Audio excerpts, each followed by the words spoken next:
Oh, good evening, everybody. How's it going?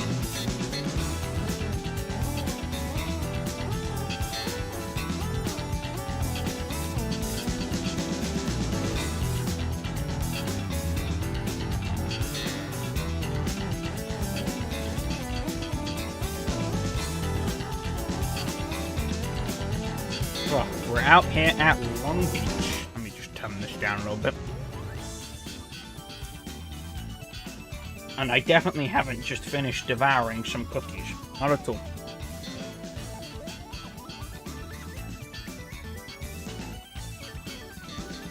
Cool. Cool. Very well prepared, as you can tell.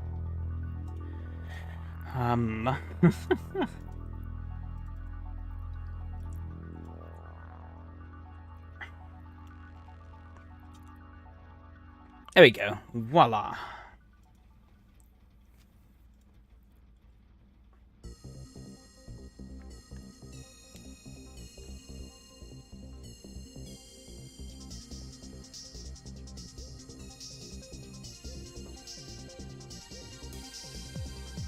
Cool. Where were we at last week? Monaco. Might as well steal the setup from Monaco. Might not work out here as well, but we'll see.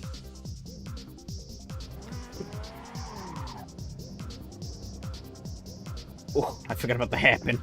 Maybe it will come in handy, because... I think I probably want a little bit more fuel, though. A lot more straights here.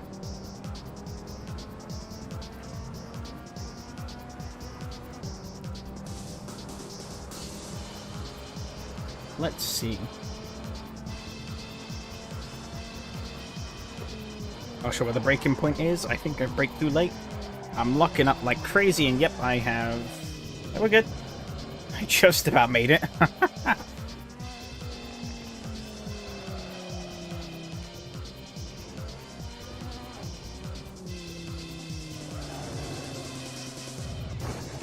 Oh god, that was a interesting wall hit.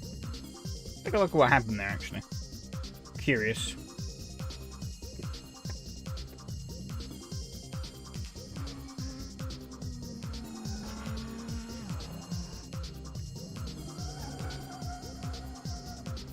Ooh, I like a little hole in the track or something.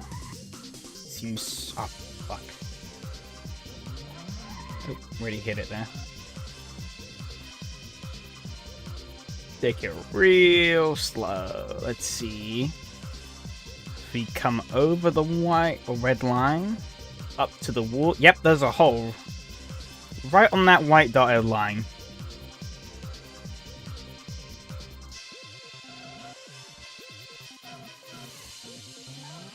I just spat the car. I'm interested. See if we can make our way. I could have just kept going, actually. I want to just see where the hole is.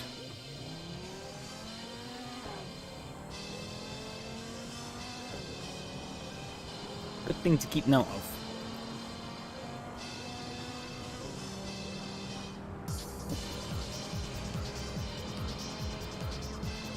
Guess we want to take the braking marker a bit earlier this time. The 400-meter board.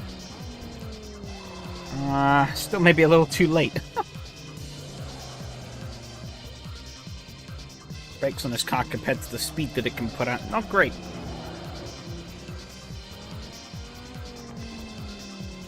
Stay right up against the wall.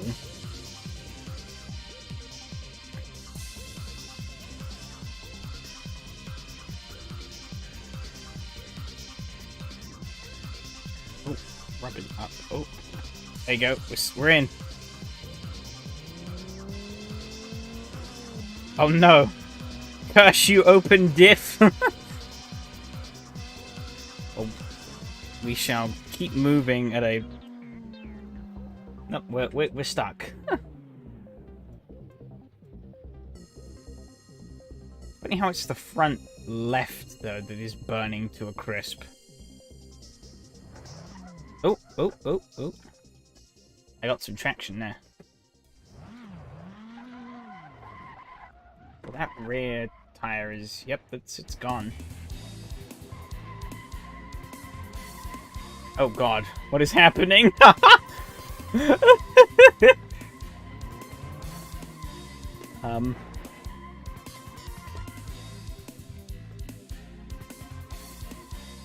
Yeah, that's how these things work, right? See if I can do it to the other front tire. Actually, I'm gonna have to be pretty careful with this. Oh my god, the car's proper sagging.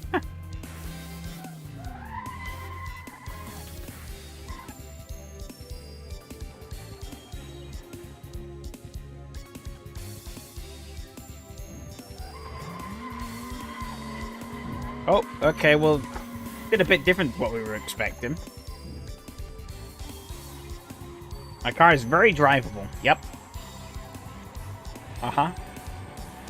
Just like new. Oh, God. How all Vipers drive, right?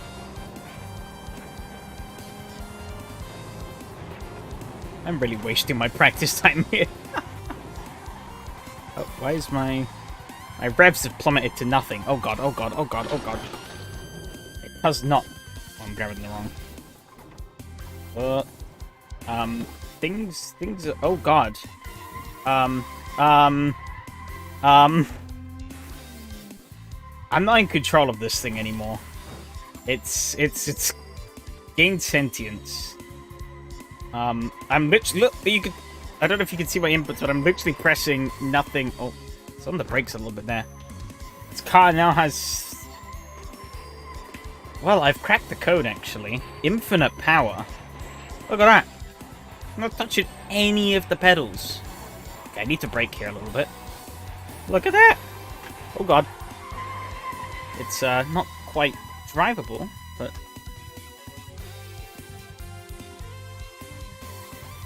we have infinite propulsion. So you can see I'm not consuming any fuel. We've cracked the code.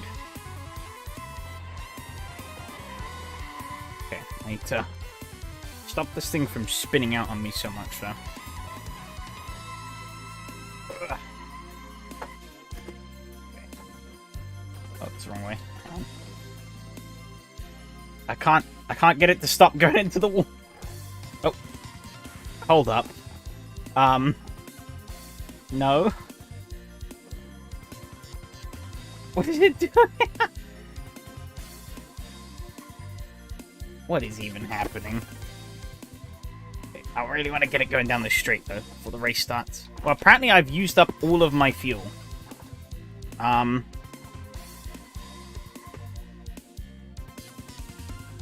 Just want to make that apparent. Right, off the pedals. Just gonna let the car do its thing. We're gaining speed.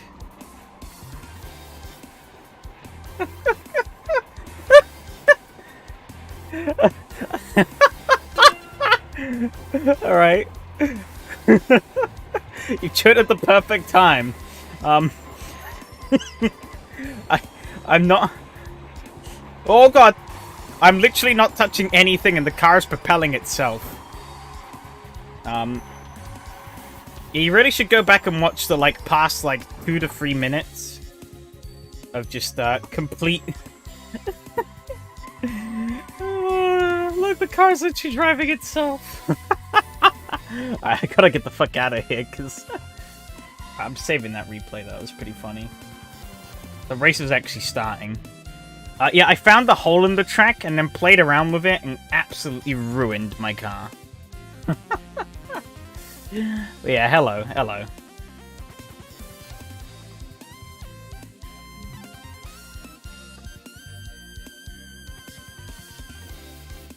Oh.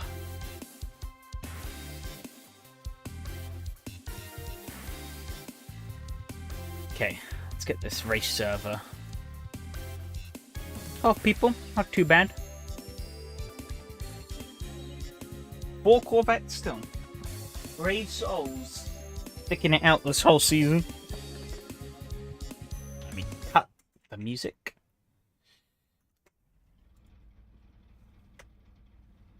I was somewhat hoping I was going to get a phone call as well, but that does not seem to have happened. Might still happen, though. If I just suddenly vanish for a little bit. Probably know why, but you'll probably hear it as well. Pet your log, do you check stuff up into its box? Was it causing more problems then, or you just decided better safe than sorry?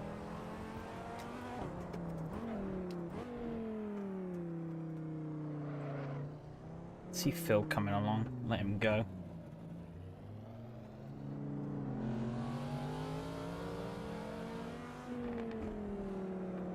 Basically, I have not completed a lap here. Apparently I did in the past, I think probably when testing. Oh, I think I did on stream, yeah, before the last season finished up. Reserve it as plan B. Fair enough.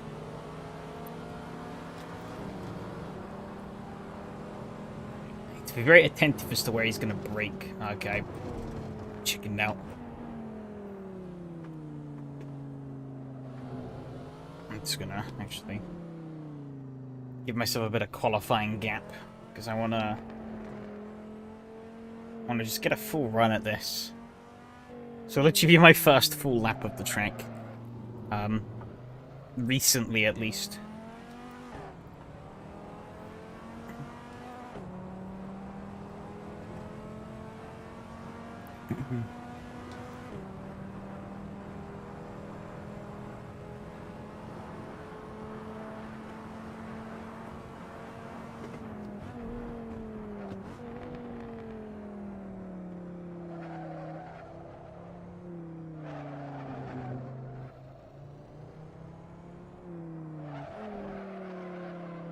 Oh, there's a pool facing the wrong way.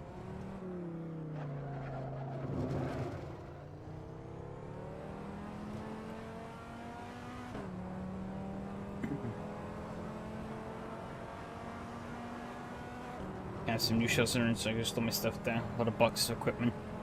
I can imagine, yeah, that builds up over time. Big bump there that's definitely going to screw over some people's braking. I don't think it was really too bad in the old Estonias, but in this thing, oh boy, you're going to feel it. Oh, okay, overshot that. So it's kind of more of a meandering lap than an actual fast lap, but we'll see what we get. Hello, Ramona, how's it going? I was actually pole. Well, not pole, but provisional fastest in practice. Albeit Phil was my next contender. No one else really did a lap.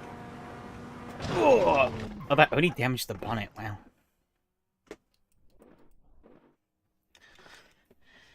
Playing Sega Rally yourself? Fair enough.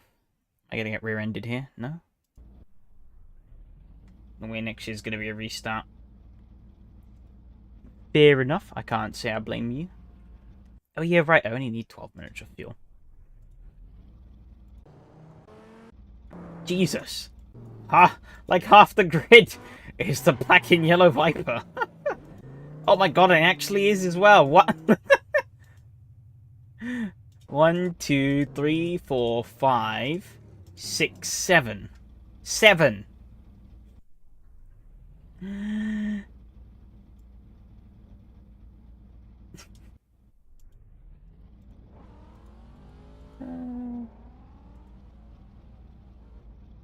How's it going? Type haunting. There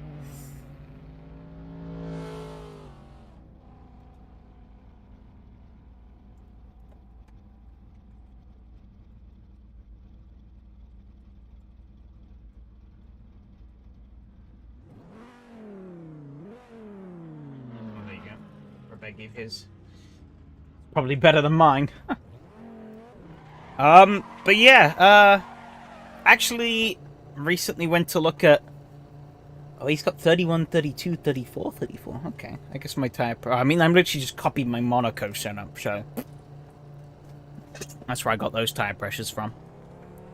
But yeah, so actually I've been to look at 2 places. in the past 2 days. And first one was rubbish. It was nowhere near... Like, I obviously wasn't... I knew the images were going to be somewhat deceiving. That they have on these websites. You know, they're not going to be the most up-to-date images of these properties. And they're taken with, like, funny lenses and stuff to make them look bigger than they are. Size wasn't what was the problem. It was just the sheer condition. It was in a lot worse condition. Well, size also kind of was a problem, but wasn't as... Yeah, it wasn't ideal size. Oh god, there's a hole there as well. Why am I suddenly finding all these holes on this bloody track? But yeah, it just wasn't in a great condition, really, for the price they were asking for it. However, we were given a lead on another place that we went to look at last night, and it's a little out of budget, but it looks pretty good so far. We're actually going to go back and take another look at it at the weekend, and go from there. Size wasn't the wrong size.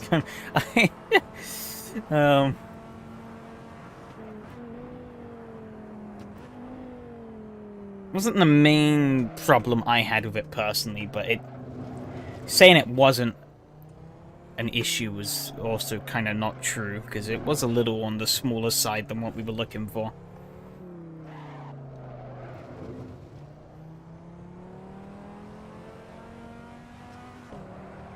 But yeah, this place, it's a little over budget.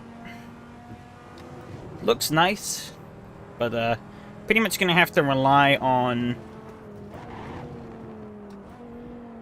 getting lucky on a low offer.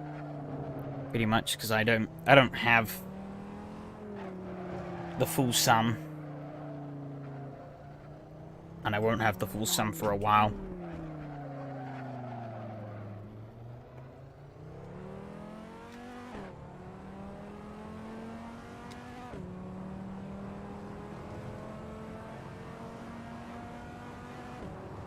Just depends on how much lower they want to take the bar. It's really provisional poll. I don't believe that.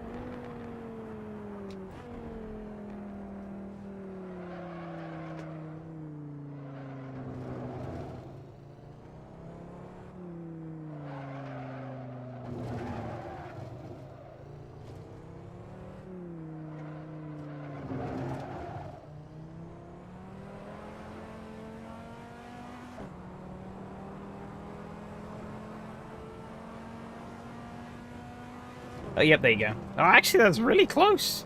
Between me and Robert, what the hell? It shouldn't be that close. Oh, that's not going to help me. A big lockup. Hello, Donnie. How's it going?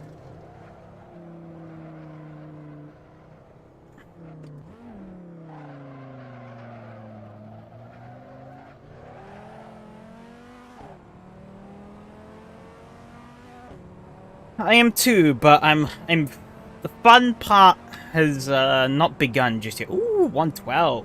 Saucy. I'll be honest, for how little practice I've gotten, being able to even finish laps I'm surprised about. Okay, well, I think this lap is a bit of a dud. Fuck it, I'm gonna actually type back to pits.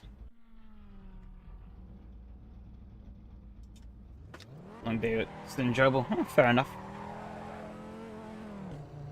Yeah, that's what I meant. But yeah, I did mean that. I mean, the fun part is still yet to come, because I haven't. I think things are gonna get saucy once I actually put in an offer for the place. You know, if I do, that is. Bear through, because I'm not gonna get around in time. Actually, never mind. This was pointless. I have enough fuel to make the race, though. I should probably take a little bit out. I guess we could just do a final little bit of shakedown. P3 is a good enough starting spot. P1, sadly not, but I mean I can aim for it in the race. Still probably not, but we'll try. Keep going straight here. Another tier going through. Ooh. Yeah. They do show up with a Silver Viper in this series. I don't even know. Is there a silver livery for this car? I don't think there is, actually. You know, I'll get it. Well, I'll take your optimism, because I sure don't have it. Oh god, that's a car stopped. Okay.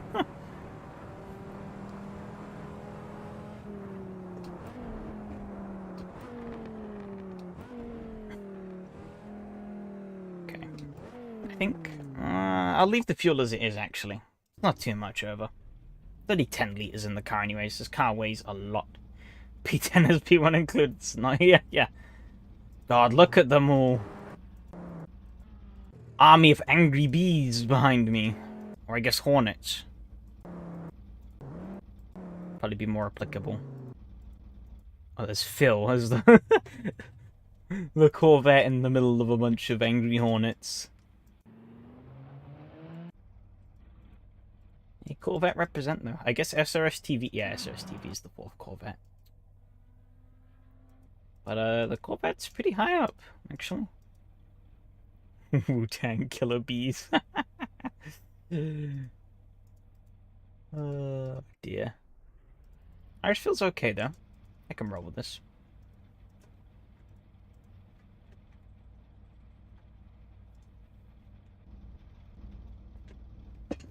Actually, yeah, funny little thing, I guess. Well, I guess I'll sort of talk about the event a little bit first. But just for luck, I'll need it. But yeah, I'm sure most of you here have heard of DDF Racer, obviously. And his good old Thermalito event. Obviously, once again, this year I'll be taking part. Whether or not I actually live stream it or produce any content from it, that's yet to see, but definitely be doing it again, because I had a lot of fun last year in the IndyCar. That was a tough race, but it was good fun. And with this new track and the Porsche Cup, couldn't say no. Have fun, I will try.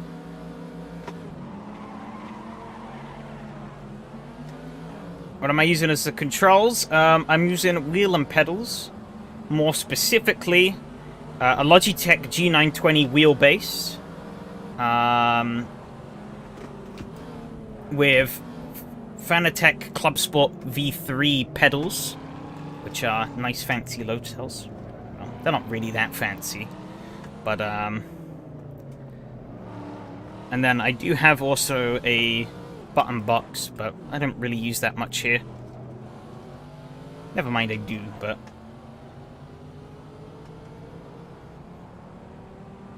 no, rechat and crash. Yep. It's like, turn I crashed. No, I didn't.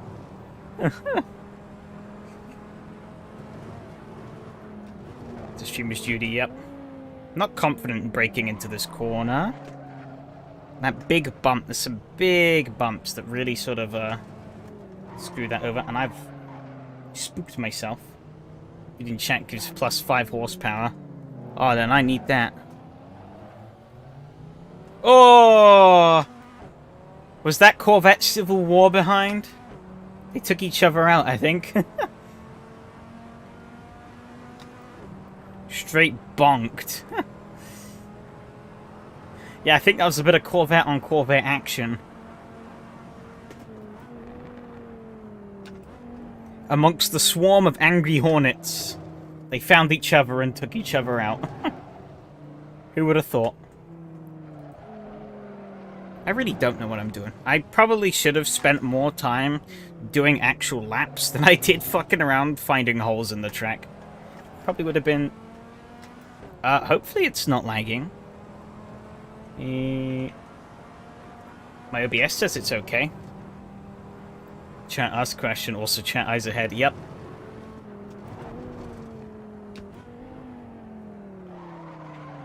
Oh.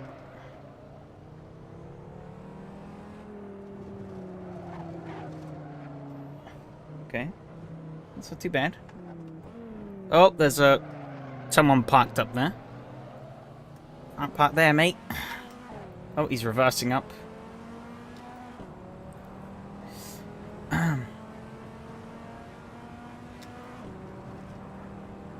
Guys are a little quick for me, I think, but I think I can hold on to third. As long as I don't fuck up. Danny is pretty fast behind though. He's gonna be there to pester me.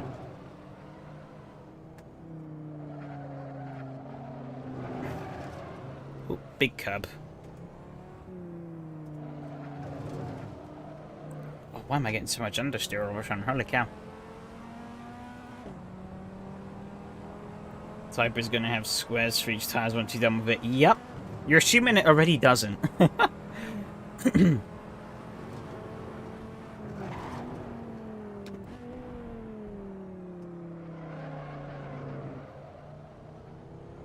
Right-hand turn one is confusing my brain. yeah. It's a bit of a different layout than what you're used to.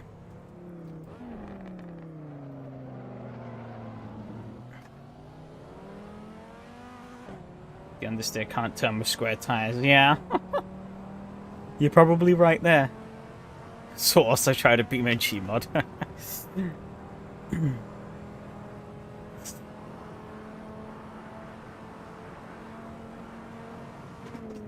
Yeah, back to sort of what I was getting at earlier. Yeah, obviously, DDF Thermalito 2023 coming next weekend, actually, I think.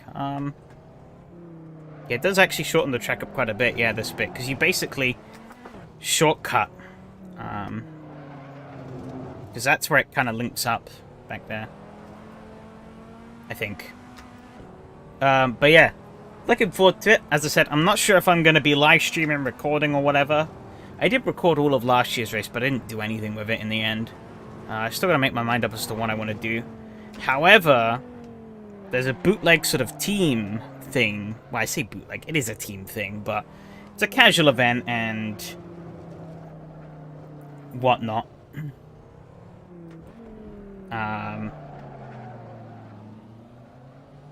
But yeah, there's team liveries. Obviously, we don't have our own team. Some people did, but they paid money, I'm pretty certain, to get those. I unfortunately wasn't able to... Well, I didn't get round to contributing in the Kickstarter, so... No official team, but Rapid Bins was good enough. Pretty nice looking livery, actually, for that one.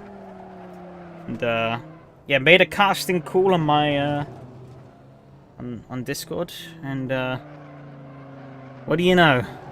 Sudden Lucas appears. Take the heat and cool. So he is, I don't think he quite... I don't know if he fully knows what he signed himself up to. But, if he's expecting anything out of me, he's come to the wrong place.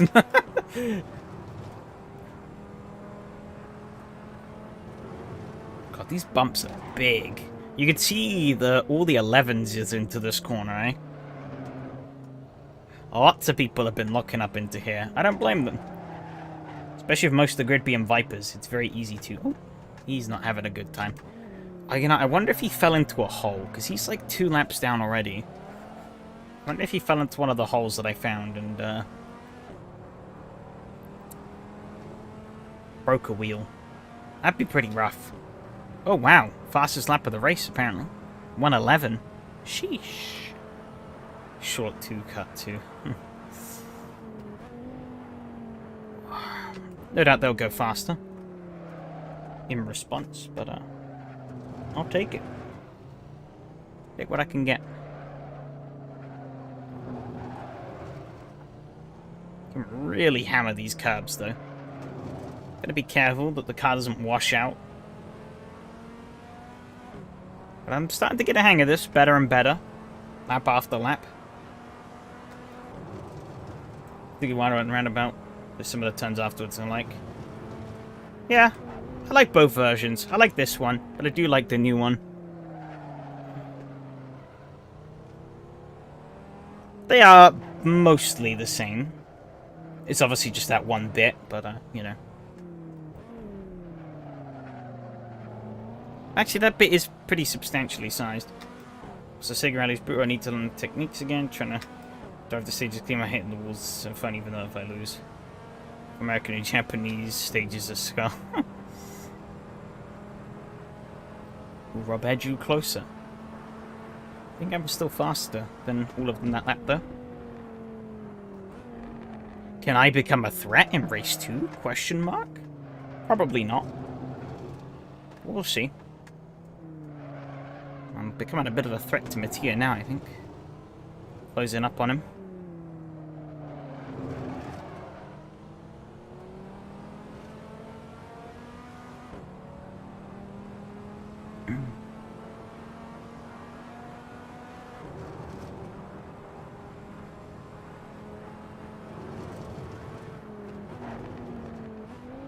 As per usual, obviously, given that it's championship finale night, I will be announcing the next 2 championships after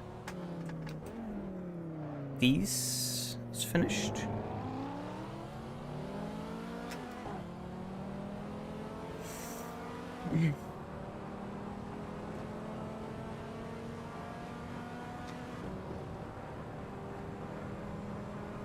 Obviously, I'll be showing off the replacement to this race after this race, and the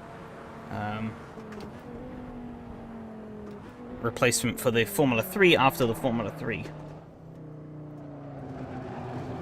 guy is not having a good time. Oh, I was not paying attention.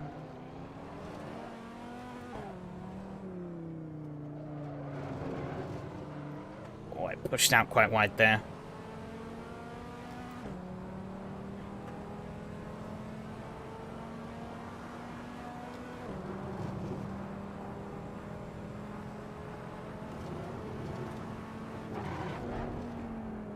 I binned it yet? No.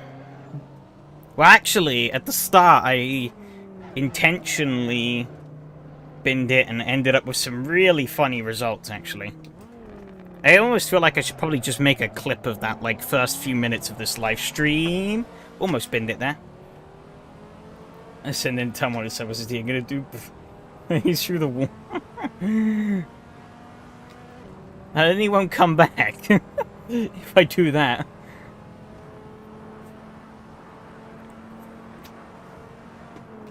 You see, whilst I'm racing, I'm also stakeholder managing.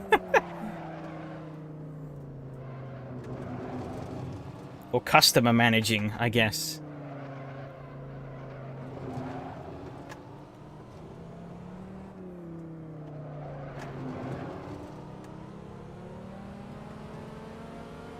But yeah, no, there's a bit of a hole back there. Like, if you run really wide on the exit, there's a bit of a hole in the track that I found.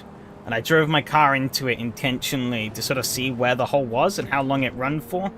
And it completely broke the car and the physics. Ooh, oh, Robbie's not.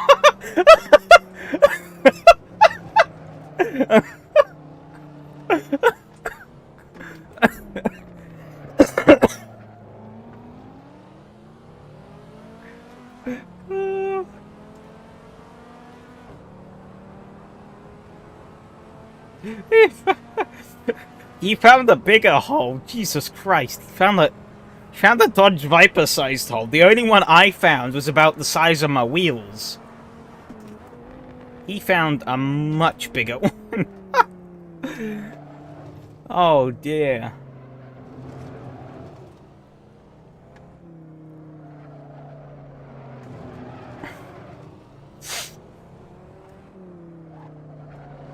Turn into a fidget spinner, yeah. Alright. SRS approved track. To be fair, I'm the one who tested it and got it added, so... technically my fault. But then again, my testing is like, 2 laps. Is he reversing out as we were coming along? Oh, poor Robbie's stuck there. Hit barrier fell in. Oh. Okay, bizarre. Robert's really weird line through there.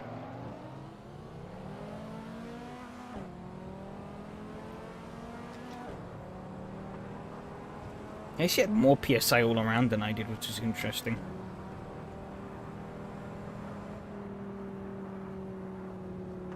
Took you about 2 seasons to find these holes.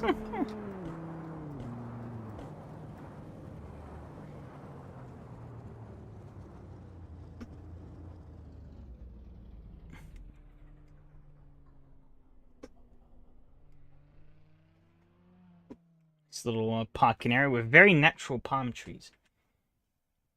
Something that has ABS? No. It's more manageable than this. More manageable. Does not have ABS, though. I forget what the tire pressures were.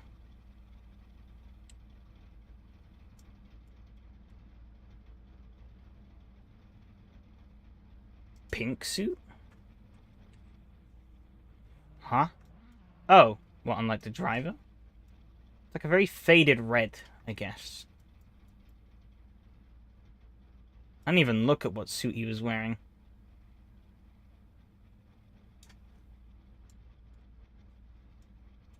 That actually a H pattern? It is. Pink is the new red. I guess from this angle it does look quite pink. From this angle... Popular, for fuck's sakes.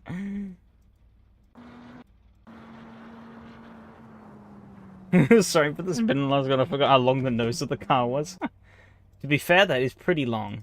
Holy cow. Look at that. I think it's much better on the Viper. Yeah, no, it's not.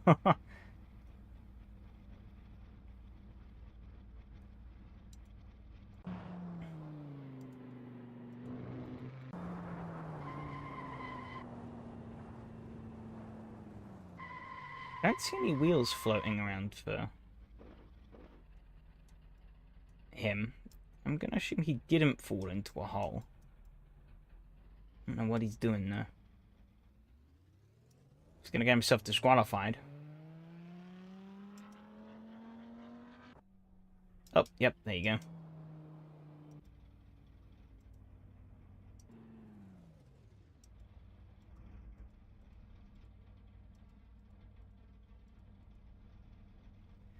Well, given I finished third, I'm going to be starting third. I'm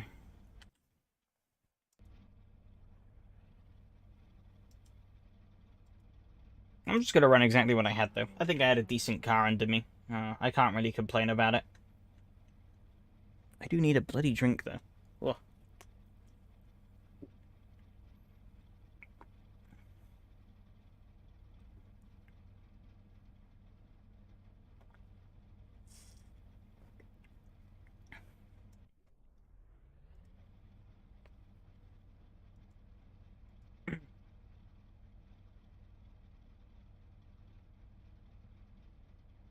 Ugh.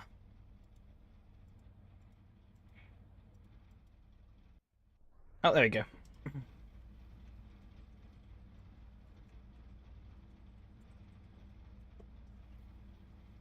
One last time. Oh, this time I got the two Bs ahead of me. Or Hornets. Weird, some cars are shutting out of brake trigger and ABS don't. Duty GTO is fine, Countach is horrible. I think the Countach is just horrible in general. That's the problem. It's not a good car to drive.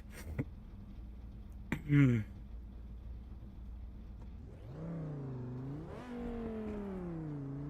Countach was only ever famed for its looks.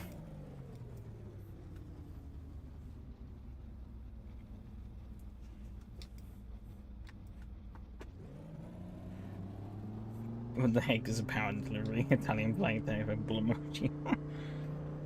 Yeah, so look, I will need it.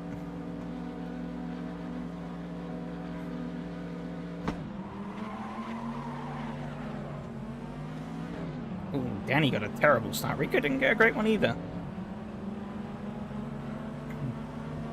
He's gonna have enough to the point where I'm probably gonna get swamped into here.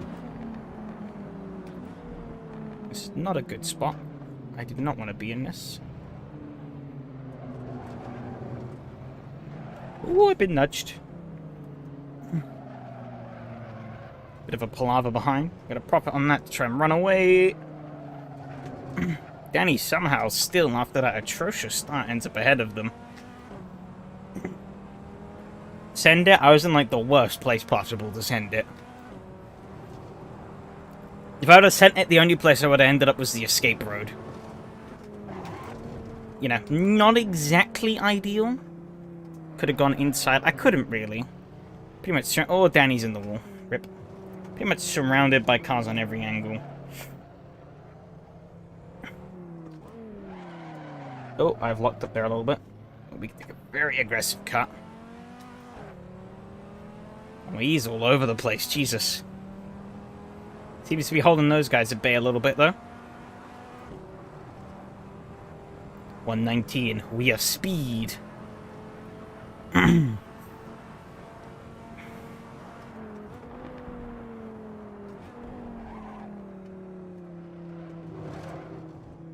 I make it? Oh, somebody went straight off into the runoff. I think that's Danny.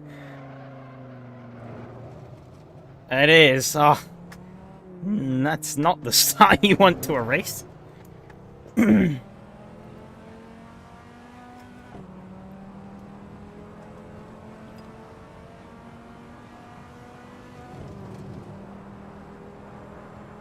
a bit of a buffer to work with here, though. And that's not going to help it.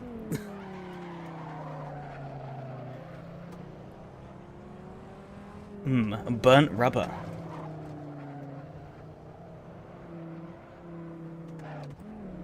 About to get ready for bed early. Cheers, Donnie.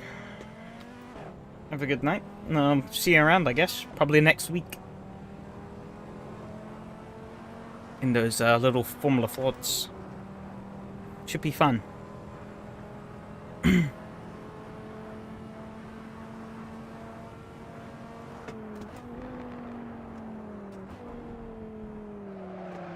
Oh, overshot that a little bit again.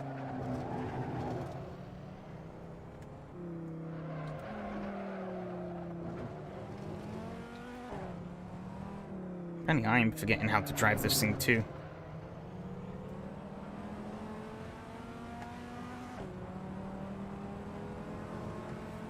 0.7.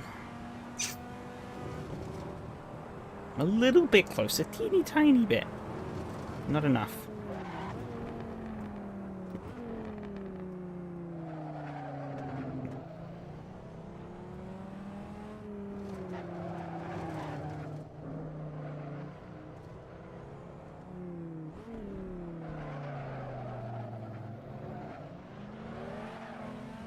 Or big wiggle on the exit.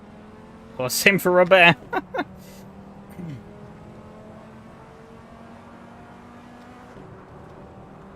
Cool, 111.8. Ooh. Because driving the wheels off of that thing, though, to stay ahead of me. Which I don't blame him for. Oh, I've overcooked it a little bit. No, we're good, we're good, we're good. Just right up on the curb. I didn't quite get the line I wanted to.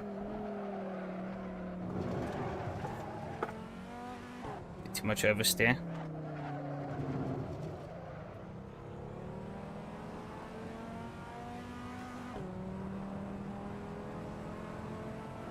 Yeah, I floundered this bit up a bit.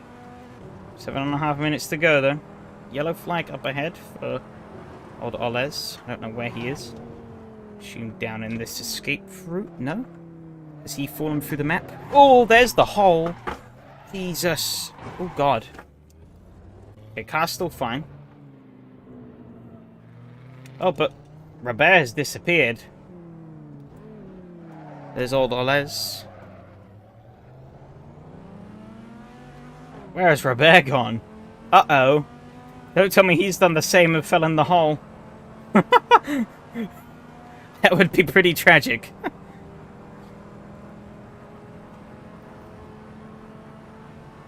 I hope he hasn't. Wait, that would be a way to end the season.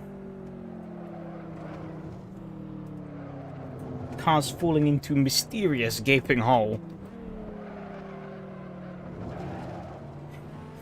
I got Mattia to deal with, though. Rico's pretty much got this in the bag, unless he fucks it up. You sure this isn't the Bermuda Triangle? It might well be. Oh, look at that understeer on the Corvette. Chef's kiss.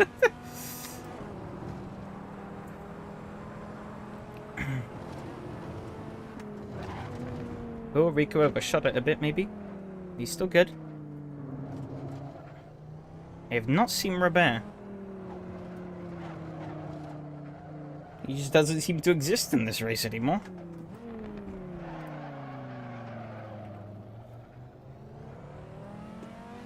Oh no, he's there in 5th. For fuck's sakes. I wish I was running away with this race. I'm not. Albeit, I am the pace setter, so... if anyone's going to be able to claw this one back, it's actually me, which is surprising. I'm never usually the pace setter in these SRS races. Albeit, that does make it all the more embarrassing that I've floundered it away.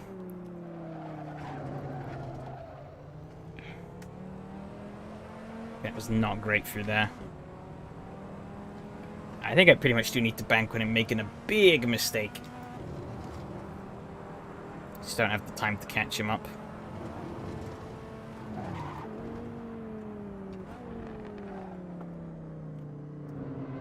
Like, I don't know, maybe he falls into the Bermuda Triangle.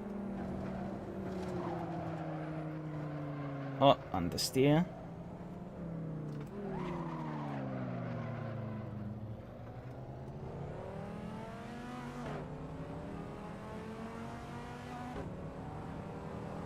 Get a 111.8. Hit a 112.3.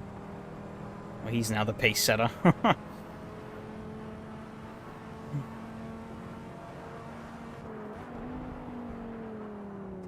Need to wind my fucking neck back on.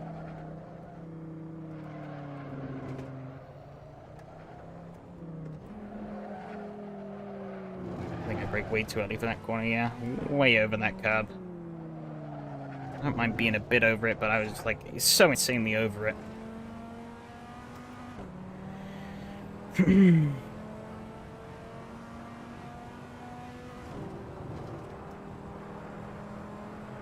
Mr. Danielenko does not seem to be having a good time with this track.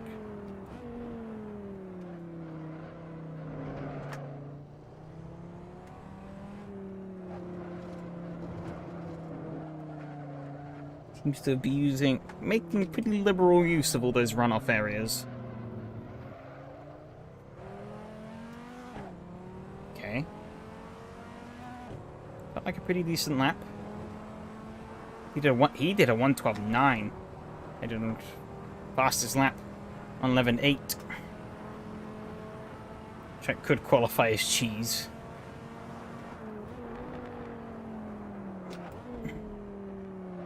Oh, because the amount of holes on it. Not wrong. At this point, you're not wrong.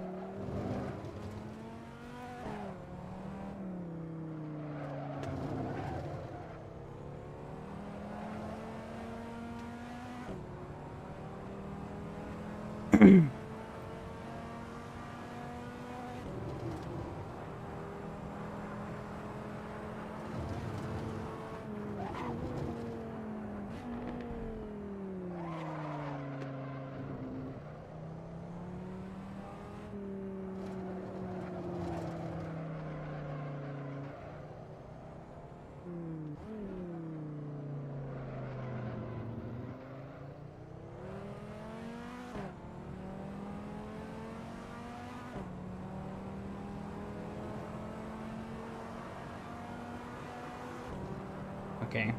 It was 2 tenths from Mattia was actually the fastest of the three of us. Feel like I'm messing it up. I am messing it up. Crap. Well, I messed it up big time by falling into the hole slightly.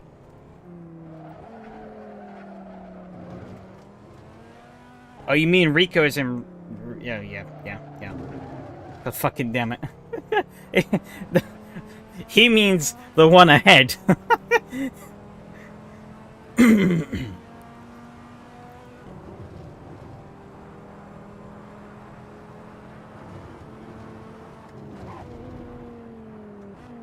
Jesus, the yellow flags might as well be permanently fucking out of this track. You mean fake?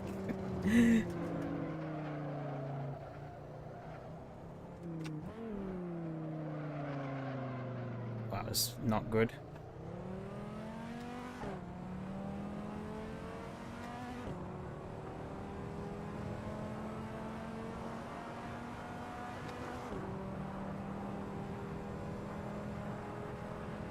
I could have done better there.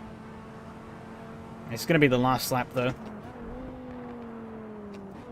So yeah, unless he bins it. Oh, that's not a good time to be reversing. He just reverses straight across into the other fucking wall. Jesus Christ. Almost into me. I dinged the wall a little bit there. We're good.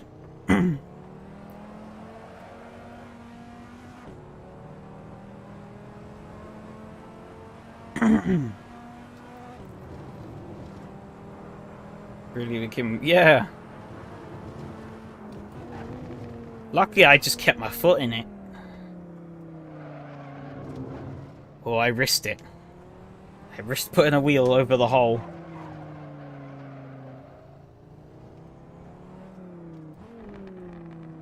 If only he spins out of the final corner. Come on, come on, come on. No, he's not going to. Oh, P3, P2. That's not too bad. I'll take it.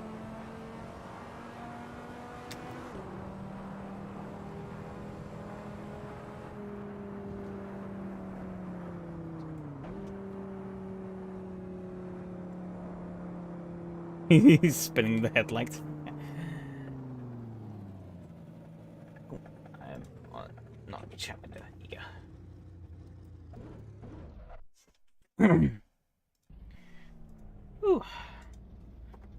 I did not have the fastest sector at all, but I had the best combined total of all three. I was 2 temps down on the first sector, 2 temps down in the second, equal basically on the third.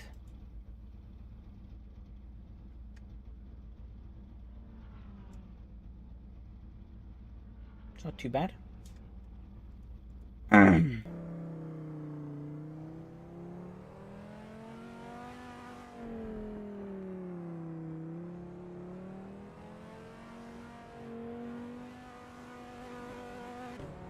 Sorry, Black Viper. Which one? Which one?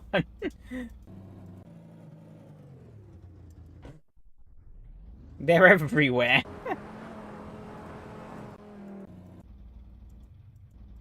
Robert made it back to 4th, though. Pretty commendable.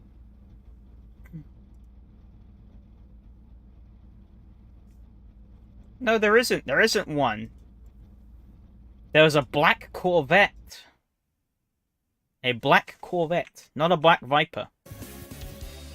All the Vipers, besides me and Robert, were black with the yellow stripes.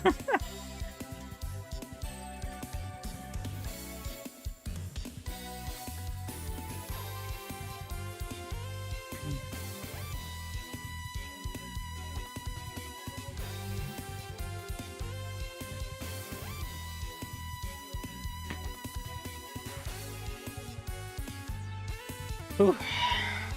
Music louder than usual? I don't think so. Never mind, it kind of is.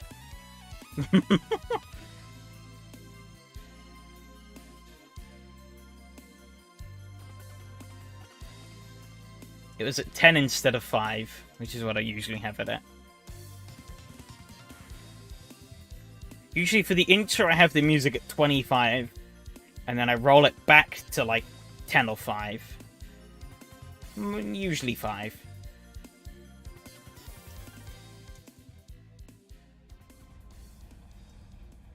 Alrighty.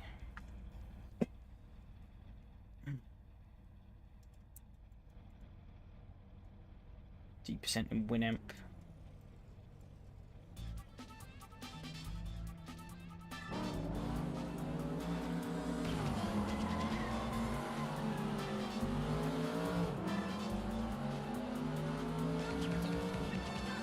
A pretty decent start here.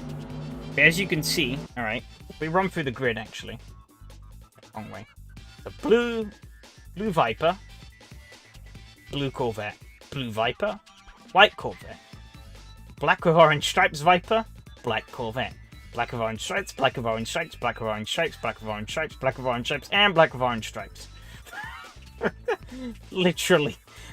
3/4 of the grid were using the same livery. Not silver. That's definitely more white. I'd say, than silver.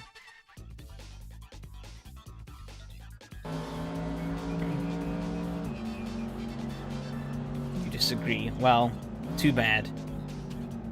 Yeah, look at that, just the swarm of hornets behind. Toyota. No Toyotas here, though. No Bud either.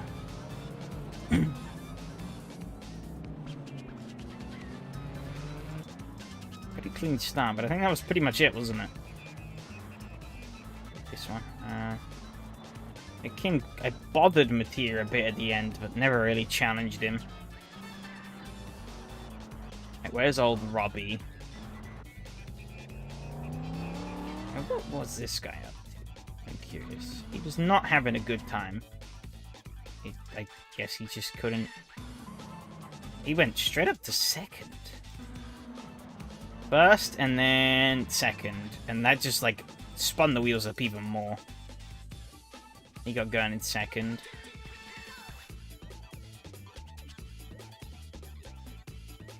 Oh, God.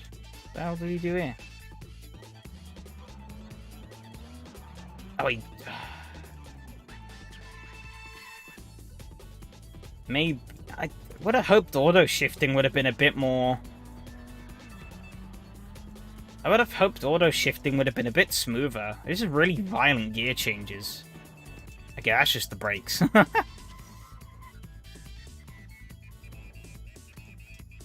Oh. Oh, no. Unlucky. He Austin powers himself. Oh, no.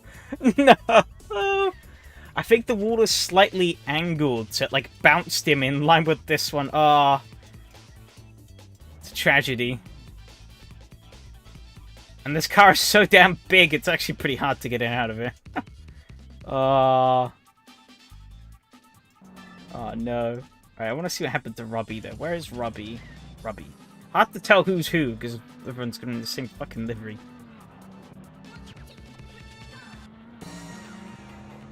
Oh, yeah, right, Phil. I don't know what's Phil murder. I think it was Yari. Where does he... Oh, he hits that there. Ooh. Oh, he kills... Was it here? Oh! Oh, no!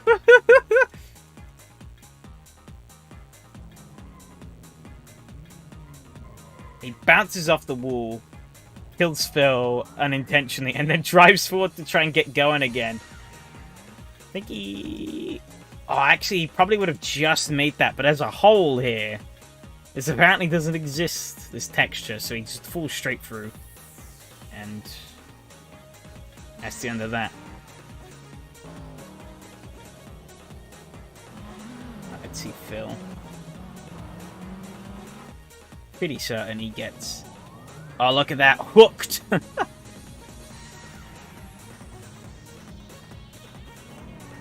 least he waits for him. Albeit Phil and Yari are very respectful.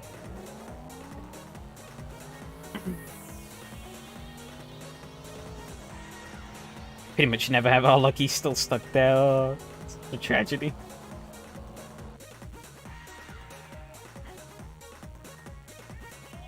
I think that was pretty much it for this race. Race 2 is where things got a little more interesting. At least in terms of my side. Someone got 24 and 30. Oh, well, I mean... I know who it is. We were just looking at him. But, oh. 24. I didn't realize it was that many. To be honest, I saw him in just about every run-off zone going. God, yeah, Danny got such a bad start. Look at that wheel. Oh my god. Yeah, wow. All that wheel spin. What's my throttle input like then? I just hammered it. Did he grab a gear? Let's see. It's the wrong way. Shit.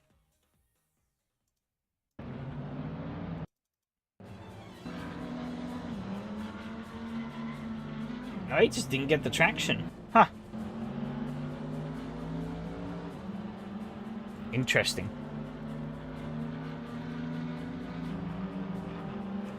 But he's definitely, if he had any more plans of racing an SRS, he might have to put those on hold for the time being. Because, ooh, that was very tight there. Somehow no contact. Little nudge there. That was fine. I lived.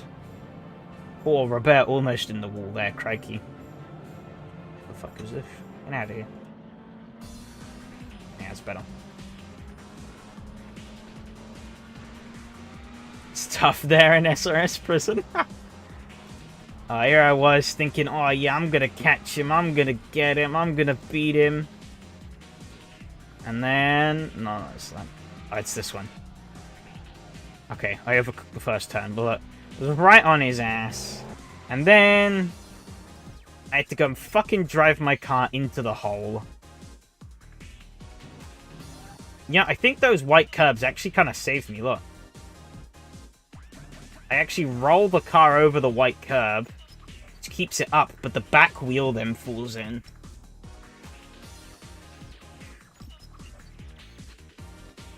And that just kicks the car. Oh, Robert actually... Oh, wow, he went on to the... That's what happened to Robert. He went straight on.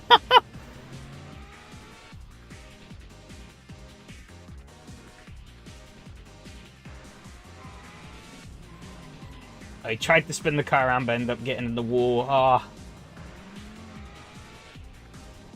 Got a nice clear spot there. Oh, ooh. Wow. Ooh. I don't know if he realized how close he was to dying there.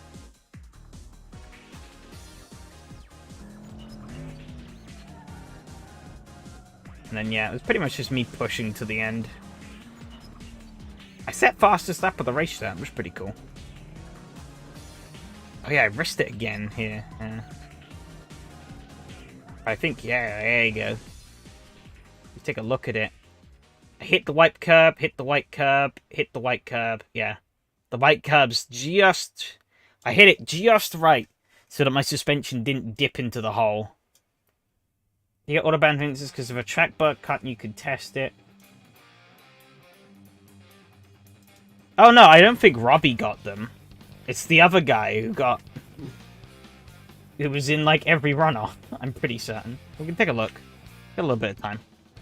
Might not have time to announce the actual series. But no, I'm pretty certain Robbie would be okay. He fell through a hole. But he didn't hit anything. That's the main thing that judges SRS incident points. Well, the only thing is hitting something. So Danny giving me a little boot, that would count as an incident point. Maybe. It was pretty light nudge, but I think it was probably just about enough to count. Don't want to do that.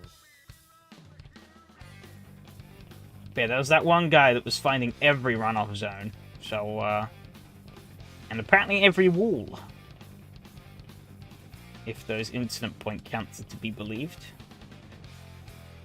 Just bring this up. We use...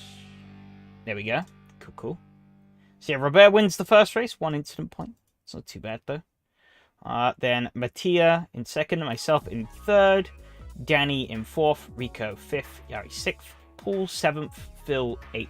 Stephen 9th. Frederick in 10th. And Robbie in 11th. Not last, despite falling into the void. That goes to... Oles with 24 incident points. Ouch. He was not having a good time. Steven lost a lot of places there towards the end. Wow. Lost pretty much 1 place every lap. Lost one to Yari, then to Paul, and then to a recovering Phil. Then ended up taking Robbie's spot.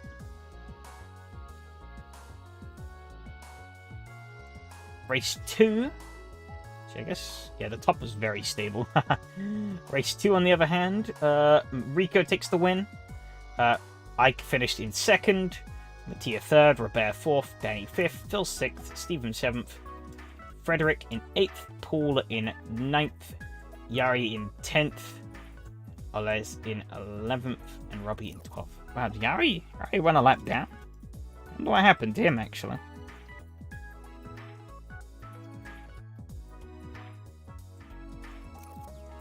Well, he went up to 7th and then dropped all the way down to 10th, and that's where he stayed.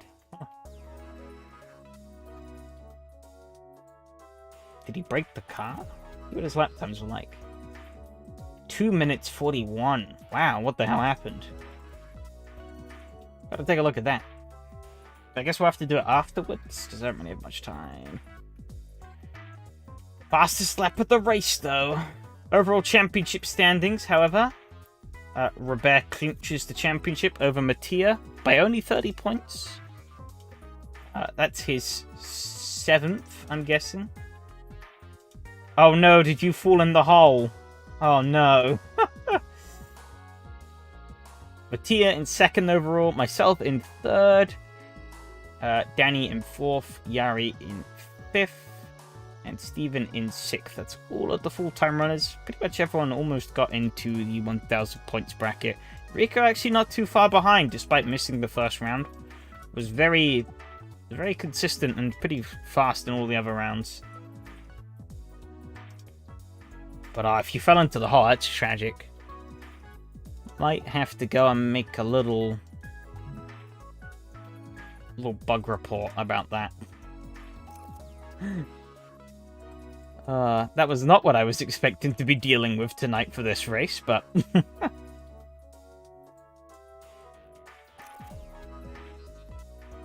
got 8 people for the Formula 3. And just as a little reminder, this actually is a race for the championship. For me tonight. Kind of a championship by default, but I guess it's something. I hold a 4-point advantage over Christian, so I basically have to just beat him. I have not turned a lap at this track, though, so, fun. Track seems to get updates often, I guess.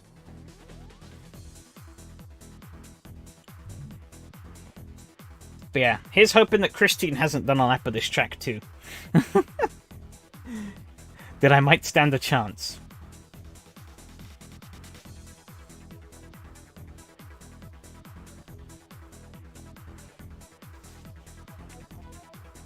God damn it.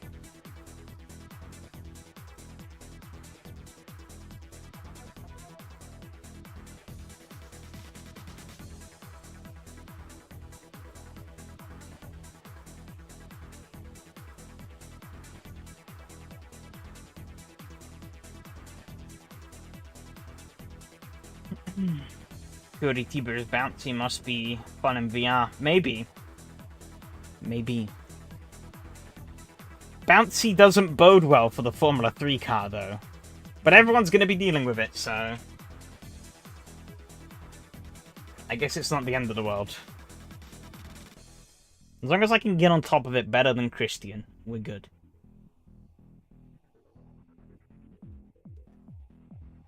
If I can get into the server first, that would be extra good.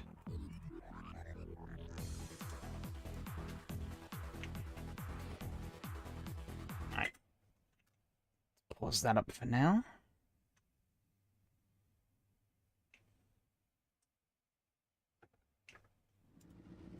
Coolio, we're in. Skins checked, nothing new, carry on. Sweet. Nope, ready bump, and I haven't even made it out the pit lane yet. Oh wow, this is bouncy. You already see how much it's moving up and down. Good old bit of bottoming out too. Okay, we have a chicken here. You know, who would be such an idiot to pick a track as the finale for their series that they have never driven on before, not even to test? And, then not even do any laps before the actual race itself. Definitely not. This is his email changes buggy F. I didn't even know it had. Not even an AMS2? I don't think so. Oh.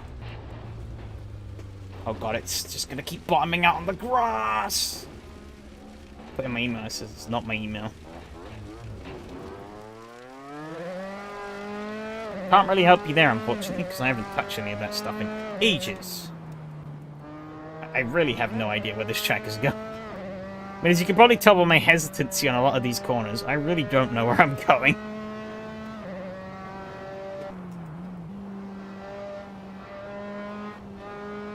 So you're actually going to get a completely clean slate look as to how I learn racetracks, I guess.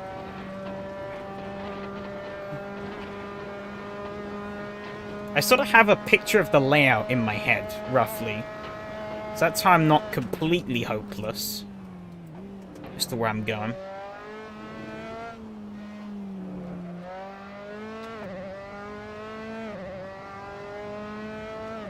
But Formula 3 car, not necessarily the best car to be learning a track with, given how low you sit in it.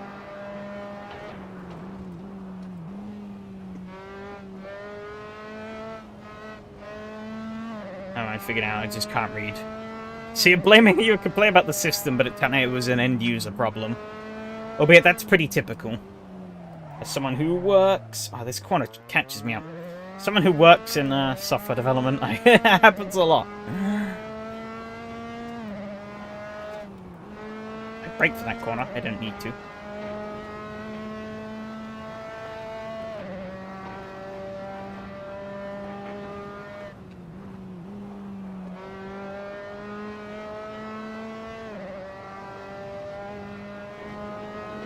SRS race when I don't need to read.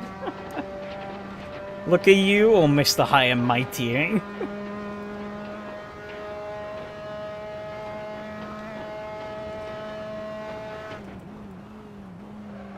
Oh, brake a little too early. Oh, we're good.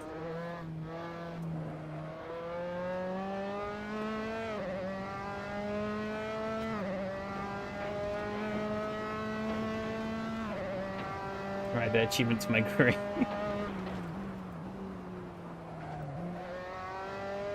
Tell my children. Here comes the tricky corner. I really don't know how to navigate this. Okay, definitely run it. See, I want to run it in later to brake. Oh, that actually worked, kind of. Not great, but better.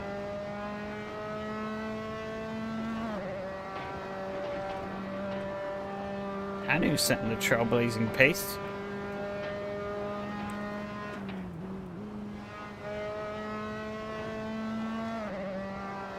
Oh, it's a lot of understeer there.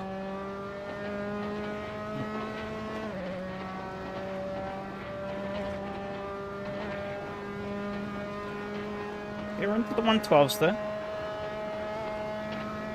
It's actually kind of hard to see where I'm going though, because of how much this car is bumping around.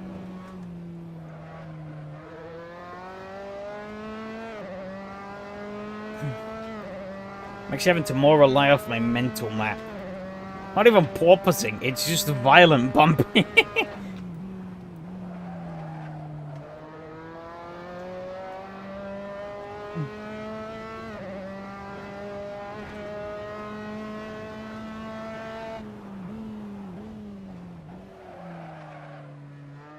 Corner is the bane of my existence, so I cannot get it right for the life of me.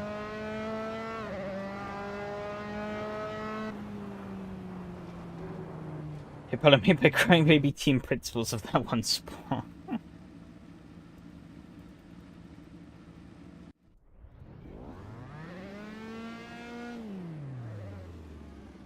53.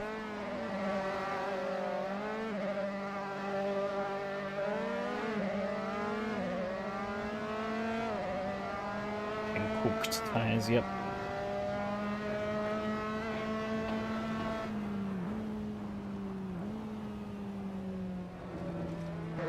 It might actually be more beneficial. No, not really.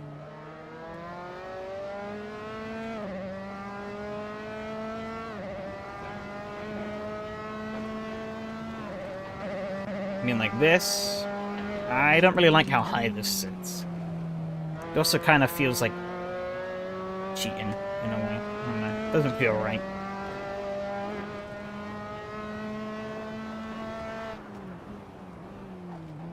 I don't think you can. No, I didn't. I ran out of time. I'll have to after this one. I'll announce both. Oh, he backed off quite a bit. No, the camera settings only affects this camera that I'm looking at right now.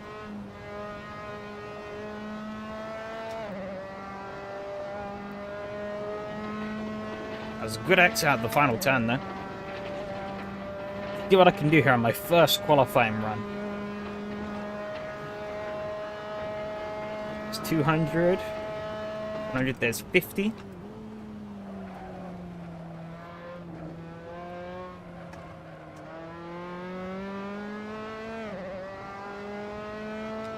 And there's an app for the onboard cameras, so click saves on it, overwrites the data file. I mean, yeah, but that's an extra app that, as you said, modifies the data file. It's not part of the Kunos stuff, is it? And I mean, if it is, I guess it's a dev app, not an actual normal app. Okay, yeah, so I guess it's one of the dev apps then.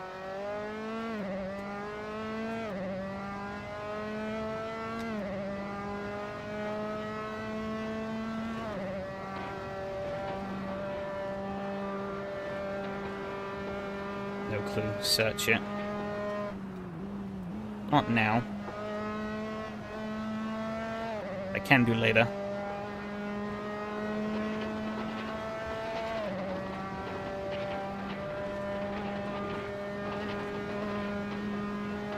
.12.2.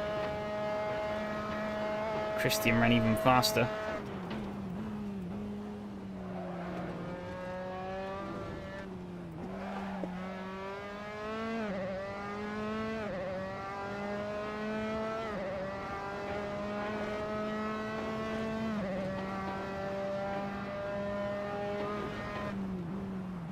I fucked that up.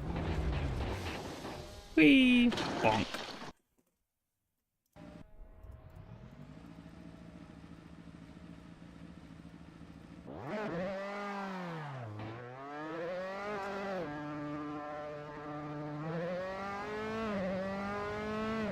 Which goes the fastest. I'm down to 6 now. Holy moly. A nice bit of clean air though. That I can work with.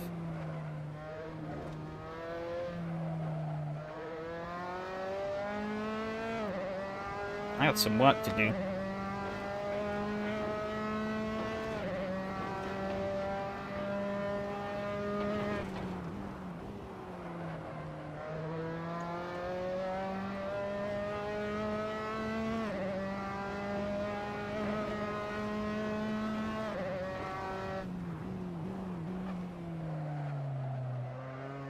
I don't like this corner.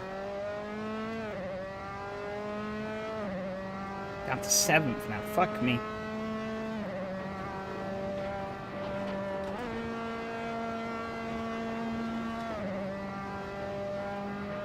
I don't actually.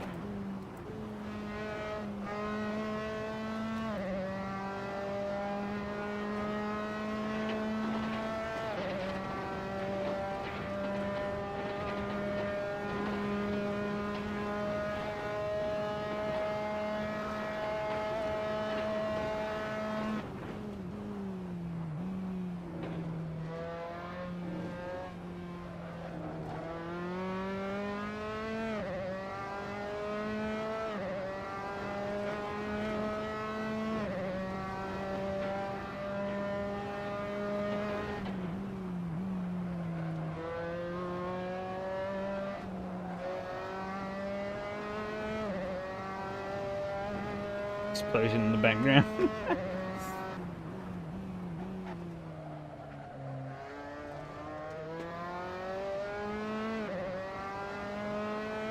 I just supposed to understeer there? I don't get it.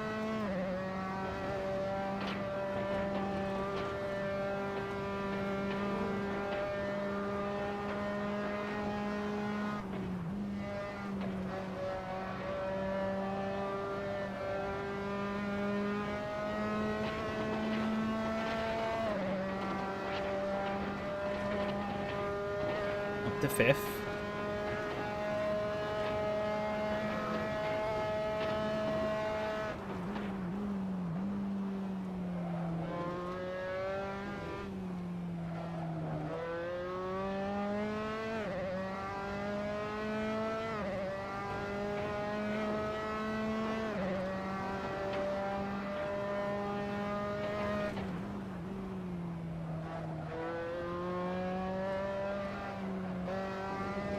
Arg, I'm good there.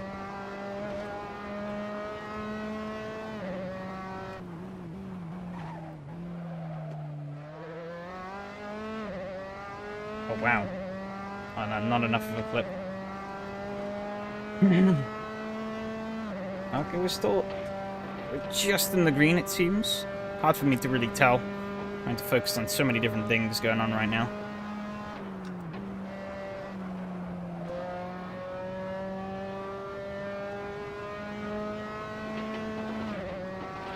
Keep host first time going to check pick for the last jump. Yep.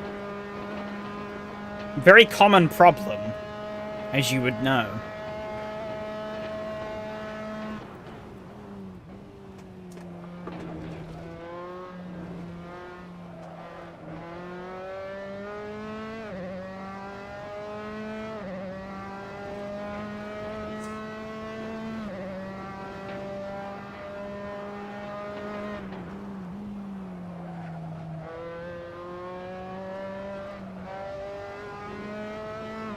Accelerate harder. Easier said than done.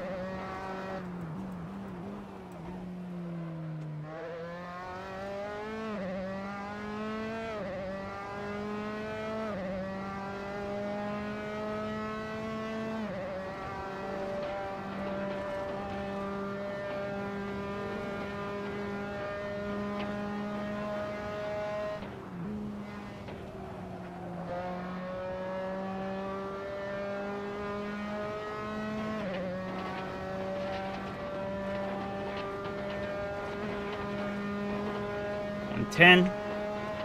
We're officially ahead of Christian.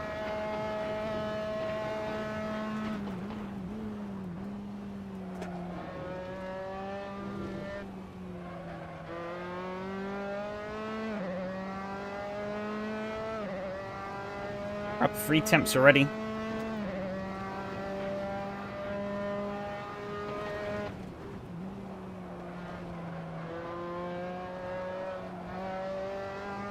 Okay, we're still up 4 temps.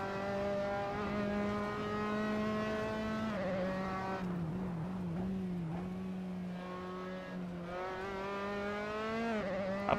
Oh, losing a bit of time here. It's okay.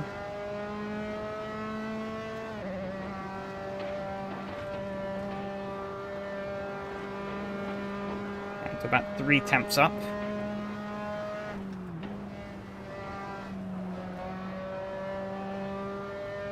Oh. Okay, we're a little under 5 temps.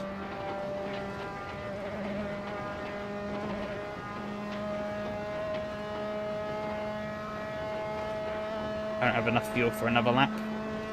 I'm gonna have to abort. Qualifying over for me. I'll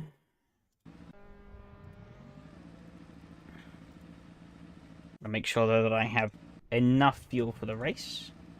22 minutes. Good enough. I actually have about almost half a second on Christian. It's pretty good.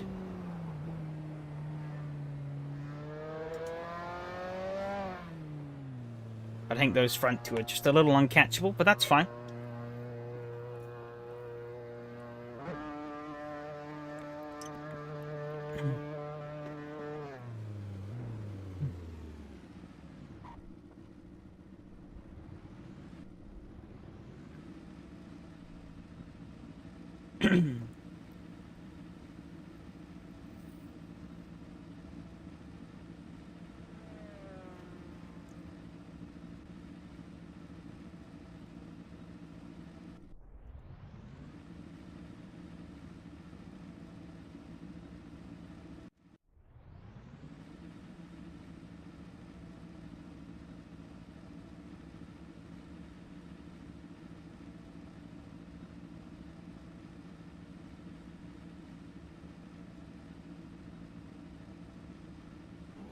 Fuel Patronus EQ Power Plus, yep.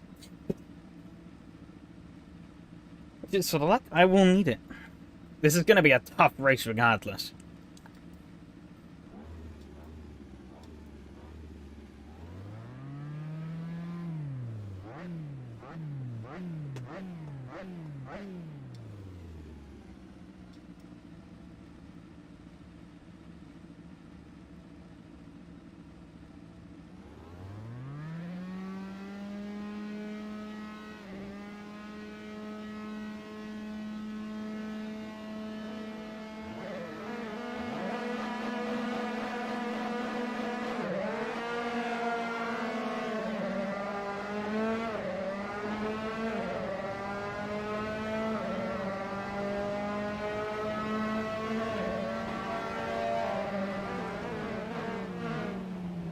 too bad of a start.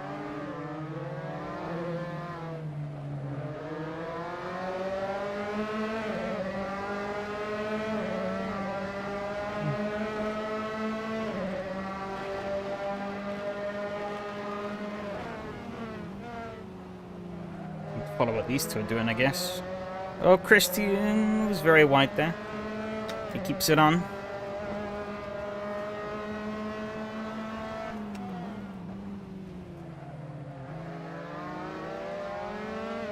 Okay, I think I understand that corner now.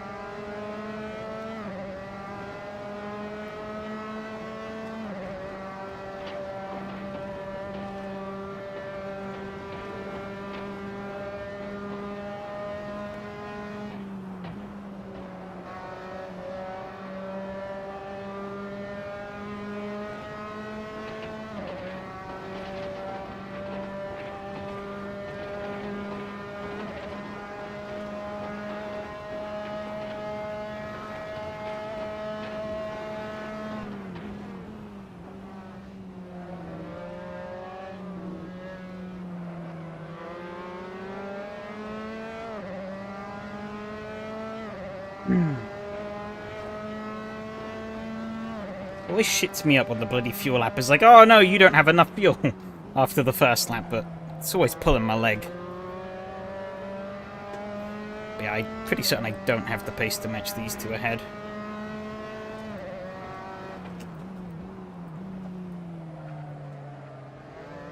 A lot of understeer there, not good.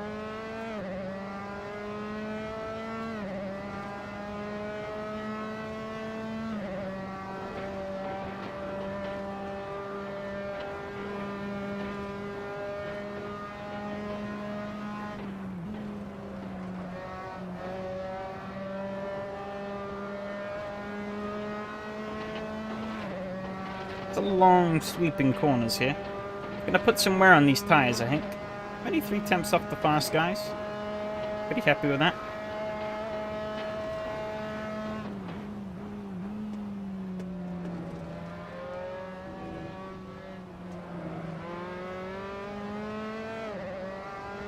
Getting better and better every lap. Fuel has corrected itself to the correct numbers, which is good.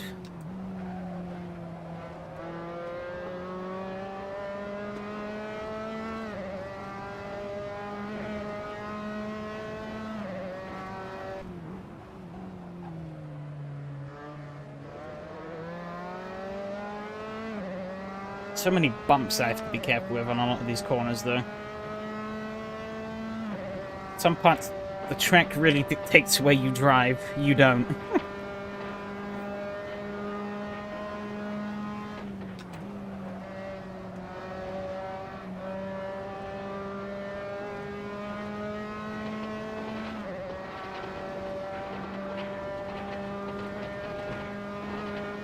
Ooh, damn.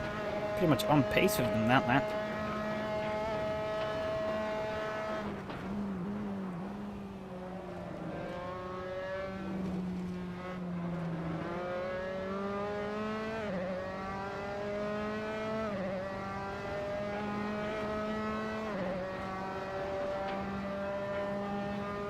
Pretty fun track though. Even with all the bumps and jumps.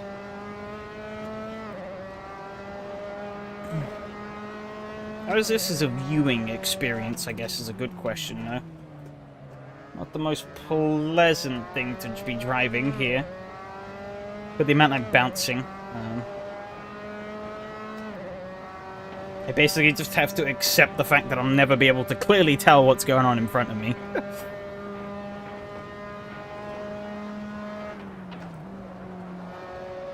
Hey, what's life without a bit of spice? These left tires are getting pretty punished. You see the Viper's logging on hard going into the person ahead. Not this head emoji. Wow.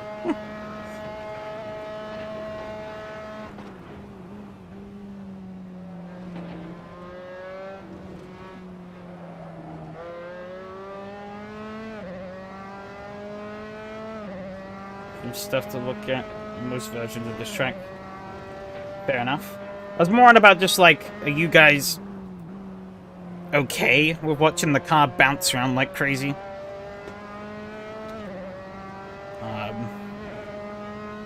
I know it's not the most pleasing on my own eyes. But I gotta put up with it for 14.5 minutes.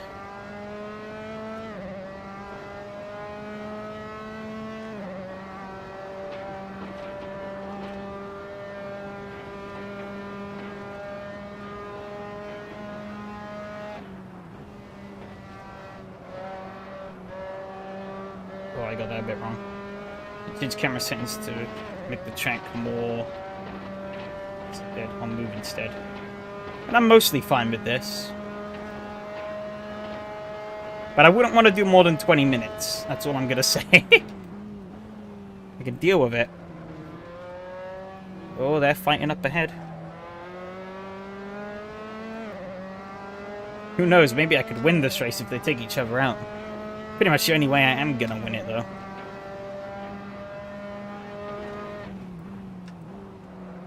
They are just simply too fast.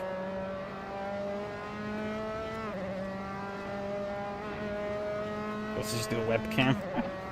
When you are seeing exactly what I'm seeing.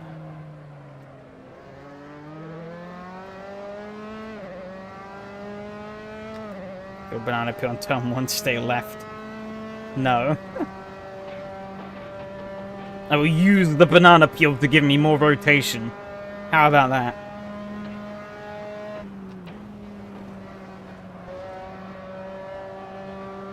Oh, the understeer. That's going to be a bit of a killer. That was not the plan, Houston. See, you make lemons, I make lemonade.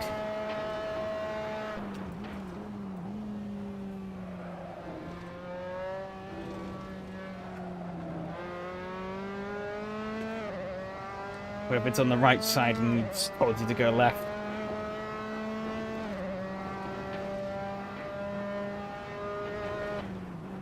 Well, that's the thing, yeah. Oh, Mattia's getting past for the lead. Oh, they're side by side. I don't know if they touched a little bit.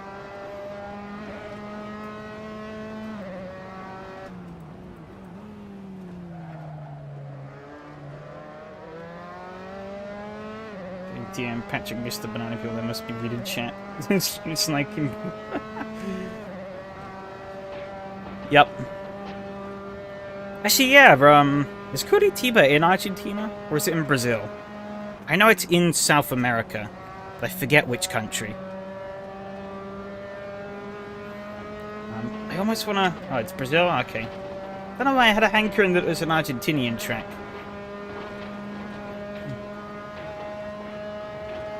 But I guess I was wrong.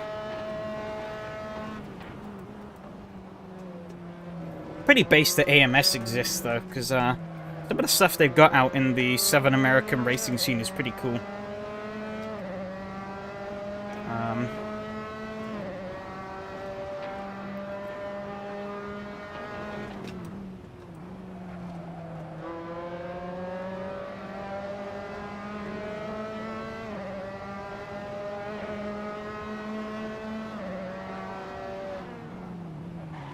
Uh-oh. I overdid that a bit. Gave Mattia, my mind is melting. Gave Mattia a bit of a spook.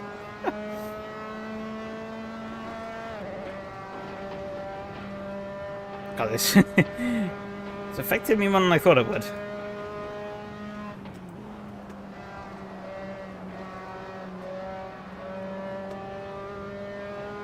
No version of track and there's a giant Brazil flag on the infield. Fair enough. All of our stuff is horribly bumpy.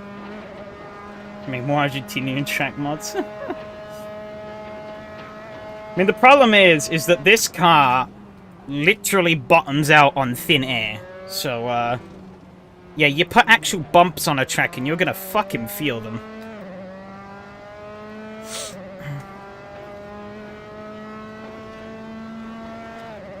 I mean, as Adam found out last night when he drove Thermalita.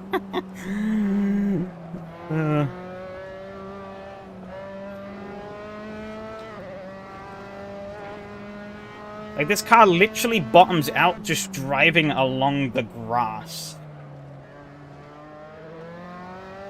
Do this I record ages 50 years. But if I was doing this in real life, I would dial the setup in to take out a lot of this bumping, but we're running fixed setup here, so can't.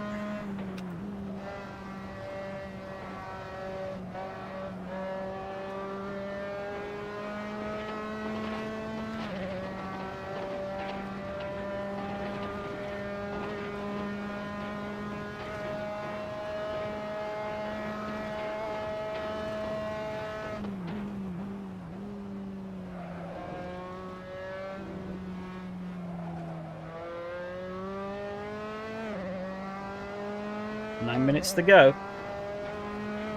Albeit, if they had to check my plank after this race... Actually, if they had to check everyone's planks after this race, we would all fail. I'm pretty certain with the amount of grinding you can hear this car is doing against the ground.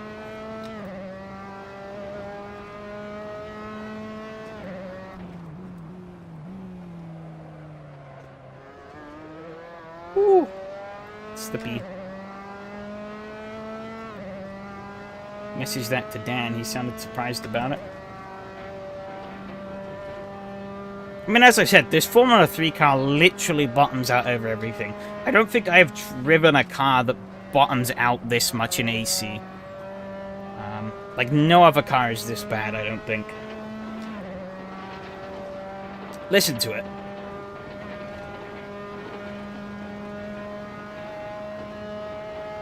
It's constantly hitting that ground.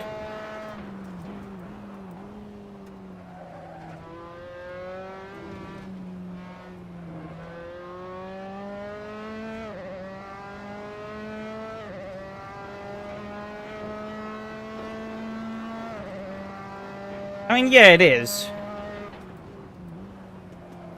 But it's kind of just one of the quirks of this car, I feel.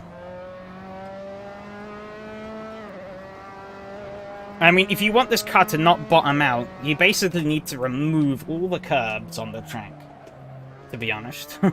Or make them completely flat.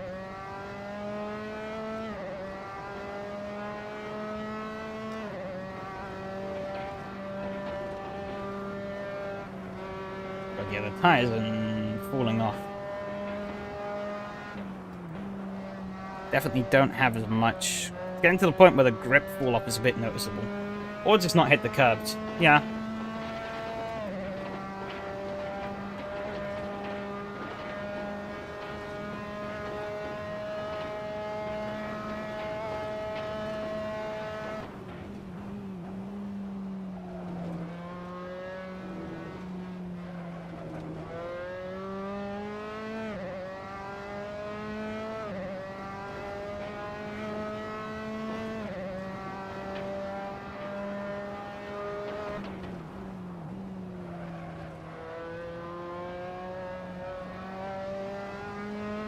Casey boy, yeah.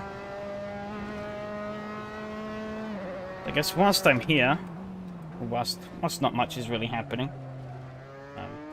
yes, I will open the floor up to any post-stream suggestions you guys may have, as my first rear tire dips into the red.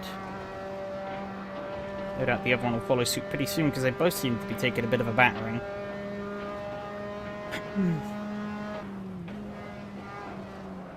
I'm all is. WRC, no. I don't think you want to watch me get annoyed fiddling around with force feedback settings.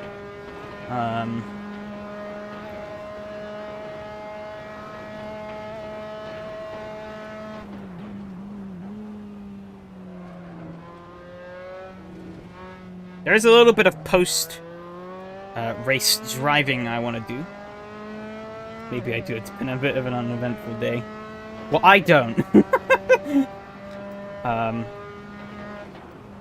One of these days I'll sit down and sort of do a bit in isolation. And I'll just sit down and sort of try and figure it out. I'm gonna rally Sega Rally later. Not at the end of this stream. I think the intention is to kind of roll that on as its own thing. Alien isolation.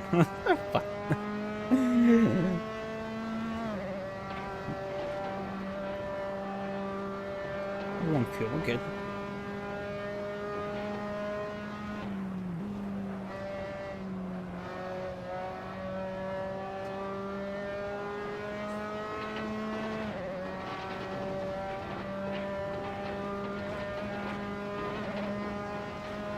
Ranting.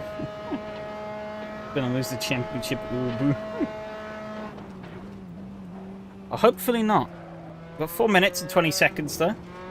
And my tires are pretty fucking shot.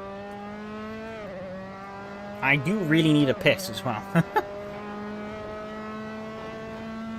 Shrek Super Slam. Forgot that was even a game.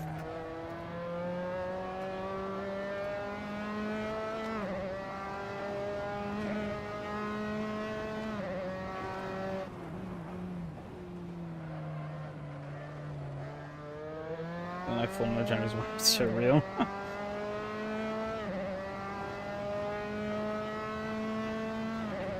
I'd rather not. I can hold it for 3.5 minutes.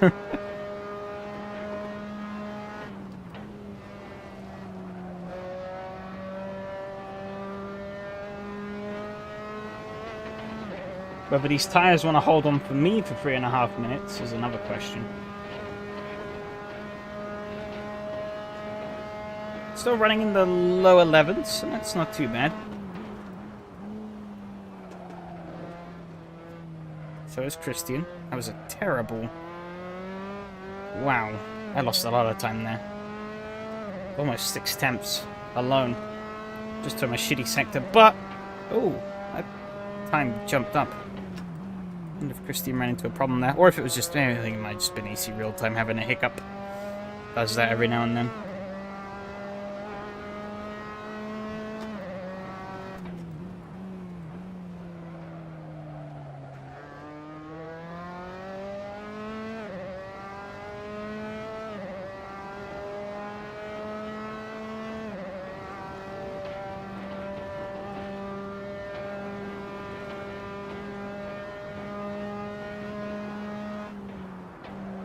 About 2 laps to go though.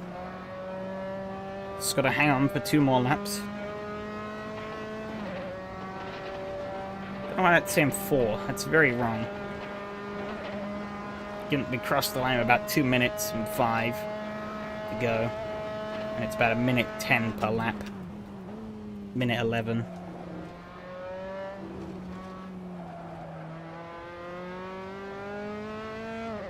Oh, Patrick did it. Oh. Christine did a 1:15. Ooh, he did lose a lot of time.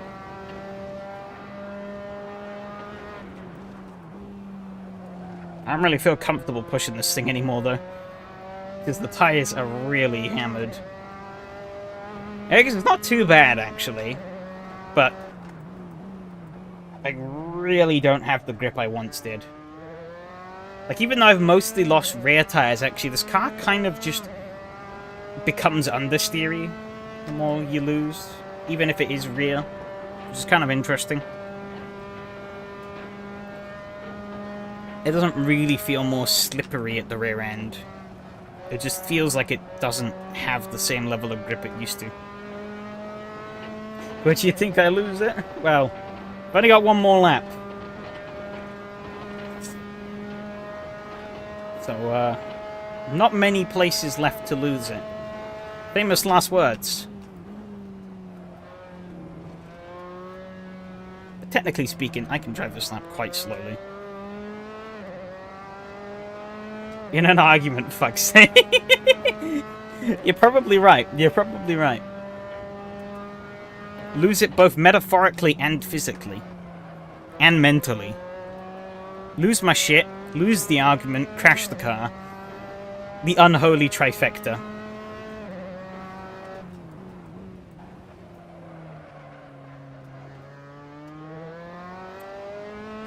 Drifting is the best motorsport. Yeah, I know, right? Totally the best.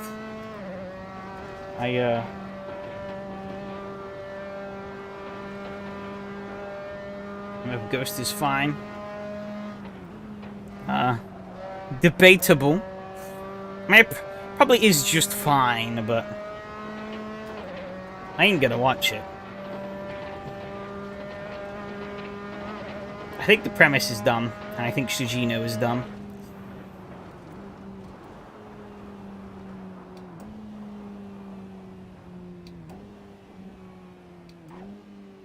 Oh no, penalty, get disqualified.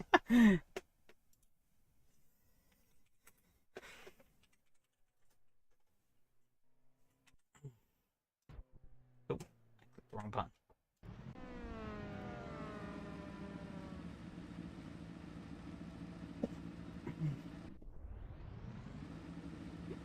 Ooh. Well, I'm pretty certain that seals it. We'll have to take a look. Independence Day is dumb too. You probably still watched it. Have I actually? I don't know, actually. I'll be honest. There's dumb in a good way, and then there's dumb in a bad way. If it's dumb and it's kind of silly, then I'm fine with that. But if it's dumb and it takes itself seriously, then I don't know.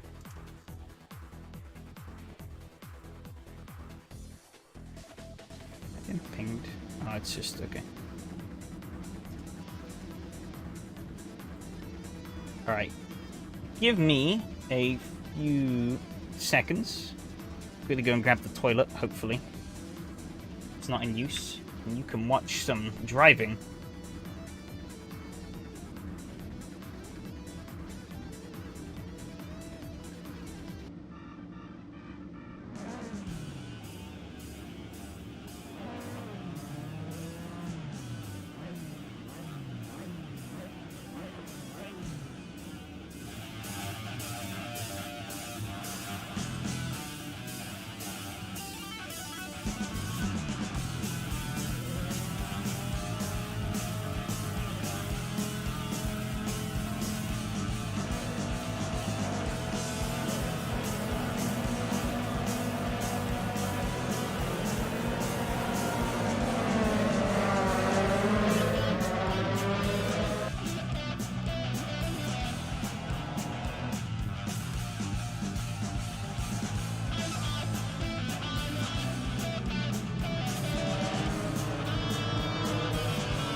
Oh, okay, I am back. Drove like a grandma through the C1. She came first lap. Fair enough. Oh, rockin' tunes. Yep. From the Sega Rally, the original Sega Rally, sort of like arrangement mix. Surprised how well I kept up with these guys, given that I literally hadn't turned a wheel at the start of this. But yeah, you can see just how much the car is bouncing around.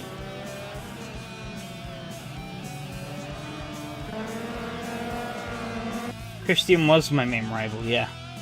As far as I'm aware. You were very wide, yeah. Alvaro was very aggressive, seemed on the entry there.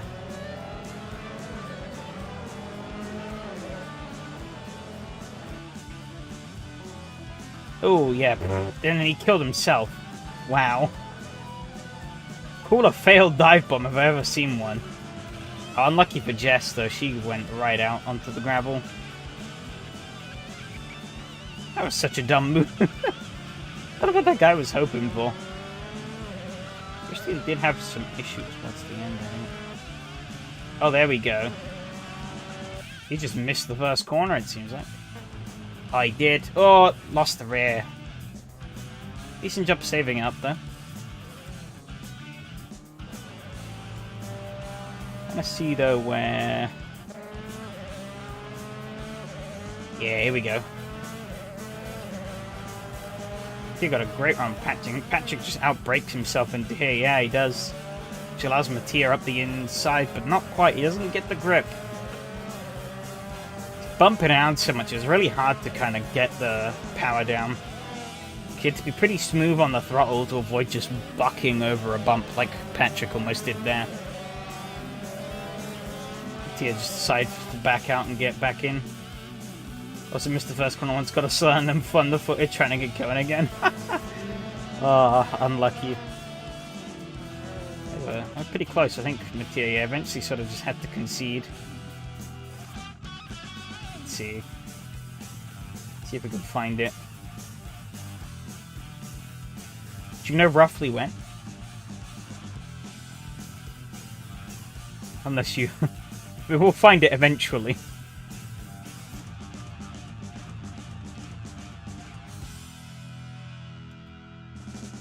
Pretty clean so far.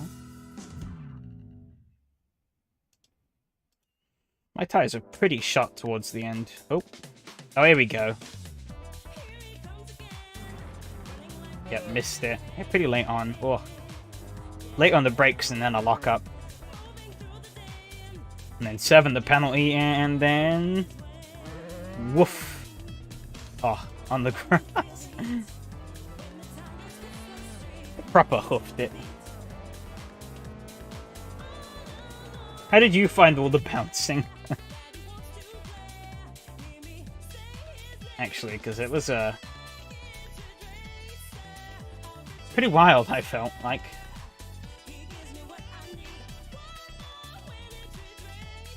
Did I say woof? Oh, I'm tired, okay? My brain says silly things.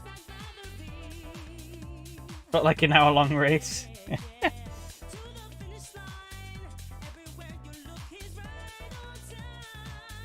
My brain got a good rattling.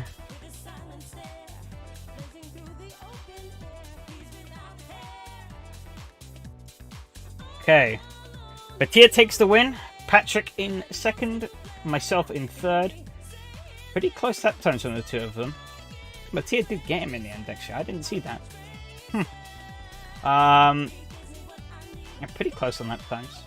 Also, can I just say, it's pretty fitting that the song that's playing now is actually titled One More Win. I didn't actually win, but yeah, hey Christine, yeah, that was good fun. Kind of a shame that it was just me and you at the end, but definitely kept me on my toes throughout those 6 weeks. Oh, not an easy track to end it on, though. Not at all. Pretty much everyone stayed on the lead lap, apart from Mr. Alvaro, but he left early, so. But pretty close grid actually. Not a long lap time, only 1 minute and 10 seconds, but everyone was sort of on there. He got 3 incident points. Yeah, so Christian 4th, another 110. Yeah, pretty decent. Pretty close lap times, I think. Yeah, Jess got a 110 as well. And a 111. They would have to assume that was a pretty consistent. I think I was roughly in the 111s. It's Mattia. Or am I? Yeah. Kind of following on with those two, and actually was kind of following them, which kind of helped me do better lap times. But then they started pulling away a bit, so my lap times kind of fell off, especially as my tires went as well. But pretty consistent around that ballpark. See what Hanu's was like. Oh yeah, very consistent. Apart from the penalty lap. I think Christian, same as well, yeah. Very consistent in the low 111s. But yep, overall, that was 7 points Pretty close. Pretty close.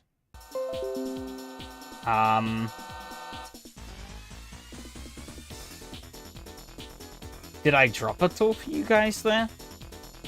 It's got a notification from OBS telling me it disconnected. I did? Shit. How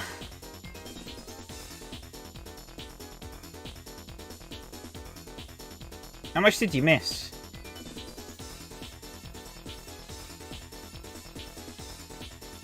Hopefully not a lot. It tells me I've dropped 0 frames.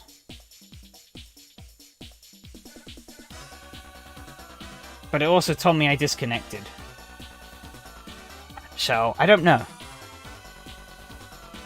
Just test the next combo before it dies. Yeah, hopefully this is going to be a recurrent thing of my internet just ticking time bombing me. But, overall, of course, Mattia finished a bit further back. Because he missed Avos. Yeah, we were the only 2 full-timers, but quite a varied amount of people on the top step of the rostrum. We actually had 4, Ilmari, Lucas, Mattia, and myself. Quite a few podium finishes as well. Obviously adding to the list Jessica, Christian, Patrick.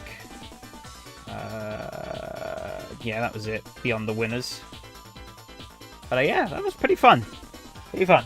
Alright, next 2 series, this. I will, reveal you.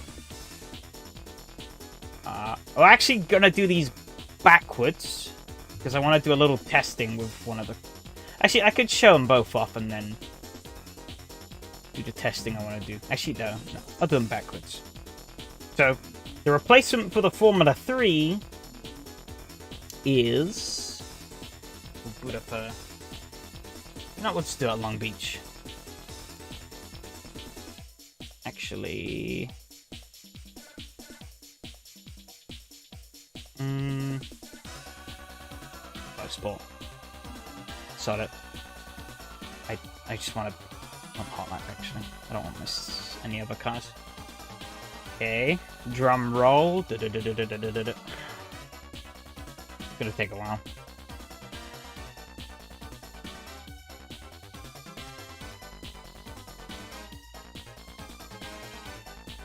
Ta-da! It's the Porsche Cup. My chat window has, for some reason, decided it wasn't... What is going on? Hang on.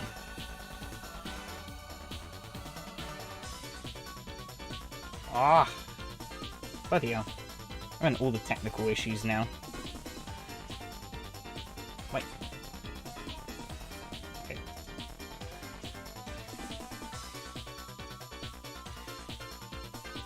Didn't you do this already? No, I have. I've actually never... I love this car in AC. Sounds like Crash Bandicoot music. It's from the original Daytona.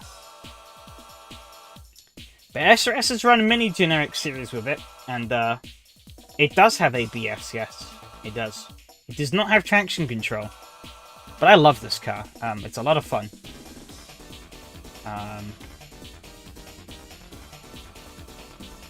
Will be a fixed setup championship again. But, yeah, as you can see here, ABS. As these sort of later series usually are. But I think this car is a really nice default setup. Only real thing that I think really want to change is the brake bias back a little bit, but that's just personal preference. The tires do start off pretty cold, as you can see, so that's one thing to keep note of. Well, actually, it depends on SRS settings. I forget how SRSs are, but they're set up like this. You'll see cold tires to start off with, but they come in reasonably quick. They are a pretty hard compound, which means that tire wear won't really be a factor.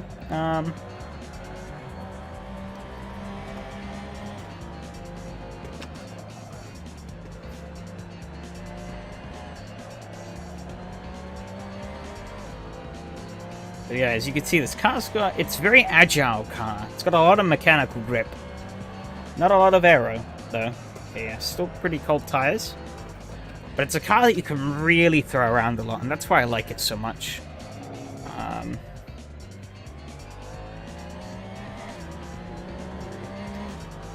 Now, granted, I actually haven't submitted these yet, so there's every chance Enrique tells me that we're actually doing a generic daily series with this car, and I'll just go and end myself. But this is my plan.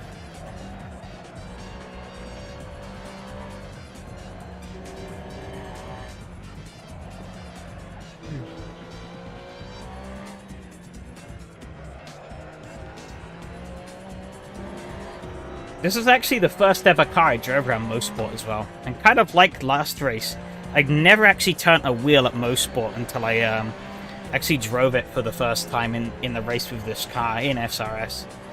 And I couldn't really have picked a better car. You request the brake bias to be locked. Isn't it usually open? Was I could have back? No, I didn't, but it just was. However, it technically wasn't. Technically wasn't. You see, if you have... if you use the buttons to change it, it actually would still allow you to change it. Pro tip. I think on the keyboard... I don't think I have it bound. But there is a keyboard binding for it by default. I forget what it is. It's somewhere. If it's this, that's force feedback.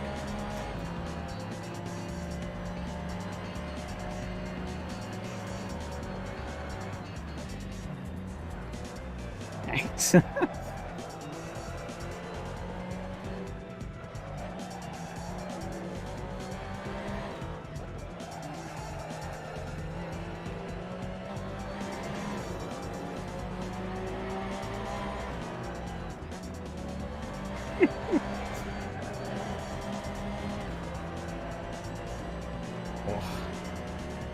Anyways, yeah, I just love getting carried away driving this. Fun car though, love it. Love the OG Porsche Cup. Shame the new one sucks. Granted, I've only driven the R-Factor 2 version, but I did not like the new one one bit from what I tried in R-Factor 2. So, second car, however, well, it's actually a group of cars. I wanna run a little bit of a test with it. A bit of an unorthodox test.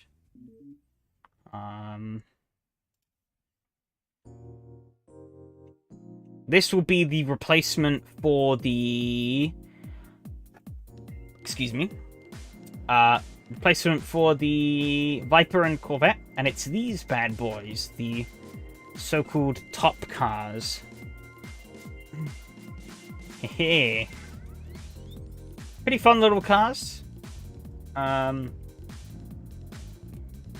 They're a bit slippery, but they're pretty raw. They're not that powerful, actually. They may look like big, scary cars, but they're not too bad. However, I've brought it to Phoenix because there is a little bit of testing I want to do.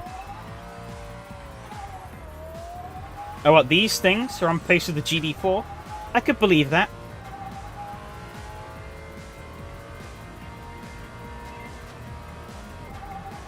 And they're showing about the Porsche Cup.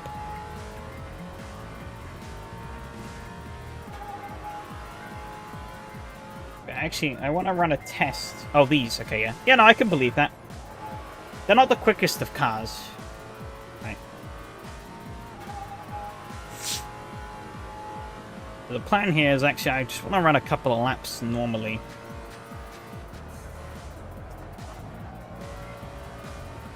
What are you saying oh no for? Let them compete in Motegi. Ah. But yeah, the rear end on these can get quite loosey-goosey, at least on default setup. I haven't played around with the setup too much.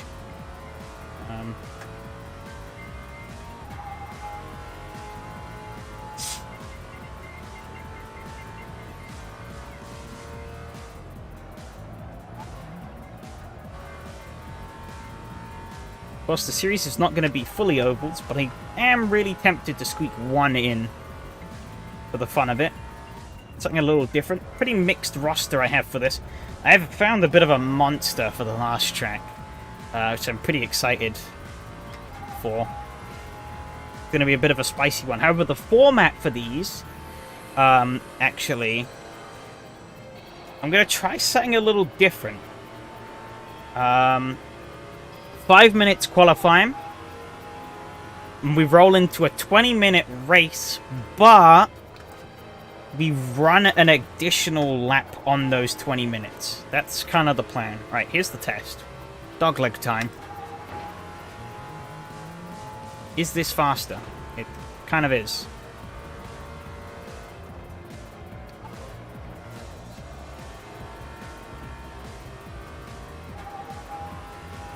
Looks like you're in NASCAR. I like these better. I gotta say, I somewhat would pick this over Euro NASCAR because I can actually change the gear ratios.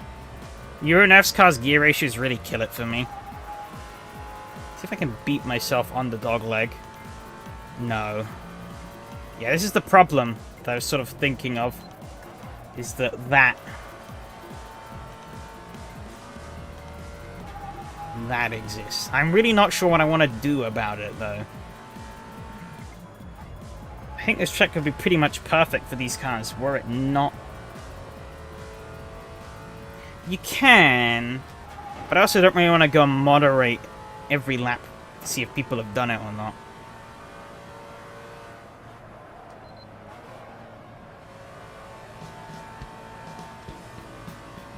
Support who's cutting.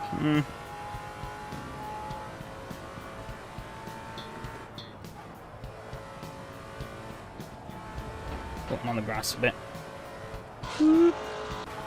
Still remember the Porsche Cup race, everyone was in half a lap ahead in Spa being tumbled to doing synchronized spins. God, yeah. I remember actually one of those races. I don't know if that was the same race. But I remember, what do you call it? Yeah, at Spa in the Porsche Cup.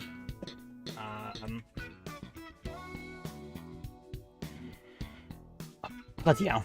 But yeah, at Spa in the Porsche Cup, they, I was actually running pretty consistent podiums, I think, all season. And then Spa cropped up at the end. And, holy cow. Like, I was up there in, like, the podiums pretty much every race. Spa rolls up. I'm 5th place, a mile behind the top 4. They just checked out. They were gone. And it was like... really puts into perspective just how much people drove Spa compared to other tracks.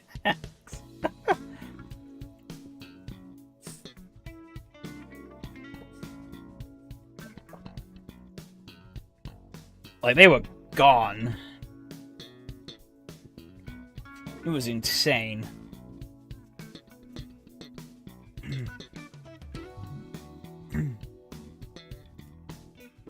So can we download these mods? They'll be up on SRS, but I will make a post on my server with all the schedule and all the details once I got it sorted out. It's full size screw with a lot of retaining, so I don't need to worry about people cutting. Yeah. Alternatively, we do also have Martinsville as an option for the lefty turny round, which is a bit smaller and tighter. As you can see. Why not both? I don't have space for both. I was actually struggling to actually... I had too many tracks I want to put in this series. Not enough slots.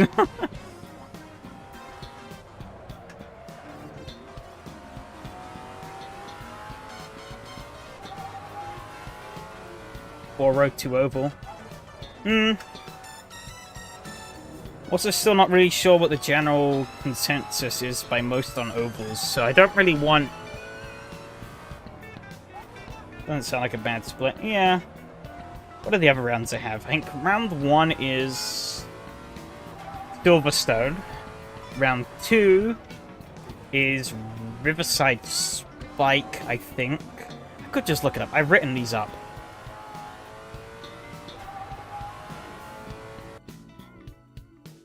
have Martinsville, so you don't have to worry about cutters. Yeah. I love Riverside. It's generic, but I think it's a good track to get people... A, I haven't used Silverstone in a while. And B, I think it's...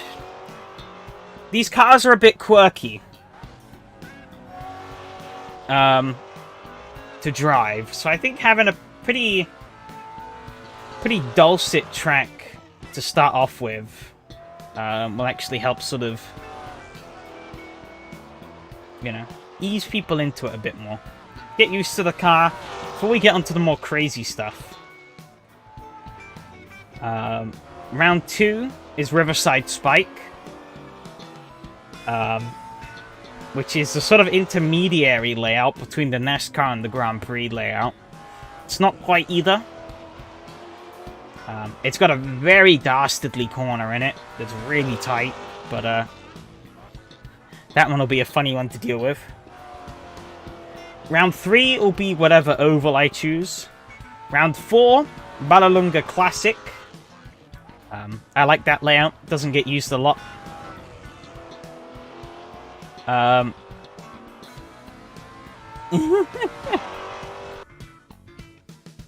Replay ran out already.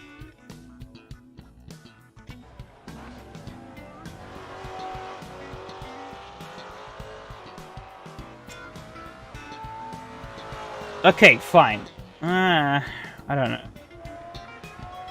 See, you've really jammed me here.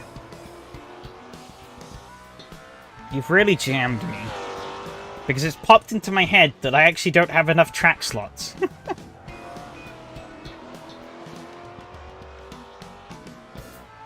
I think, yeah, oval round, though, will be Martinsville. I think. I'm just gonna go with it. Fuck it.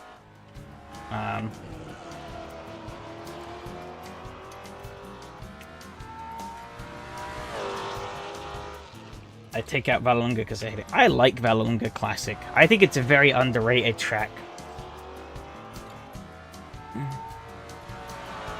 People always pick the bigger, like, full layout, which is kind of eh. But I like the classic one. It's got a nice flow to it. These cars handle it quite well, actually.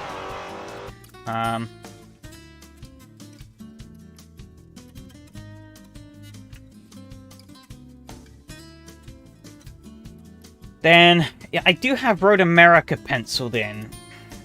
I'm also really considering that Orchard Road Street circuit we ran a couple of series ago. In that sort of Singaporean one in Donnie's series in the Alfa Romeo. That's a tempting pick. So I think I might actually slot that in. But the final track is a real spicy one. Nah, I think the classic layout works better. I think the small one is a bit too small. I want these cars to stretch their legs a little bit. You know? Make them work a bit. Not just like... slipping, or not just like kind of poodle around. I mean, come on, you know me. I like going fast.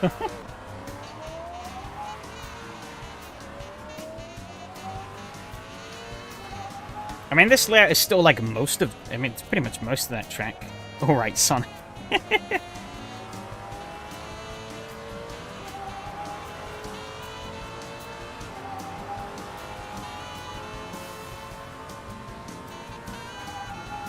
Actually, quite a lot of setup options on this car, though, so it will be interesting to see what kind of setup abominations we see. One big thing... Oh, locked up a bit. I braked way too hard into that, though. One big thing... Also cold tires. One big thing to consider, though, is... these rear tires will get pretty toasty. Oh, I can feel them. Flat spots.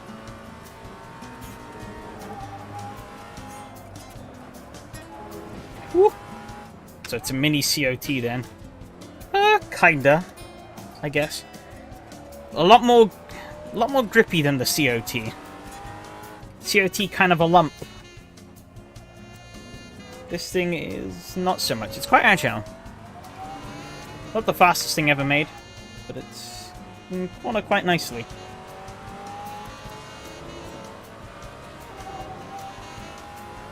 It hits quite a nice middle ground, I feel like, between like DTM V8 supercars and like sort of I guess MX5 Cup, for lack of a better part slot in there. You know, it's V8 powered. It's got good torque.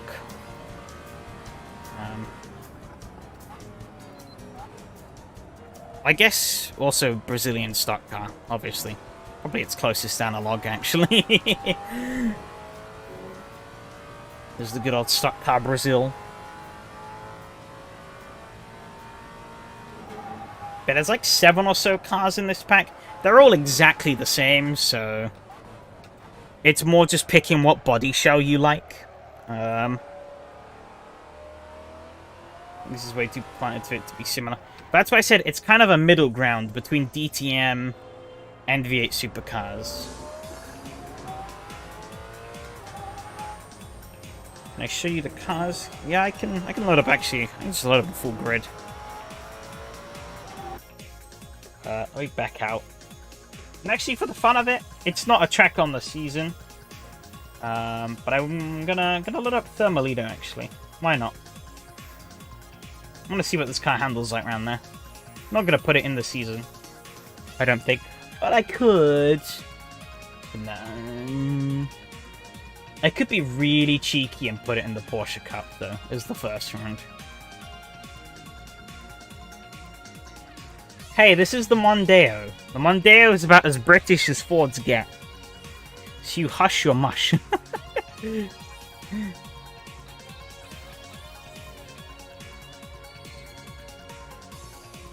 2023. I almost picked the old one there. That would have been interesting.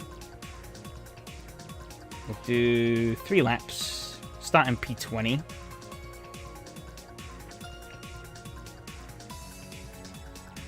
Have this on random select, but I'm hoping we can get all of them.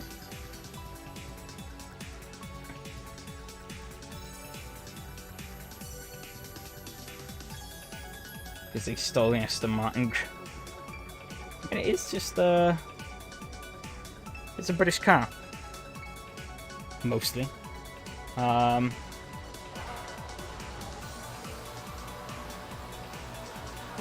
we're in the Ford. I think ahead of me is a Fiat. Not sure. Mercedes there. There's a Camry. Woo! Rear-ended that Mercedes. There's another one there. There's a Lancer as well. They're not having a good time at this chicane. I'm being bullied. Woo! I killed that man. Could take some banging, yep. It's kind of forced into that, so it's not all my fault. I'm gonna play it at least. I see Mitsubishi Lancer up ahead. Don't worry, he'll be back. Woo. Oh yeah, because he died at the Arnie corner. Fuck's sakes.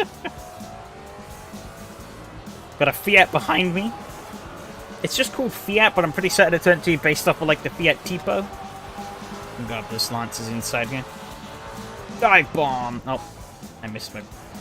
Oh, I doubly missed the braking zone. Really? He did not... Oh my god.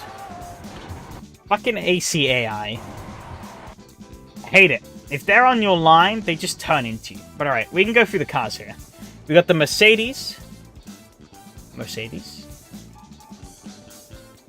We then have the Fiat. Nice little Fiat. And we got the Camry. Nice little Camry. Oh yeah, the Chevrolet Cruze.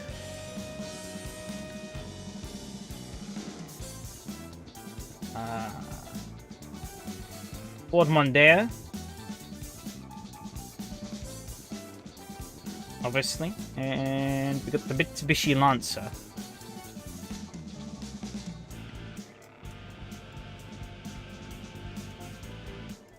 Also, yeah, lights are fake.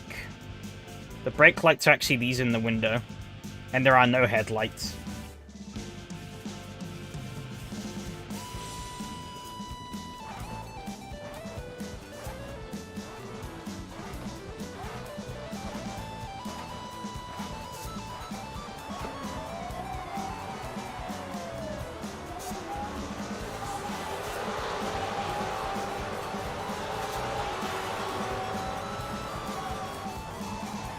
Oh, that AI under braking bastard. I've been sandwiched here.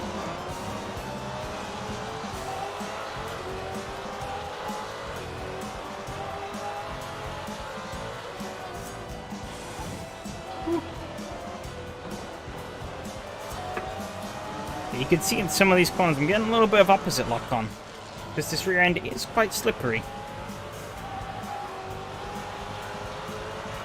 You can quite turn it on the throttle in some of these corners.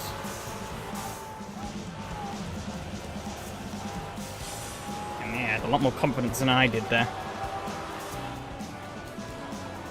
I bet he gets dive bombed. I got that pretty nicely, actually.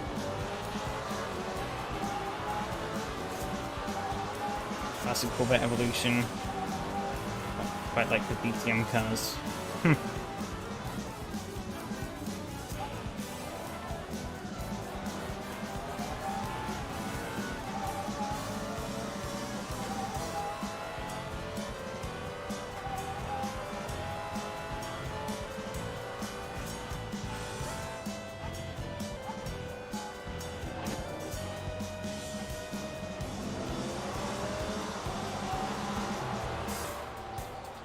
Thank God that chicane out of this tunnel is gone.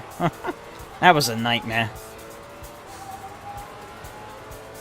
It wasn't really a nightmare, but it was pretty darn awkward.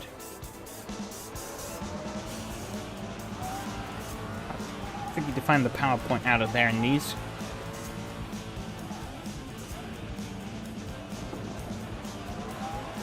Woo! Pumped you on the first corner. How about no? Oh, oh, I'm all over the place. Actually, yeah, you see, you said you weren't going to join this series because of no ABS. However, you should join for national pride, because I don't know if you could see that. This mod, I'm pretty certain, was made for an Argentinian community. There you go. Gotta rep the nation.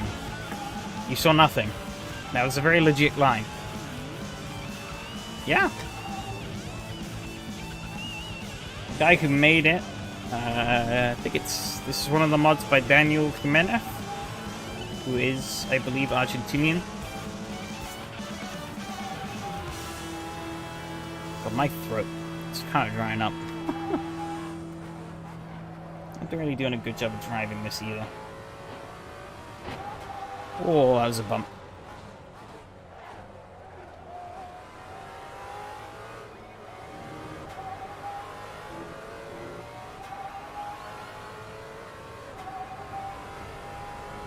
This is actually a real life series?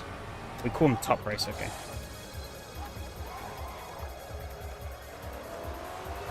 Oh, he's done me dirty.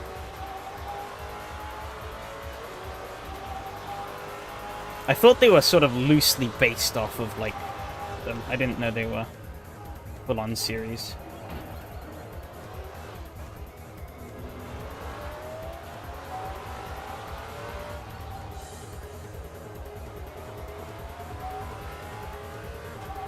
AI is really maximizing the power. I am not.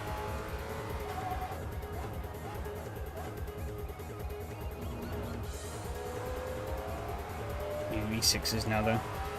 Makes sense, probably more cost effective. I guess maybe this was sort of a conceptualized idea of a more beefier. Yeah, the same, just more generic. Yeah. I think it's probably maybe a conceptual version of like a beefier Top Race. There are pseudo DTM. I guess pseudo Brazilian stock cars as well. Brazilian stock cars are kind of similar. Well, these days they're a bit more they're a bit more basic on the era, but they did used to be kind of like these. I cannot get that chicane. So it's fine, we just cut. That's how I'm gonna win Thermalito 2023. Totally. By just cutting all the corners. God,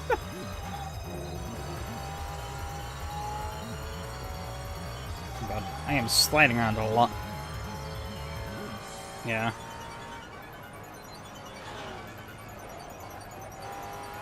Damn, they're holding so much grip. Jack is a lot of fun.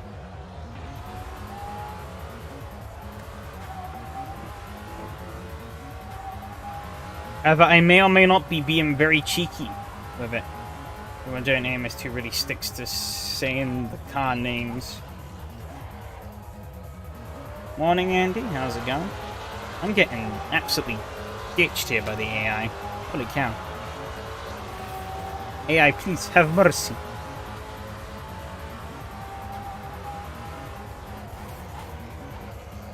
Oh, he hit the wall.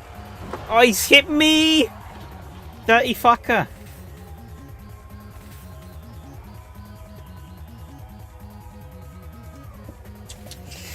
Can you believe it? Murdered by the AI.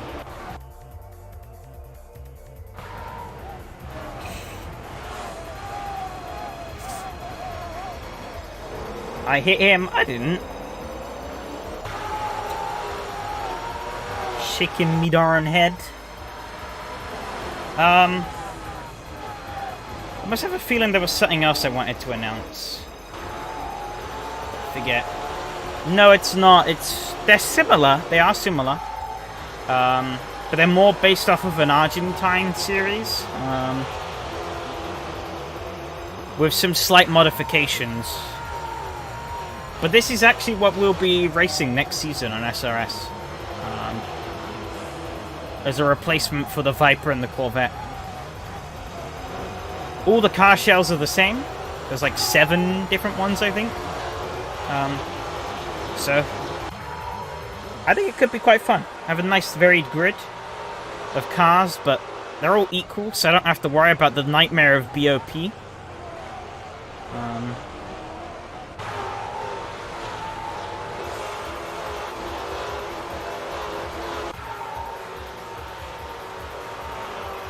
I did have a thought the other day, yesterday though. Yesterday, I can't brain anymore. I was having a thought though, about sort of more longer term plans for SRS. Obviously I have no clue how long I'm going to be doing this for.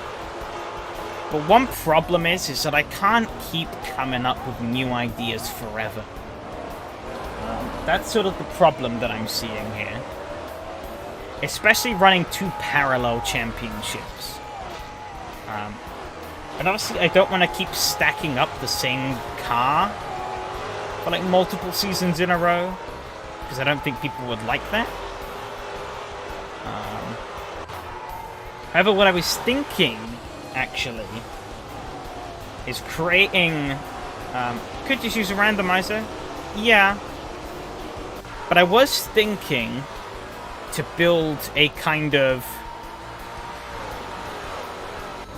a rotation. It won't be set in stone by any means. Oops. You saw nothing.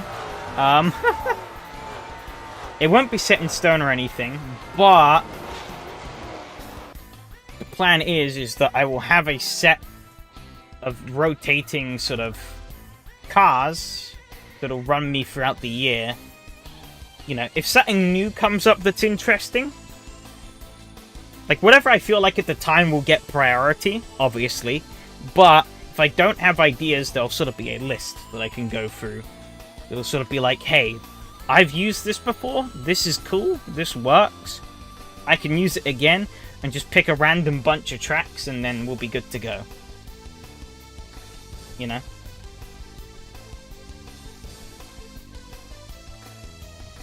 That's sort of the loose plan that I have here. I feel like I'm missing something, though.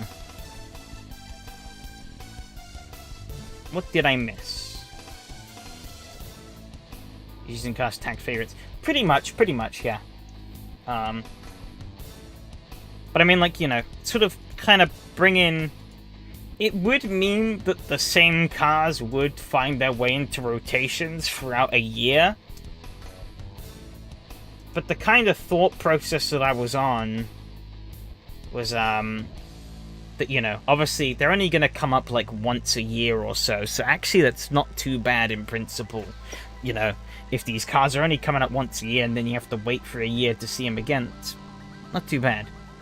And that's in the other series. I already did. I announced them backwards.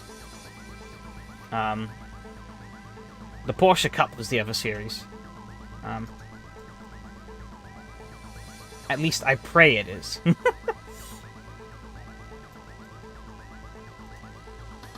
After this live stream's done, I will finalize up those, and I will send them off. I already forgot it. Damn. I picked a bit of a mixed bunch of tracks for that one. A couple of predictable ones. But a couple of spicy ones as well. Well, actually, it's all America. It's all set in America, but I've picked a bit of a mix from different pots. No, there are no UK. All America. Well, one Canada. Most spots on the list. But all the other tracks are America.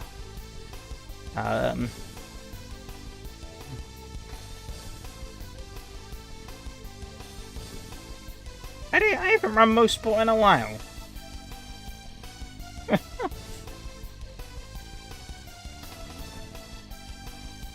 Okay, actually, it was last season final round, wasn't it?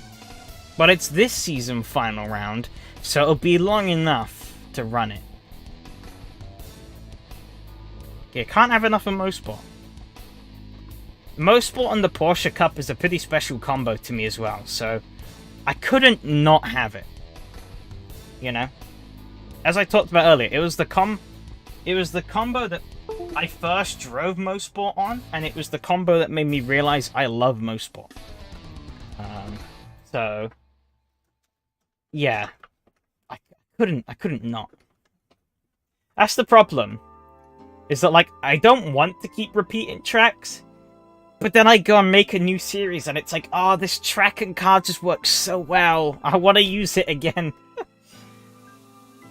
But no, yeah, we haven't, as you said with the other one, though, I haven't actually used Silverstone in quite a few seasons, and, you know, obviously, being British, I do have a bit of a bias. I love my home tracks.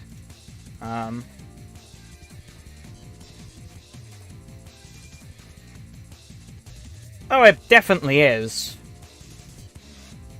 But, I'm hoping the rest of the season is enough to spice it up.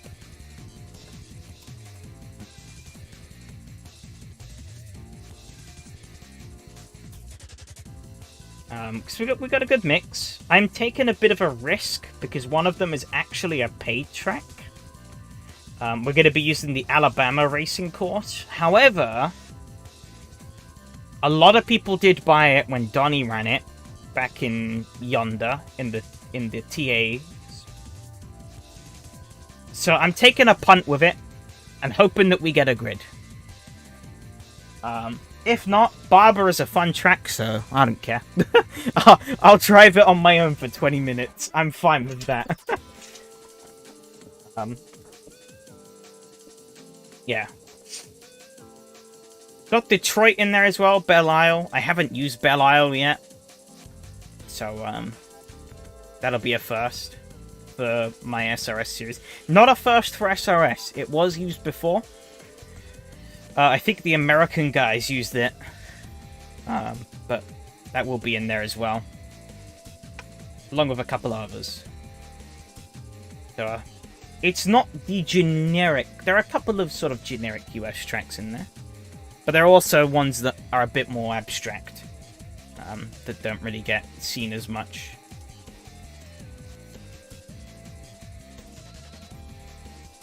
Including one that I've only ever driven in Historics, so that will be an interesting one to explore in a more modern car.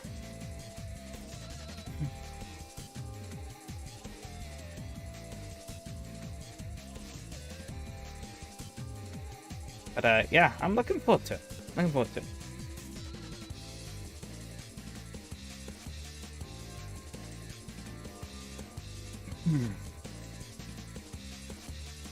So Animal Crossing next. I don't have that.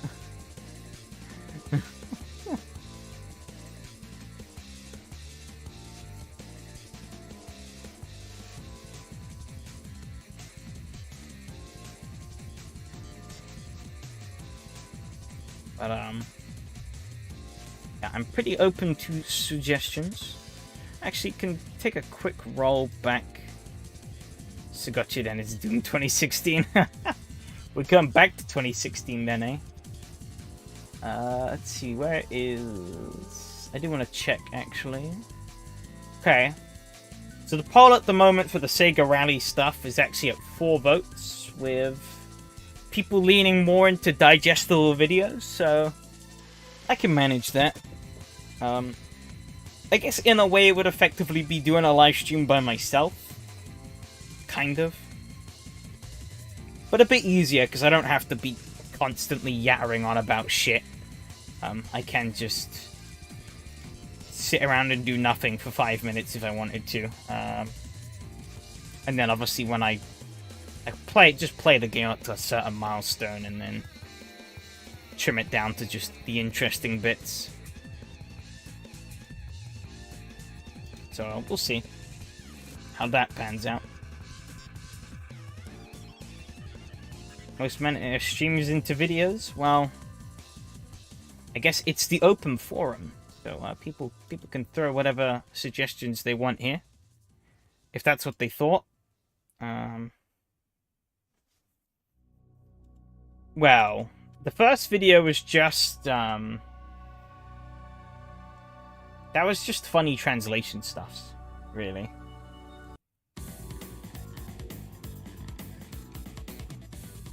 That wasn't really kind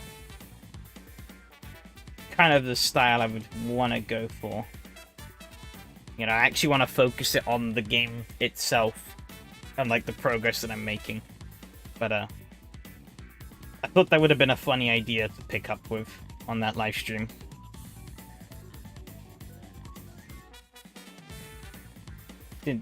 True.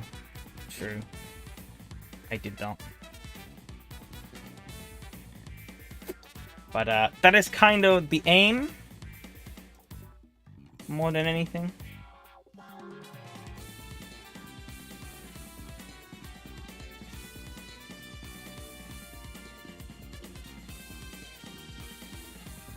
I just want to pick...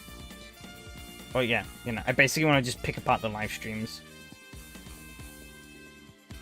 Also, fuck it, because we don't have any better ideas at the moment. I'm gonna go get lost again. But, yeah, that's kind of the general... In a sense, the plan would be to do basically like what you did for Trail Out. And other things, you know, where you just play through the game and then just trim it down to bits, sort of like, you know, you're highlighting your journey through the game, but it's not overbearing. It's just pretty straightforward. With, like, simple stuff.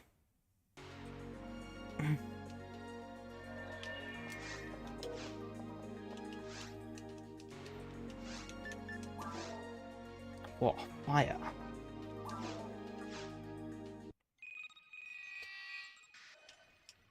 Yeah, because probably doing... I can understand why people... Oh, yeah. Burning Rangers theme. Chris? I don't believe your name is Chris. But okay. Oh, I guess it could be. Better to do first at streams. Maybe. Use Asuka and Rago Forest. We have to yet to get handle on the cause. Rescue people and extinguish the fire. Names 9-10 victims. We confirmed to worry about whether or not you've put out a fire before. Protects from flames in your normal attacks.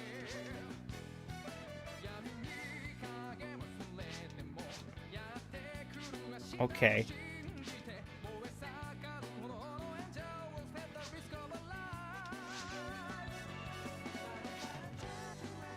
Therapeutic misuse is prohibited. Oh.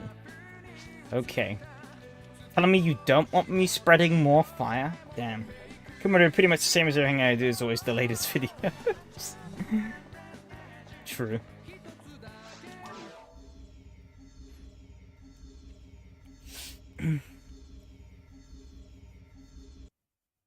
Oh, fire.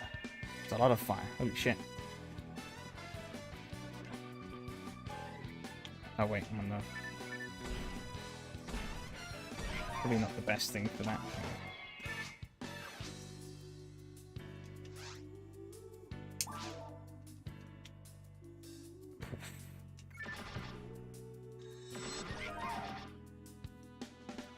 Okay.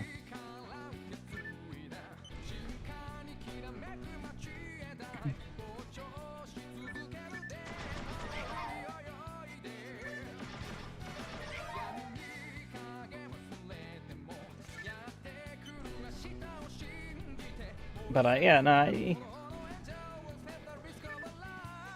mean, this is pretty much the perfect series to sort of experiment around with these things, so... Jesus. I thought they probably would have buffed these guys up a little bit for this, but... Yes, they didn't. Okay, these guys still... No. Okay, he takes a lot more. Jeez.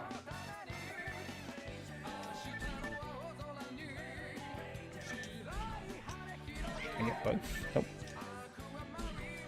Can I even get that from there? Oh, I can. Damn, the range on this thing is pretty balling. But I'm gonna play chill out and stream one of these days. Fair enough. It'd probably make for pretty decent stream content. What did I open? That button did nothing. Okay, game. Thank you. Very helpful button.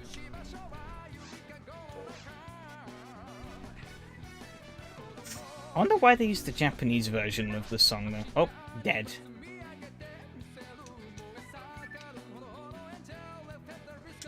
I get all three? Aha. Shotgun. Who would have thought you'd put fires out of a shotgun?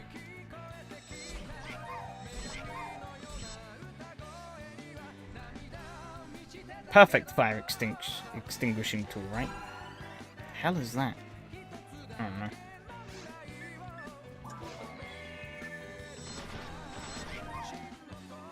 What? Oh, there's more. Ooh, okay.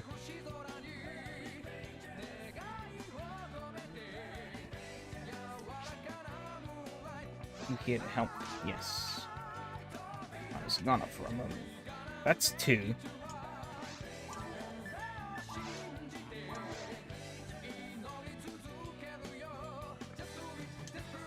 %, the number rescued is 2, total rescued is 2. Okay. I wonder how far this goes.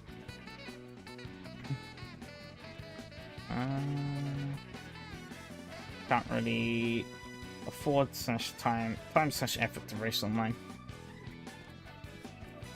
I mean, not to mention your problems as well.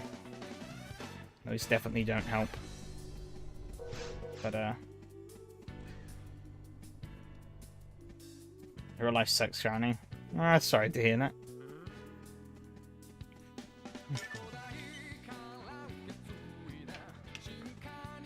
Oh, yeah. Oh, it's just straight disabled. Okay, fuck you. What did that open? Oh. Bridge. Aha.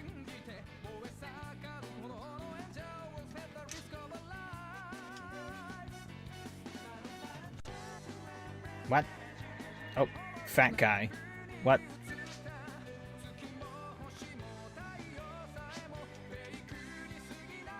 Okay. Well, gate will be opened by the system. Okay.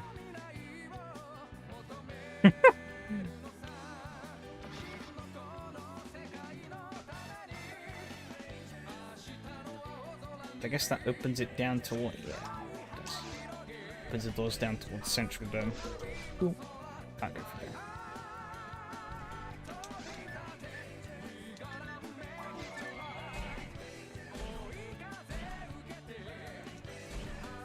I can't remember if I said it or not, but yeah, hopefully things work out for you.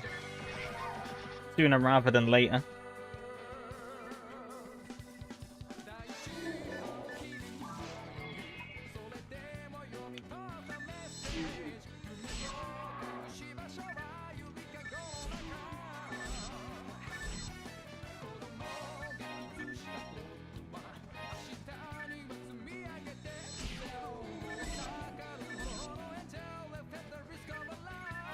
Never nice to have real life problems. Oh god.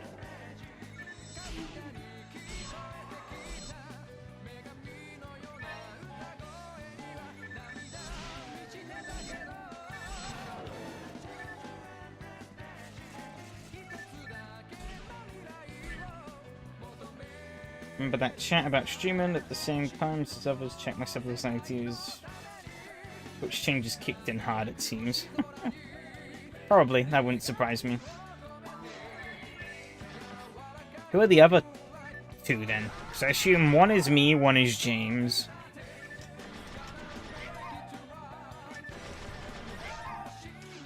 Okay.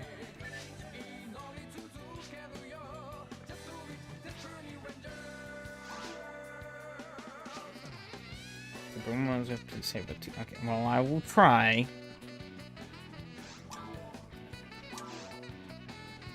What is the name of this game? It is Phantasy Star Online, the original. This is episodes 1 and 2, the GameCube release. However, this background music is actually... I think it's called somewhat like Angels of Burning Hearts or something like that. It's from a different game originally, called Burning Rangers. Which is, Oh yeah, I know who Pet is, yeah. It's from a different game called Burning Rangers, which was a Saturn game. That they actually used to, or Sonic Team used as a kind of test bed for PSO.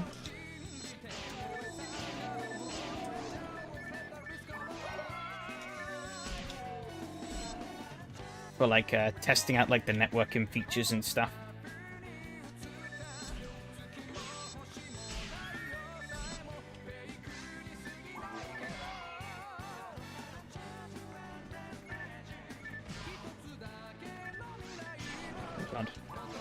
Woo.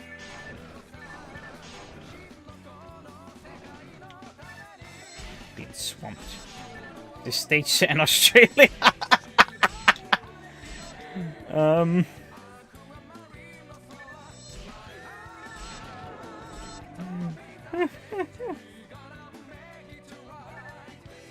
Oh yeah, it's spelled funny, yeah. I don't know why I'm picking all this shit up. Most of it is just garbage. My inventory at 26. Okay. Sadly, no, it's not set in Australia. Look at this little shit. Playing dead. I run back far enough. He doesn't want to. There you go. Pow. Sadly. Wait, what?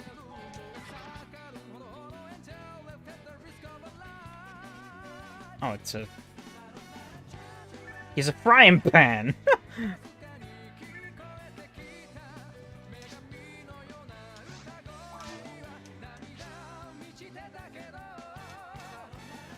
Damn. He could have given me his frying pan before he left. That's some... Okay, that's not bad. Oh, sadly it's not set in Australia. Oh, right, yeah. I see what you mean now. Whoops. No, it's not what I meant.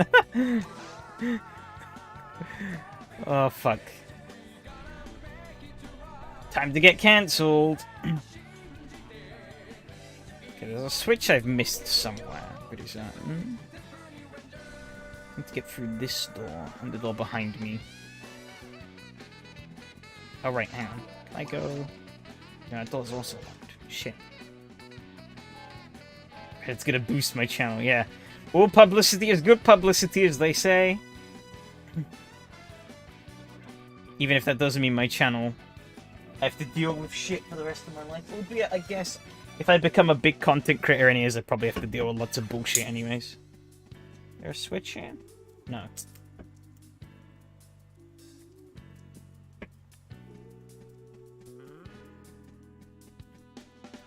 There's a switch I have missed. No doubt I have walked right past it like a buffoon.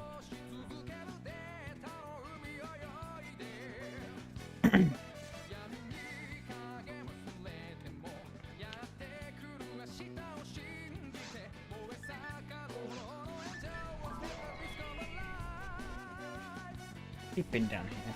I'll double check. Just make sure I haven't hidden it in like a corner or some stupid shit. No.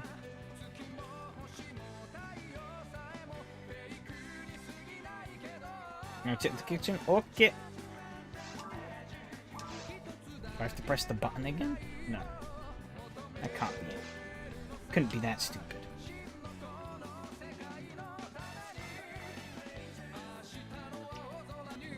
That's enabled. God damn it.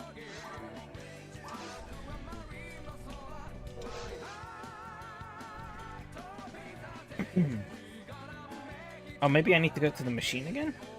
This one? I wonder. No. Fuck. Is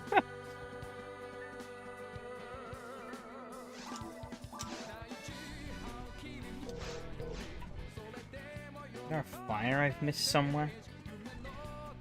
It's just gone in a circle now. I've gotta be being pretty dumb. I can't think of what it would be.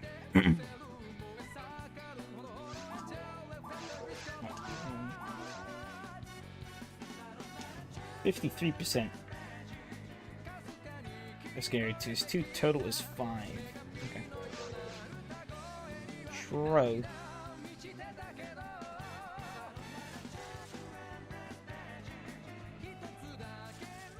I don't see anything.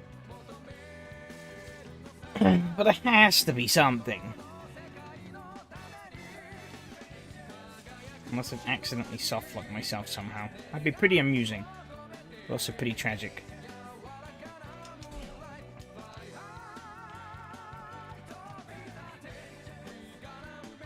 It's like backwards loop.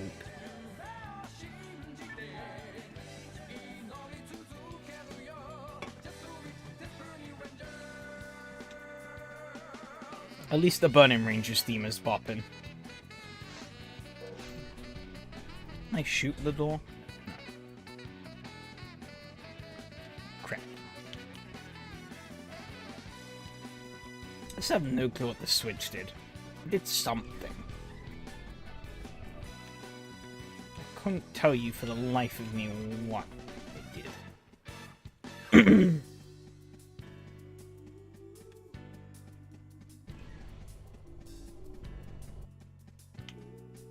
Definitely hit that, right?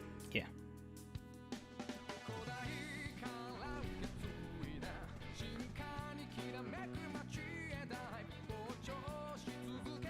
Frying Pan Man didn't leave anything? No.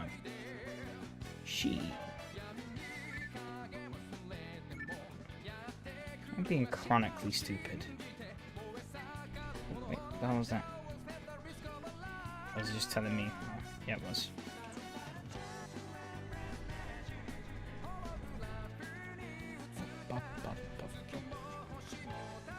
Okay, I've literally... Why am I so bad at this? Gosh darn it.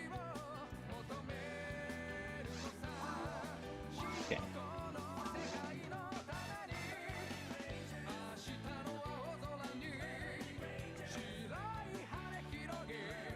Just quickly. Cheating? No, never.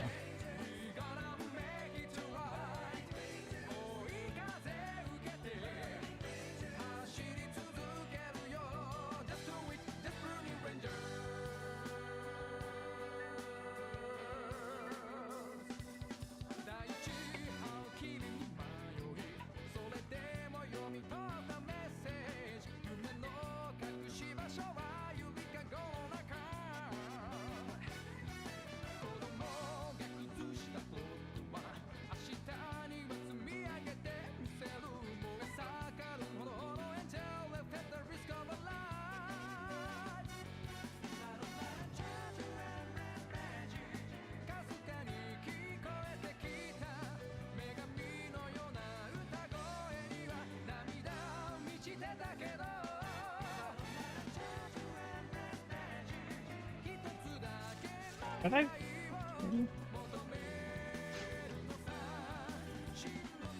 I did get this person. I don't... I think I broke it.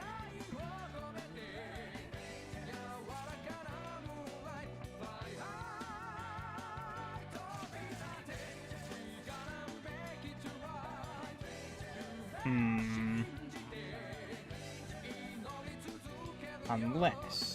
I didn't actually walk onto that platform again. Run it.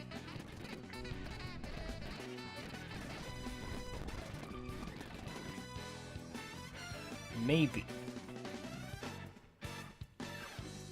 No. What in the actual fuck?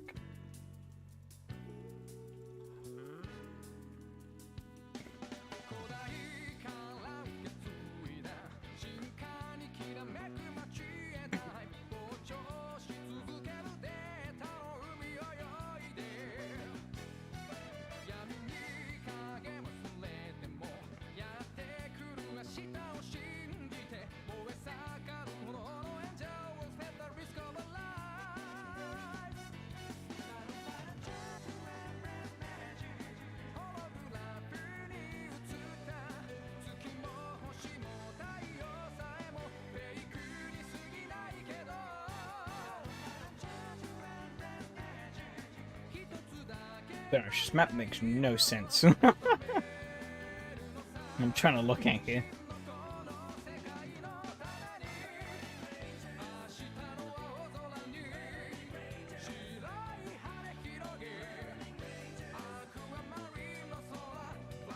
So I think and they will not open to talk to all the NPCs, which is the bottom one. But then Mark 6 will open marked by switch 6. There's a switch there. Open the gate mark 6 and then you'll be able to... Apparently a switch there. I don't see it.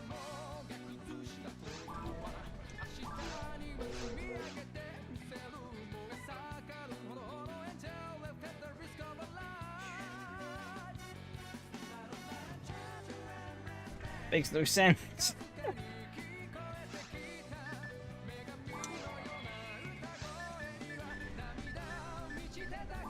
Could be something I've broken something.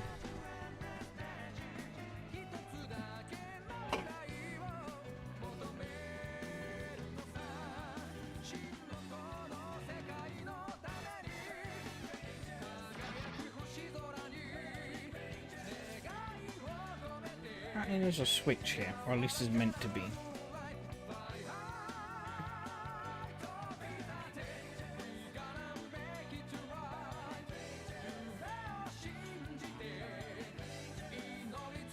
I think I have well and truly broken this.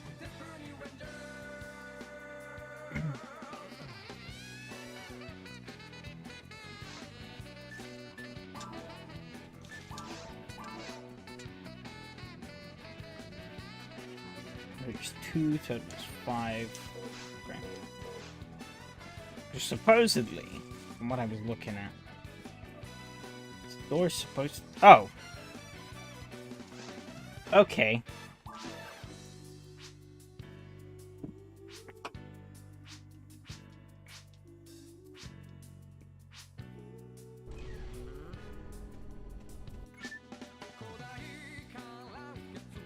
Yep. God fucking damn it. Door open. I'm guessing the one at the bottom. Why did I have to be so obtuse?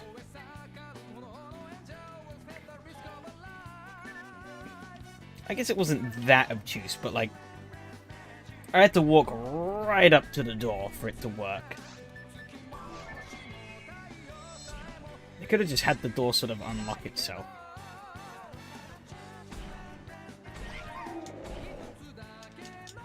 Oh well.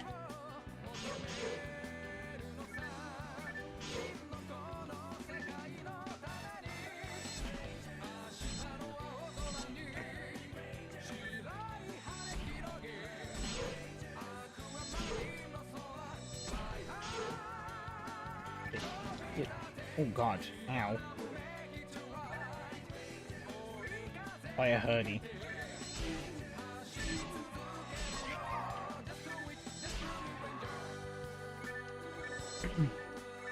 Shotgun kind of slaps though.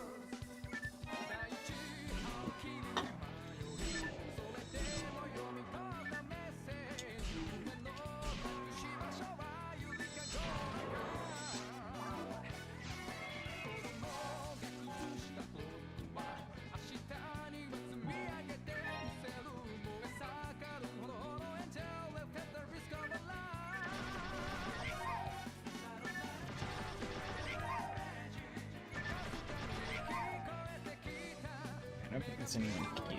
There's someone over there. Right in front of the dome. Can I even get right in front of the dome? No. Actually, yeah, I can. Okay.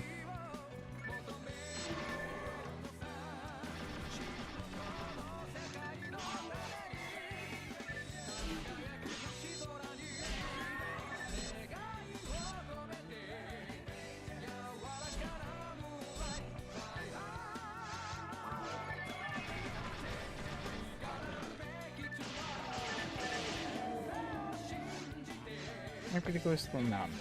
Never mind. Like, oh, I might level up. No, I won't.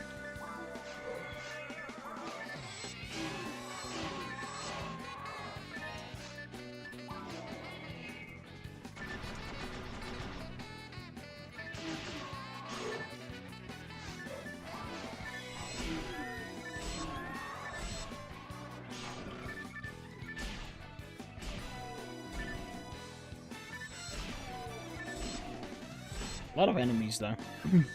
That's for sure.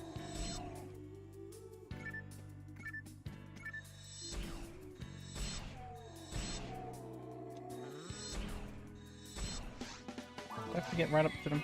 Or I have to kill all the enemies? I think I do.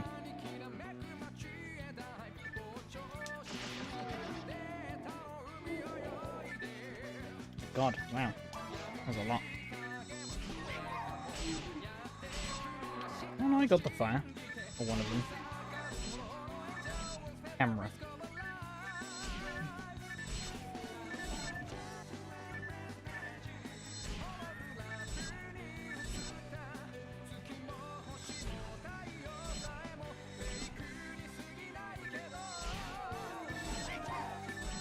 Okay, I took them. Cool.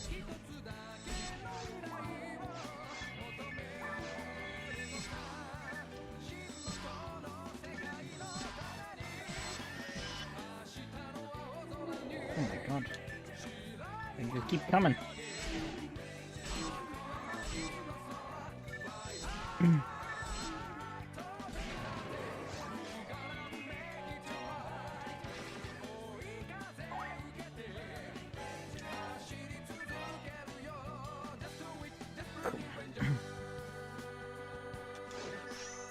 Nope, that's the wrong way. Oh wait, I guess maybe I need to use this one? To get down. Probably. What does this one do? This does. Oh my god, he's on fire.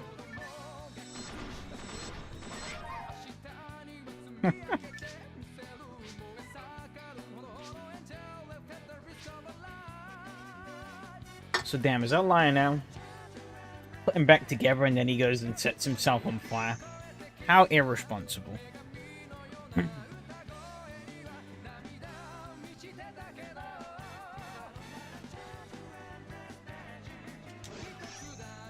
God, yeah, all the drops. Get teleport. That could be useful. Don't think anything else really here is. Nah.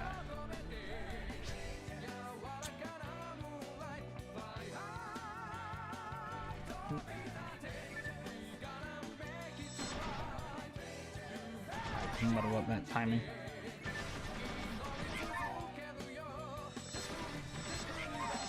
Cool. A big fire down there. Holy shit. He burning.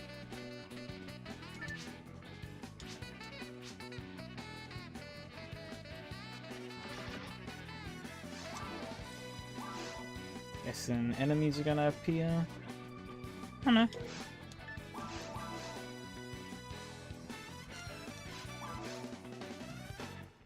97%, okay.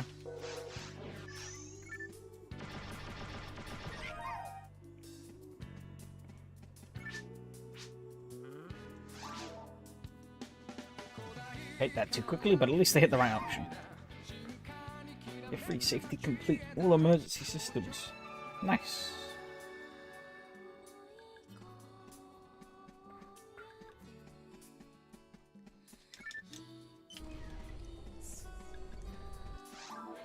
Guess I just go back? No, I think so.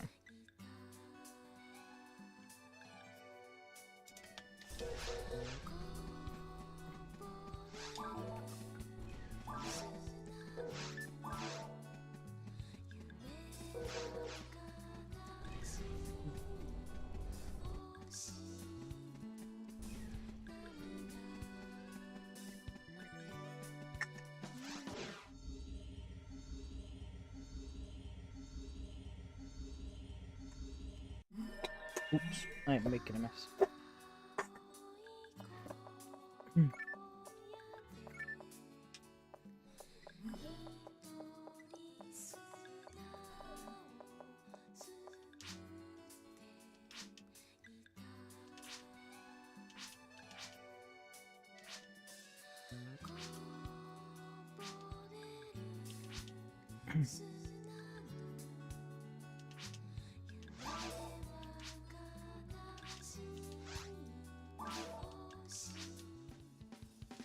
Oh yeah!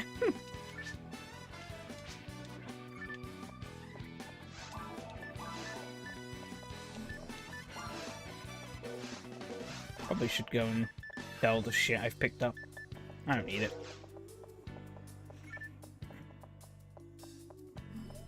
I don't think I picked up anything worth keeping. No.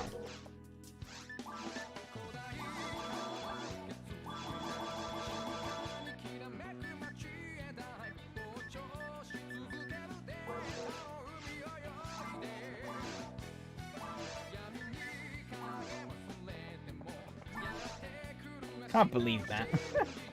I somehow played this game for like a good few hours and never even noticed there was a sort option for my bloody inventory.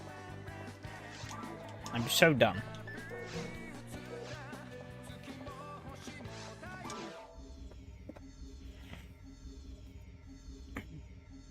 Hearing gaming, yup. Stupid ass section ID system. Where the hell am I going to be going? I see no fire. But there is person. I guess I should check to see what person want.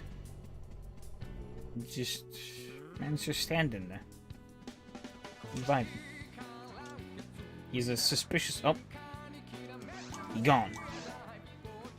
Oh, he's now over there. Man moves fast. Unless it's someone else.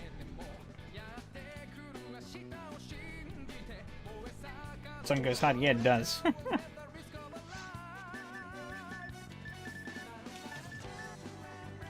What's the name? It's like the Burning Rangers theme from the Burning Rangers game, but it's called like Angels of Burning Hearts or something like that. There is an English version. I don't know why. Oh my god, why is the camera panning up? Spooky. Can I not put these fires out? Is it really just some force that's gone like crazy? Hey man, help.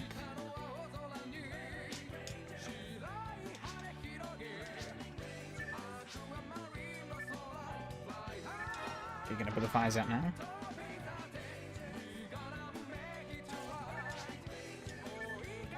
Okay.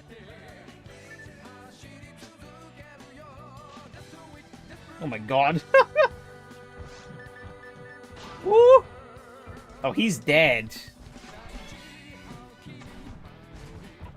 He's actually dead.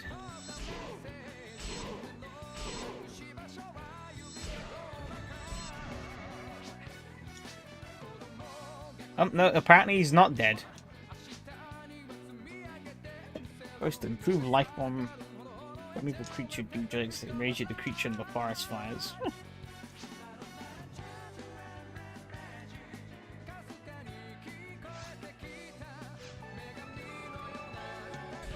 Okay, man fucking died. I wasn't the only one who saw that, right? He just got absolutely crushed by the Hilda Bear. And apparently it's fine.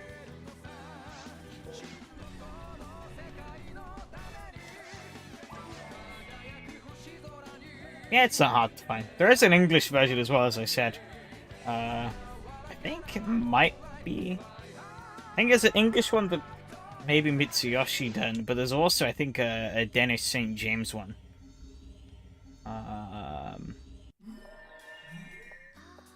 But for some reason, yeah, they used the Japanese version here, which is weird. This is also from Burning Rangers. Rage primeval creatures cause of the fires. Ravage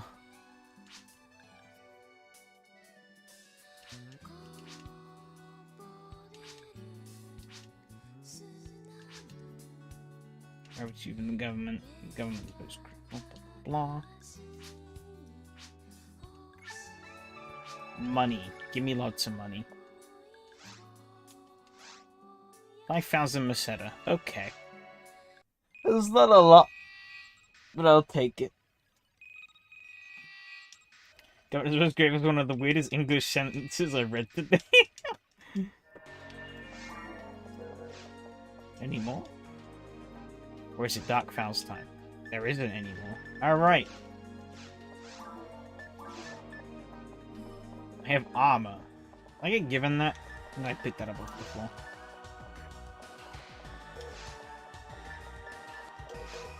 So you have beat the game? No. I haven't. However, I can go and officially beat episode 1 right here, right now.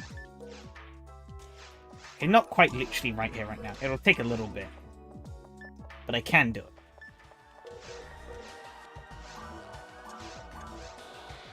Can I not get the map? Oh. Whatever.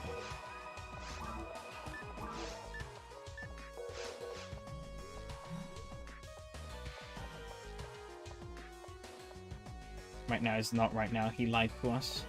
No. But basically what I have to do is go and clear ruins now. And once I clear ruins, I can fight the boss. And then we win game. The question is, do we do it?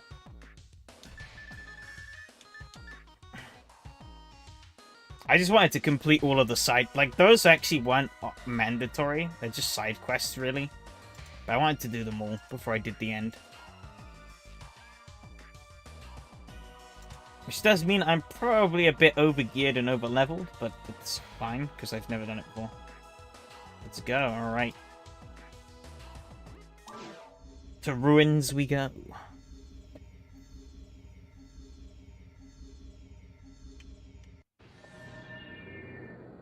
Ooh, spooky.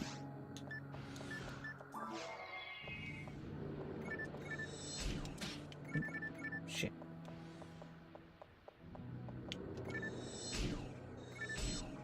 Lots of these buggers. Get out of here.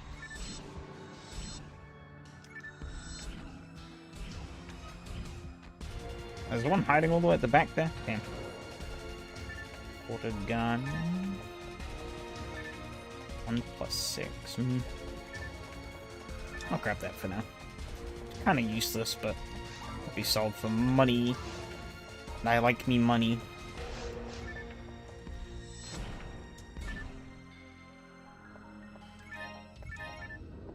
Okay, not too bad.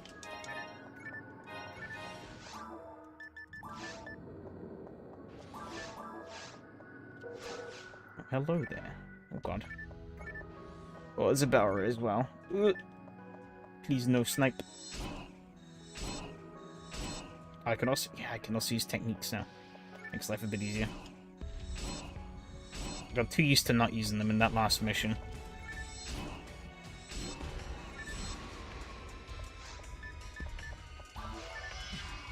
Ah, perfect.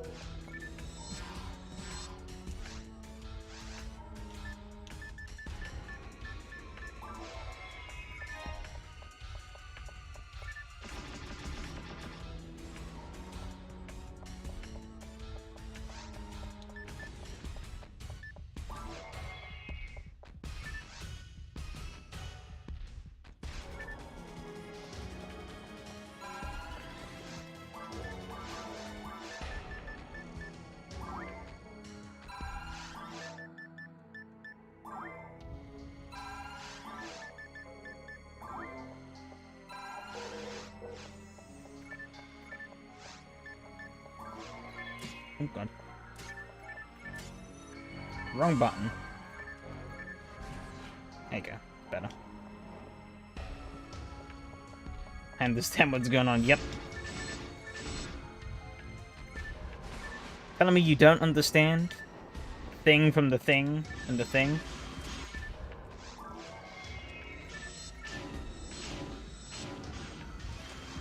I don't know how these guys work. TBH. Dull Saber's weird. Ow. But basically, I guess to summarize, without going into too much detail, the plot up until now... Oh god. Ow. I actually didn't take any damage. I don't know why I said ow. I didn't take any damage. Now I have. Ow. Wasn't a lot though. Round these guys up so I can get them better with the shotgun. But basically, the plot until now... in a sort of far distant land, I guess as Star Wars puts it, in a long time ago, in a galaxy far, far away. I don't actually know if that's true or not. But, humanity basically needed to get the fuck out of where it was currently. I don't think it was Earth. I think it's a planet called, like, Coral or some shit. Because it was referenced in the, like, DS game.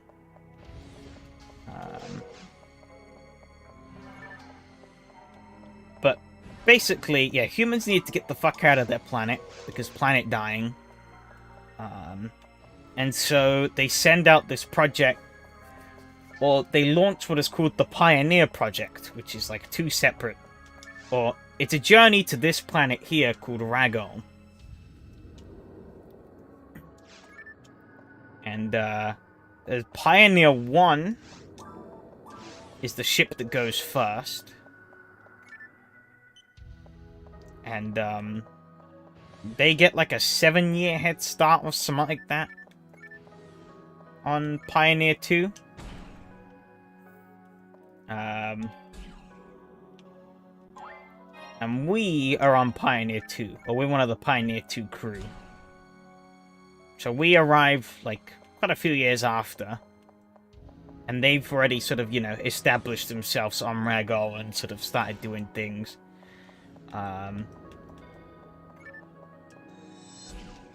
However, when we turn up, everyone is mysteriously gone.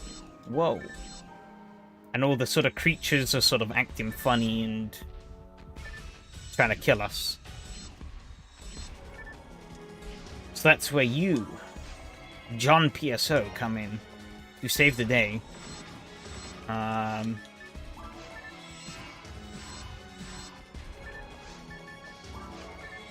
Because you're...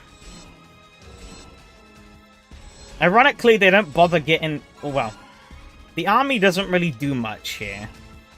Because actually, what we are, we're not the army, we're more like a freelance mercenary. Slicer? Okay. And the, yeah, known as... Ironically known as hunters. I say ironically because there is a class, the melee focus class in this game is called Hunter. So, goofy. I don't know why they call them hunters, but... Oh, there's only one close to me. Lol.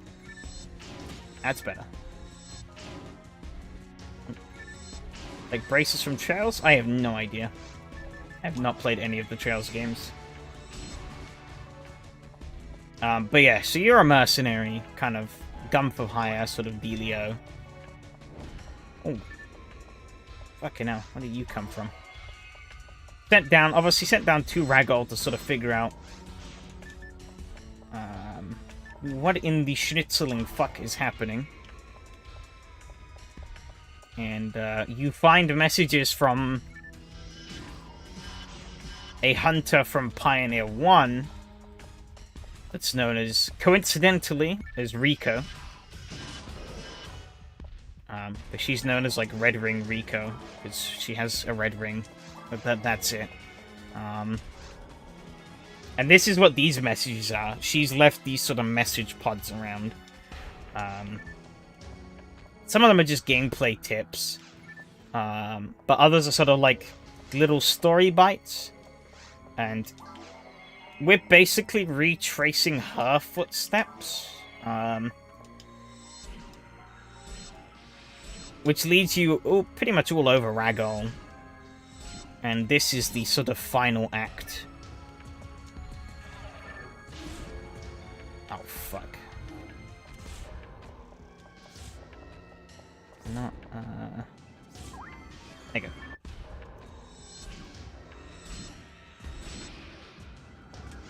Luckily, these guys are so damn inaccurate.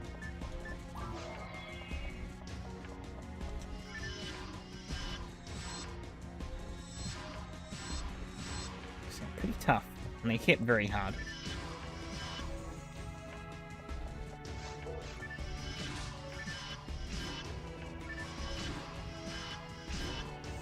Pretty lucky then with those. No, you don't. Oh, yeah, you are. I just shrugged it off like it was nothing. Holy cow. No, real. For fuck's sakes. No.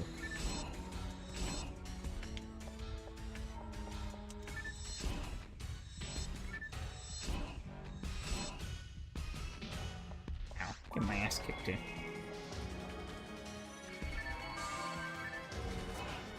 That only does 4. Okay. But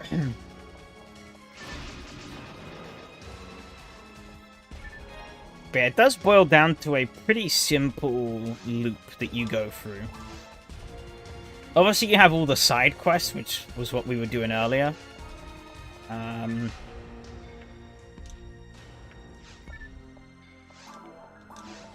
But the main actual sort of loop that you have to go through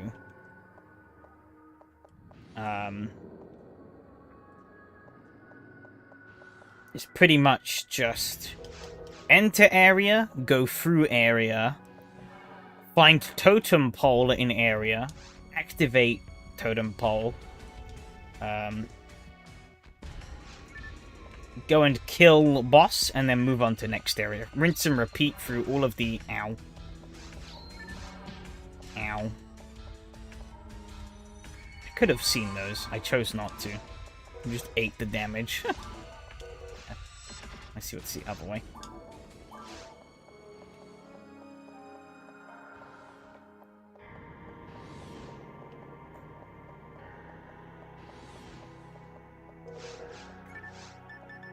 You start off in a pretty normal looking forest. Just with sussy creatures. And then go to a slightly darker forest. Ow.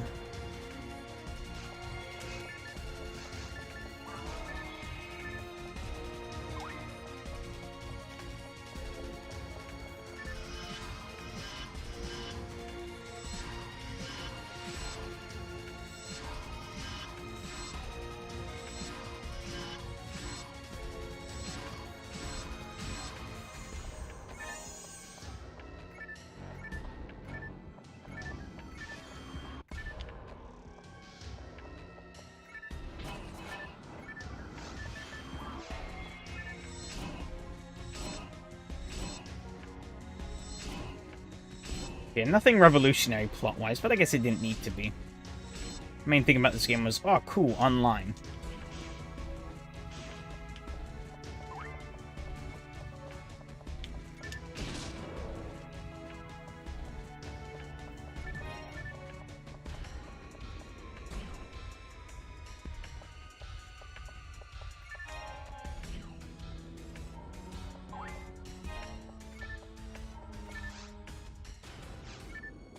Very helpful.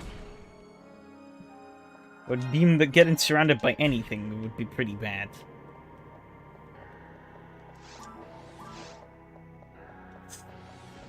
I feel like they... Okay, we're having visits. Visit.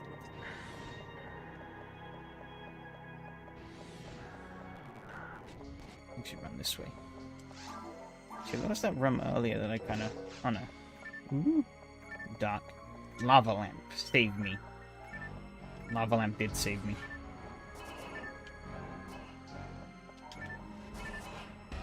Eat fire swirl. They ate that pretty well.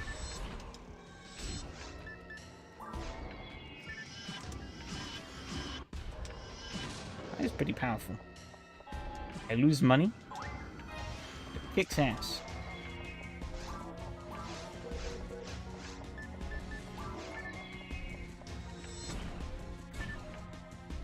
Okay. I ran out of... No! Out of inventory space.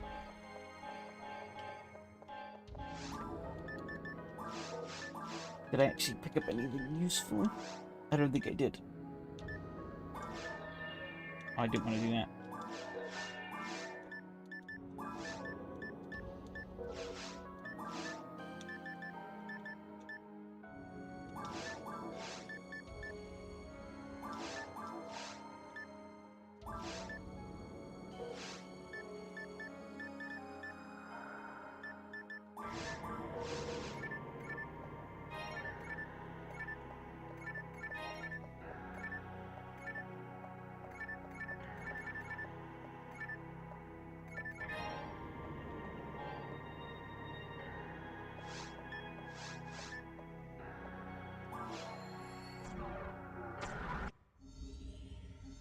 Ugh.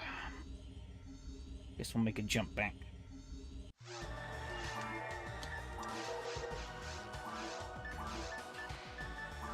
Put that off in there. Let me see anything I want to drop off.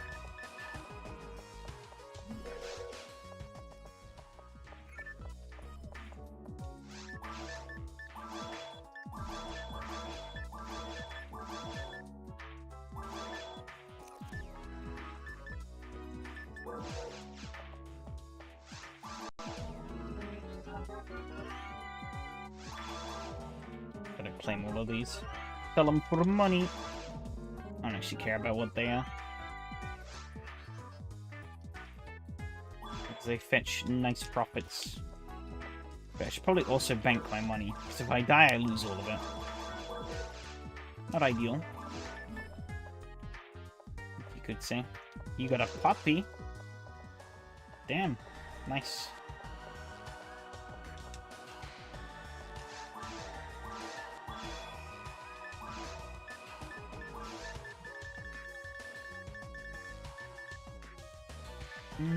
I don't want that just yet, actually. Wait. No, okay, I was being stupid. Never mind. Is it just visiting, or...?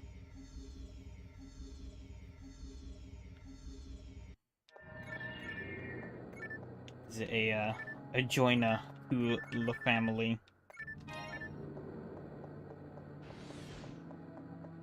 Of course, these buggers would be waiting for me.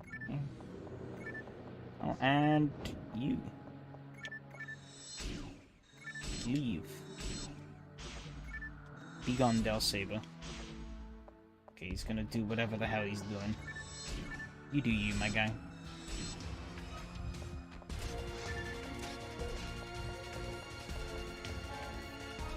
Ooh.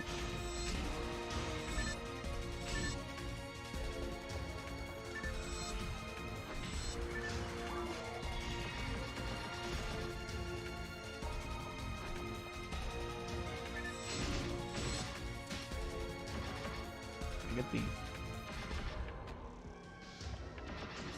Got him. Nice.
Ooh, that was pretty close.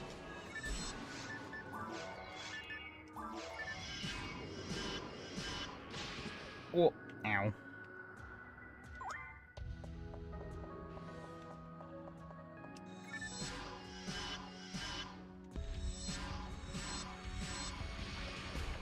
I missed.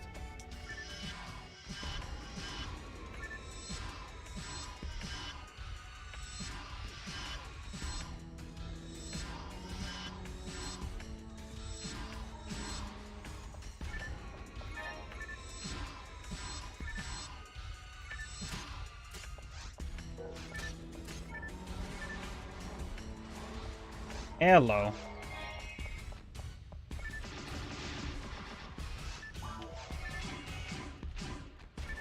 That's the wrong thing.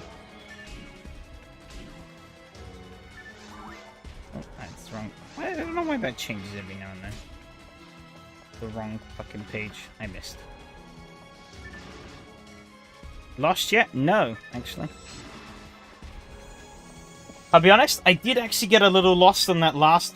on the mission. I got confused because you basically had to progress. I had to literally walk right up to a locked door, but that's something you don't usually do.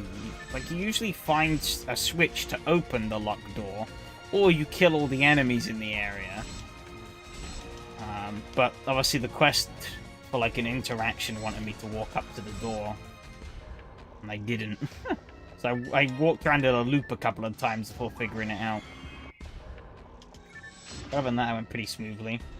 And now, all the side quests are done, so I'm actually just working my way through to completion of the first episode.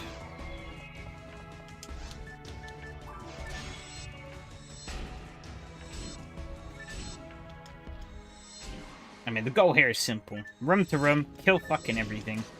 I don't even have to kill everything, really. I just have to make my way through till the end. Ow. I do the wrong thing.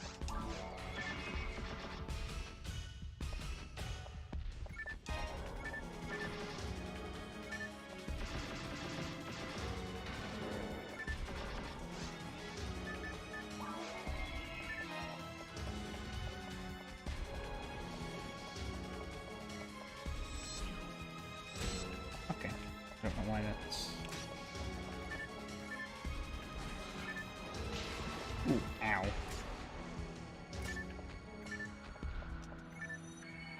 That hurt.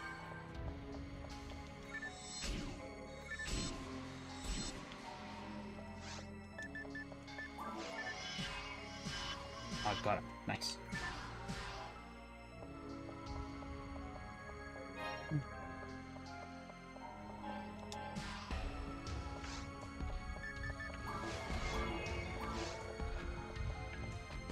This just loops me back to this area. Okay. Good to know. I don't need to go this way, though. I'm gonna be going the other way.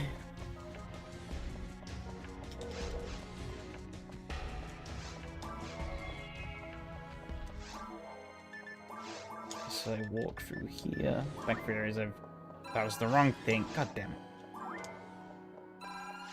Feed my mag a little bit though.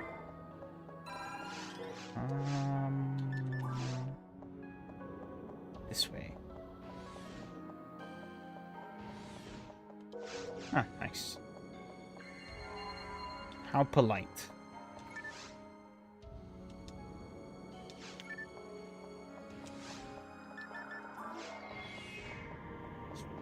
Ugh. Surprising how close we are to the end of the year already. This year is kind of just whooshed by. Oh, missed it.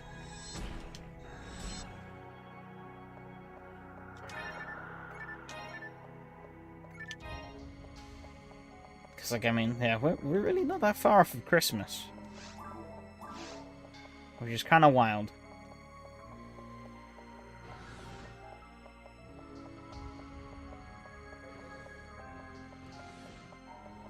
I forget how big this first area is. Save me, Lava Lent. Went slow for you. Fair enough.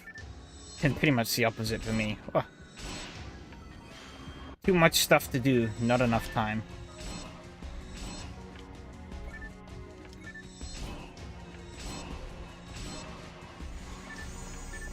Uh-oh. Get out of here. No, no. There are 2 Chaos Sorcerers? There is, I'm fucked. Where's he at? Mate, a little shit. Ow. You don't?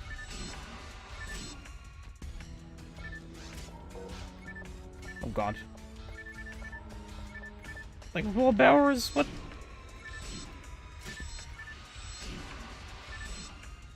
Very fair spawn. That's actually not too bad.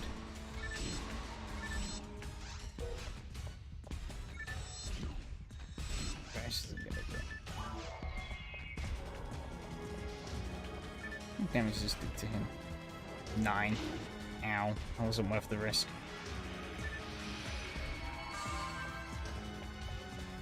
I almost got punched.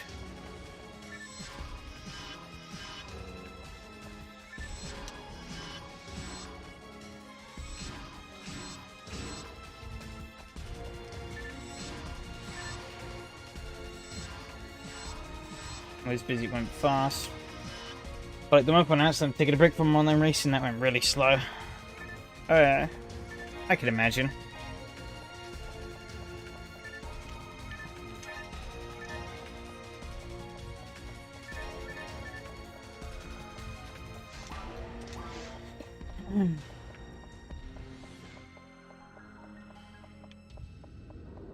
Yeah. For me, it's been a relatively non-stop year. There probably have been a couple of lulls here and there, but I don't really remember them.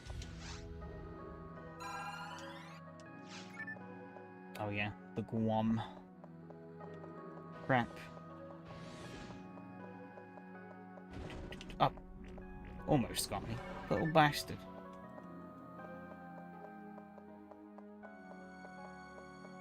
Can I break that? No, I gotta walk around. Okay.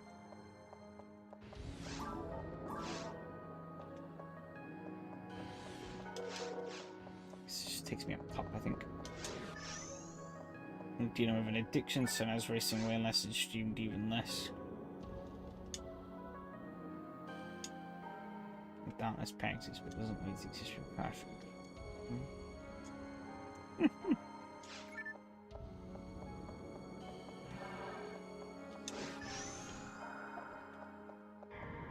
Yeah, I mean, I guess there's one way to put it.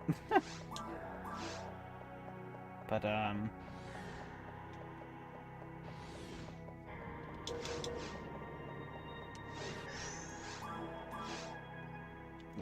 make sure I go back. Oh, never mind, can't. Oh, I guess it's, yeah, okay. Just leads you back to the room, eventually. Too deep? Not really. It's a bit of a glum way of looking at it, I guess.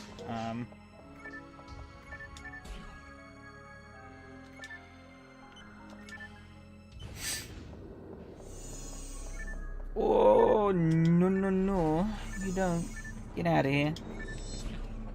That's not what I... Ow. Where is he? No, you don't.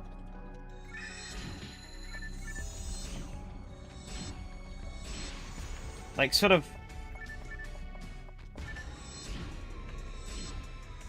kind of like downbeat. the shit out of here, boy. He's not dead. There you go. Oh, not another. Okay. Okay. We're good. I just thought it was another one.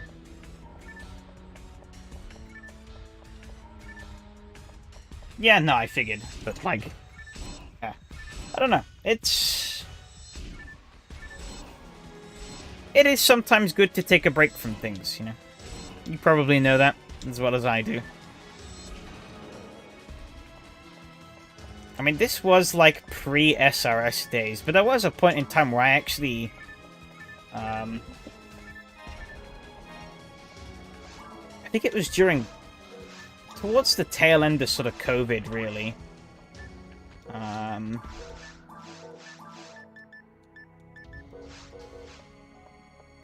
You know. Like, things are starting to sort of open up again and whatnot. Or maybe not. No, I think it was kind of, like, slap bang in the middle of sort of lockdown and stuff. Like, yeah, I kind of reached the point where I wasn't really... I wasn't doing a lot of online racing at the time, besides stuff with, like, friends every now and then. But I kind of just lost the drive, you know, at that point. I wasn't really finding... I was interested in other things that weren't really racing more. So I just kind of didn't really do much. You know, my wheel kind of just sat around a lot. Ironically, when I actually started, when COVID sort of wound down and I actually started going back into the, like, office and stuff for work and whatnot. I don't know what it really was, but that was kind of... Ow. But actually kind of... Something happened there, and that sort of kicked me into it. And then, kind of came back into sim racing sort of... more committed than ever, really.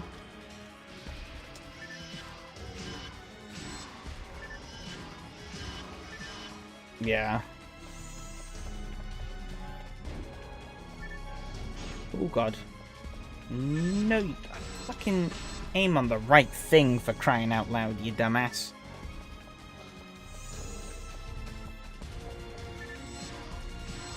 Just gonna kill him. There you go.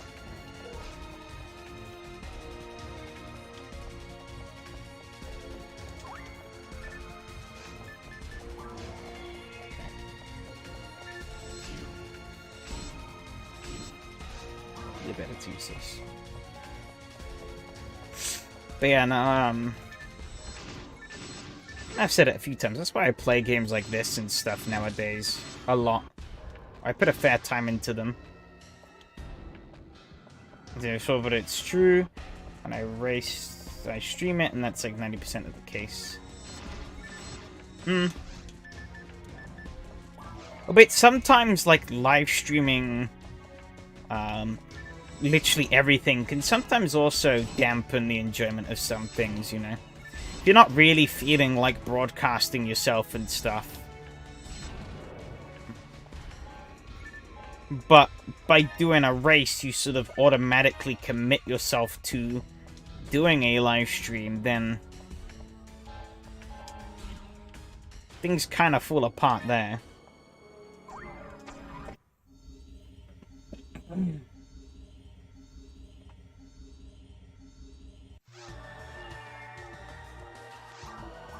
Like, I mean, as you probably know, I don't live stream every single race I do. I don't stream on Mondays. Obviously, Donnie covers that. I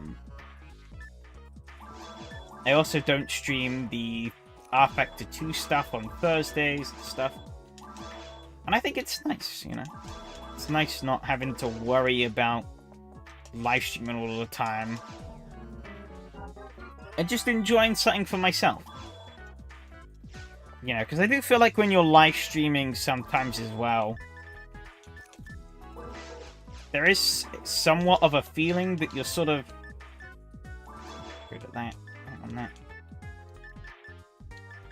You're sort of appeasing the audience.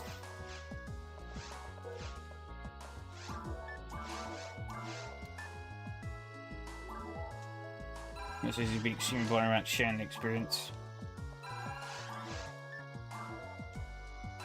Maybe.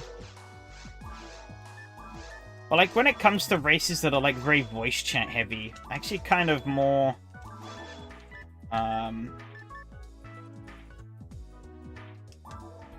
shit.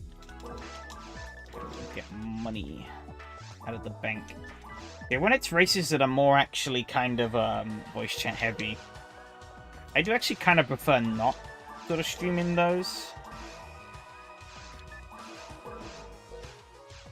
I'm floundering so much. Me just okay.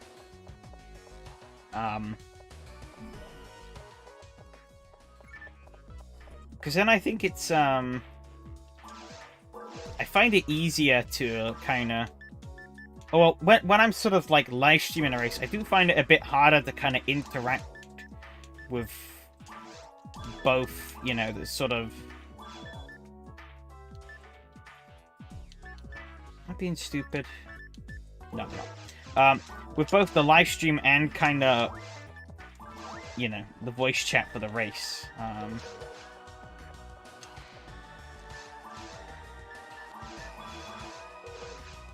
Plus, I have a lot of dumb takes. It's nice to know what others think of moments. Eh, fair enough.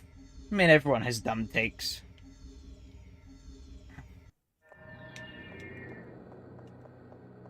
As we found out.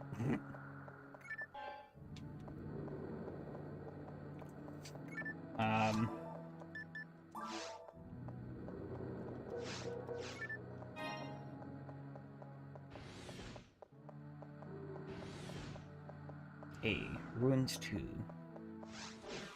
No, my takes them before turning it into a video. Fair enough. Ooh, it gets more spooky. What happened?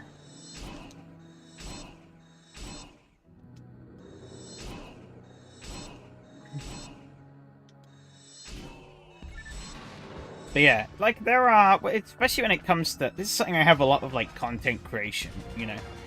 There are some times where I feel like just pumping out content non-stop. And there are other times where I literally don't feel like uploading a single thing. You know, obviously these like SRS live streams kinda push me into a consistent cycle of doing content anyways.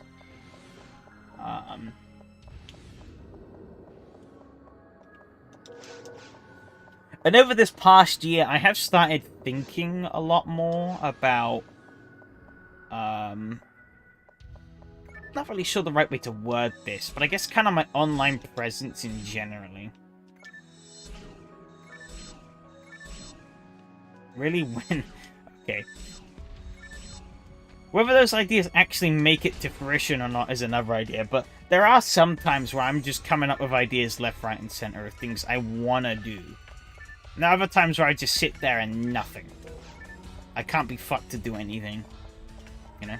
Which, to be honest, is most of the time.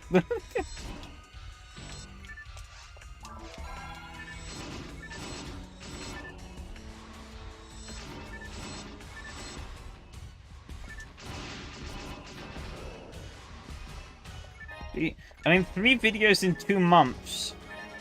That's better than, like, 2 videos in a year.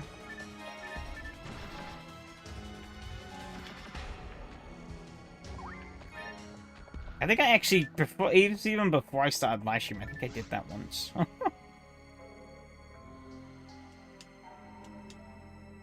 was no ancient civilization. We didn't discover ruins. It's a spaceship. Oh. Spooky. Yeah, I'll get around to those one day.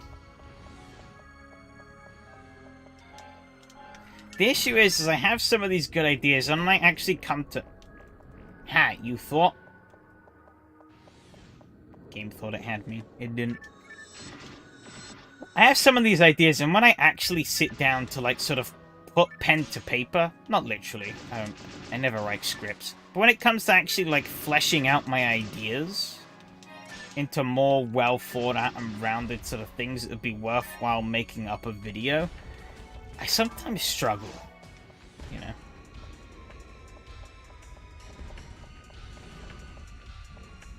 I can easily chat a lot of shit about something off the cuff, but you know, when it comes to a more sort of structured and well thought out video, it's sometimes really fun. I mean, like you saw with the perfect example, obviously, is like you saw with the racing games one, you know. I had a general idea of what I wanted to do,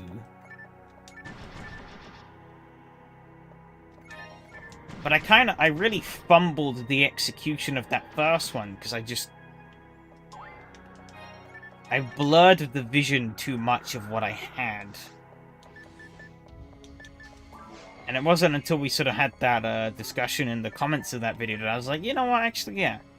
I can go and do this a lot better.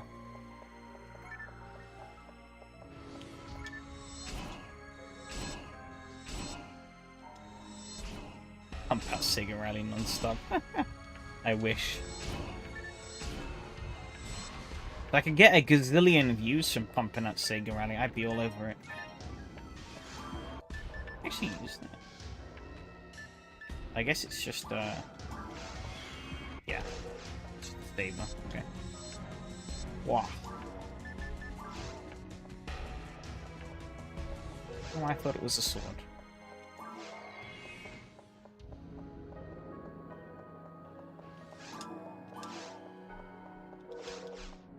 I do quite like this game's implementation of sort of like dynamic music. It's nothing revolutionary or fancy. It's just nice to sort of get these like sort of calm pieces as you're just kind of meandering through the stages. Sort of really sort of lean into the kind of themes and ideas of the sort of areas. Oh, you son of a bitch. Like, obviously, the one here in Forest... Oh, Forest? Ruins is very kind of foreboding. Oh, again? I should have used the bloody... trap thingy. You know. In, like, mines previously, it's kind of this sort of... I keep walking into these bloody traps. Sort of like this techie sort of stuff.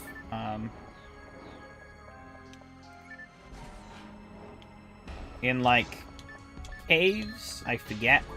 Done it again. But, damn it. And in forest, it's quite chill.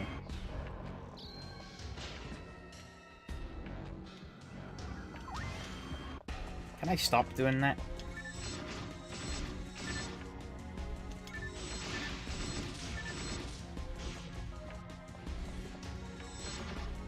Oh, I missed. Like some of the chats we have before during races.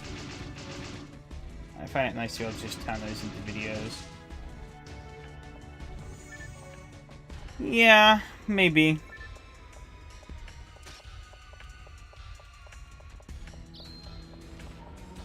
But in some regards, I don't know. I'm conflicted with my own standards. Because, like, yeah, I'll happily ramble on about a lot of shit on, like, live stream and stuff. But if it was to come to make it into a dedicated video, I almost feel... Fuck's sakes. Why am I being so bad? I almost feel like I wanna sit down and sort of, you know, put them into more focused thoughts. I'm really not paying attention to where these traps are. I'm like fucking...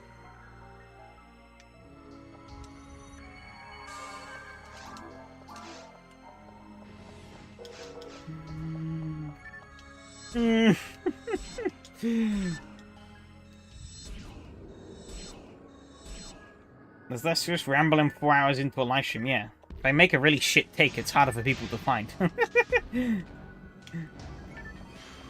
But, you know, obviously I'm going to ramble in live streams regardless.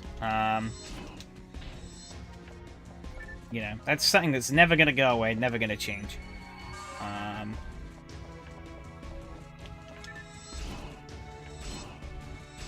But,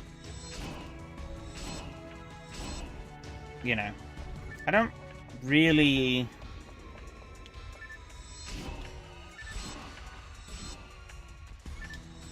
I don't know. I sort of have the feeling that I want video content to be more thought out and structured pieces of content. Maybe not necessarily structured, but just more thought out in general, you know? Not just something completely off the cuff at, like, 1:45, you know? That I just, like, crapped out of my ass in about, like, 2 minutes sort of deal. Lol, well edited, awful. I mean, yeah. That definitely exists, but... You know, I think with the way that... I should have seen that coming. But I fucking didn't. Why am I so stupid? Please answer me this. I don't eat that. But I'll keep part of it for now. Okay, this is a dead end. Yes, it was. True. Very true. Streamer equals stupid, yep. Oh, yeah. I don't know, it just, as I was kind of alluding to, it was just kind of the way my brain is sort of wired up. You know, if I'm gonna make an actual sort of, I don't think of the right word for this. I'm walking into fucking everything.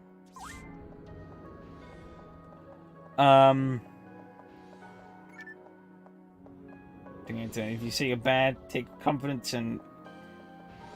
I mean, to be honest, you're sadly not wrong. You really can spout shit on the internet, and as long as you sound relatively confident about your garbage, people will believe you. Can I walk away? Can I walk away? Okay. So let this expire. Okay. But,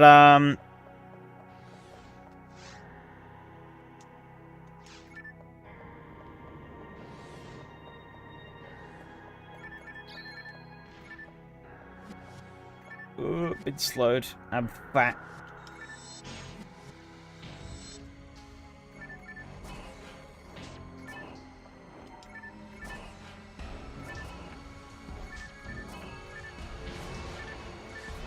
I've already cornered myself here.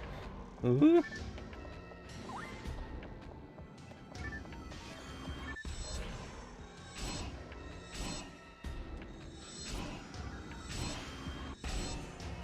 I don't know, I sort of have it in my head, but like, you know, when I actually make a video, I sort of want videos to be more proper.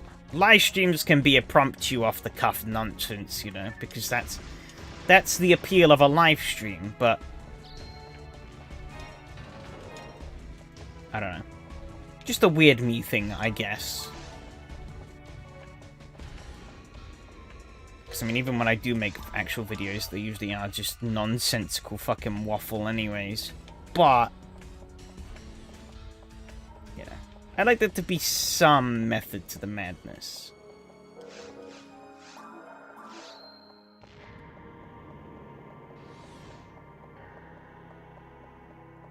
And if I have weird points, I'd like to sort of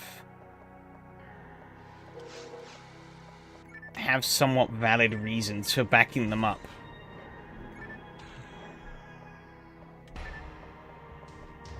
Used to go, oh yeah, I know Dark Viper. I used to watch his Ramble stuff. I haven't watched it in a long time, but that was pretty interesting.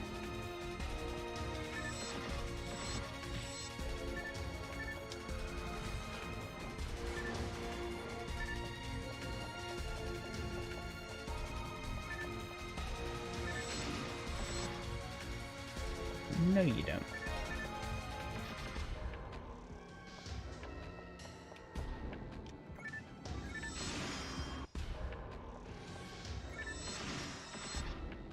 think Dark Viper is poopy.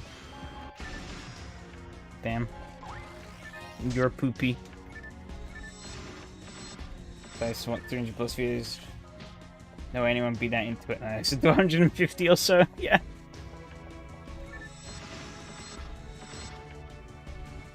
I actually am. It's a good point. I hit the wrong button. But I lived either way, so it's good. I fucking... What am I doing?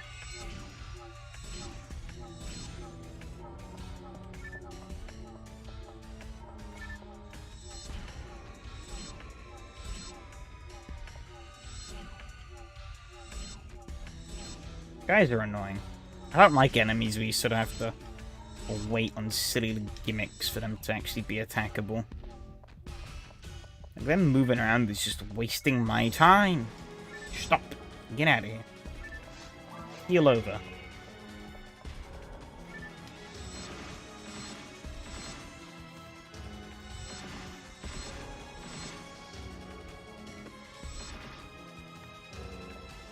Action content battle was interesting. Yeah.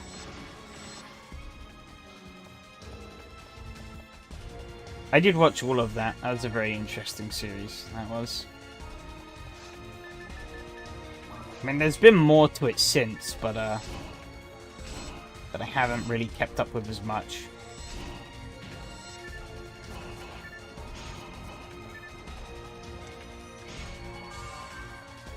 But it is it's an interesting series. And a pretty eye-opening sort of twist on a very long-held YouTube problem that's never really been... It's just kind of been allowed to exist. Nobody ever really put up a... At least nobody with any kind of substantial influence really bothered putting up any kind of a front against it. So it was pretty cool seeing him sort of being like, hey, you know what? This shit is rubbish and I'm calling it out.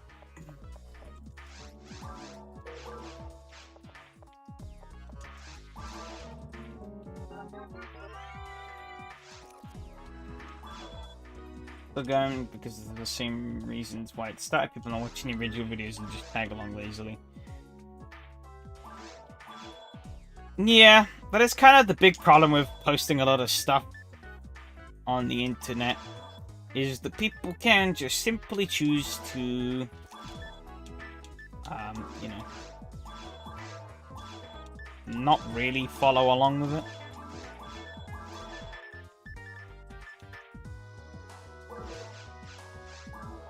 Like, people will always take the meaning that they want to take out of things. Whether that's the right meaning or not is down for each person to decide.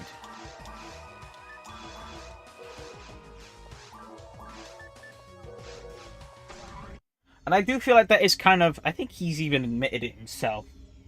It is one of his, like, sort of weak traits, is that he will not let this rest until, like, it's all done. But some people will just never budge.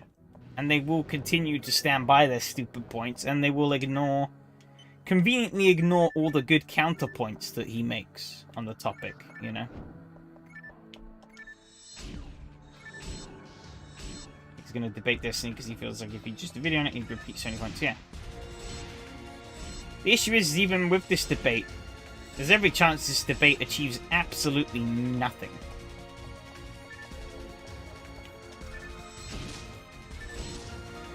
Hey, level 28. I think that means I can now use the rest, the higher level rest of this.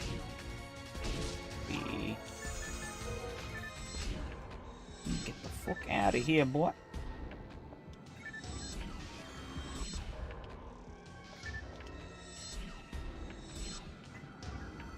Just like most debates. Yeah, pretty much. Pretty much.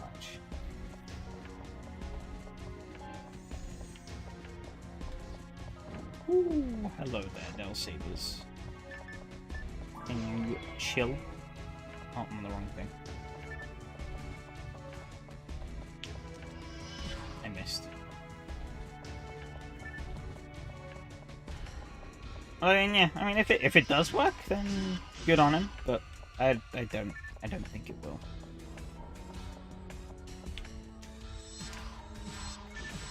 Some people are just stubborn as a rock.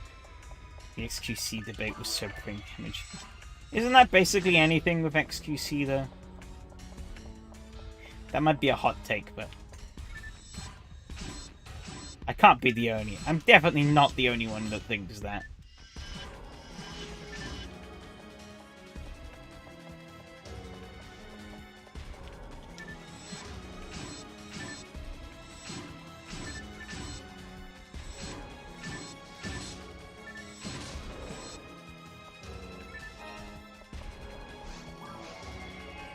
But if that is kind of the content that is popular these days, then I don't know what this world's come to, but hey ho. God damn it. Fine, I will stand still. Because I'm too... Actually, wait, I can... Where is it? I went away. He's an ongoing joke on the channel whenever he makes a video about it. He includes subtitles. I mean, to be honest... They are unironically somewhat needed. That man does talk a load of complete horse shit. It's a miracle that he's a functional human being. To some extent. This is the one annoying thing with content creators I do find, though.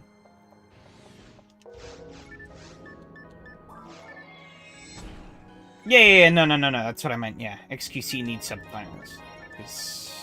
He chats a load of complete rubbish. That was what I was pointing at.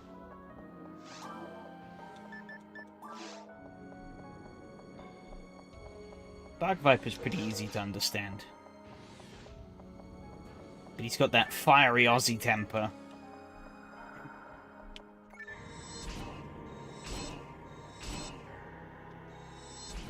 But like,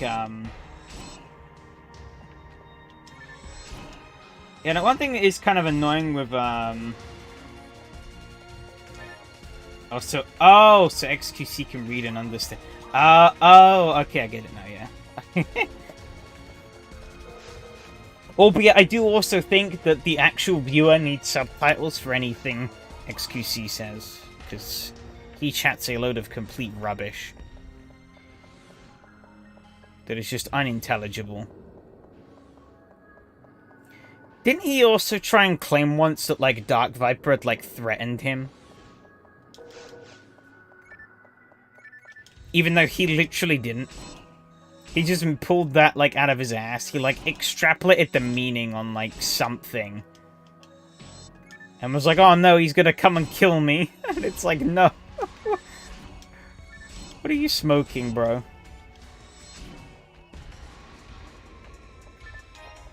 But that's the point I was kind of alluding to. That's one of the annoying things of content creators. Like, it's hard to tell when they're being dumb.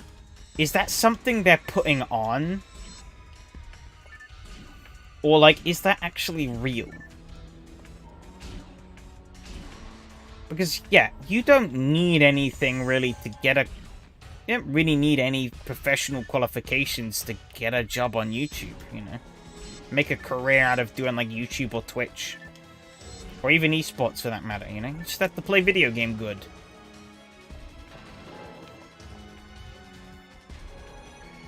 I use that telepipe. I think I completely forgot about it. Oh, well. You know, I think I did. Yeah.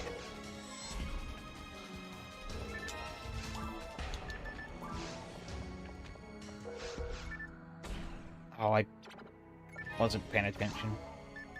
Again. Luckily, I have the perfect item.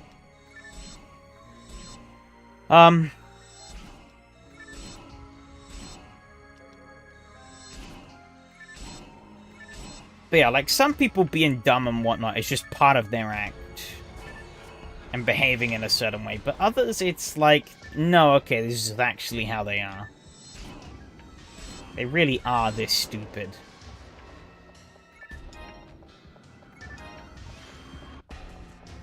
But I do feel like the issue is that a lot of people don't... I feel like a lot of them don't... even if it is an act, I feel like they don't really understand the gravity of their, I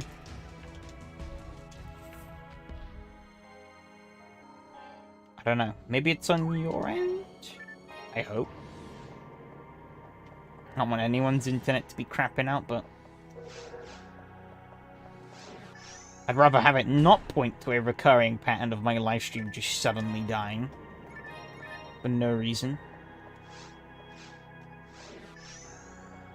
As far as I can tell, everything is fine. And it still says 0 drop frames. But yeah, I feel like a lot of content creators, when they get like really big, I feel like they really don't understand the weight of their influence. Oh, hello, Mr. Bringer.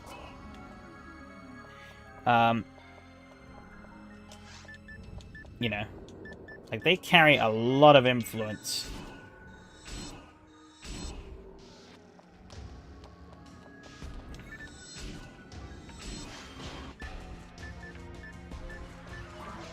Uh-oh. Ow. Accidentally shot.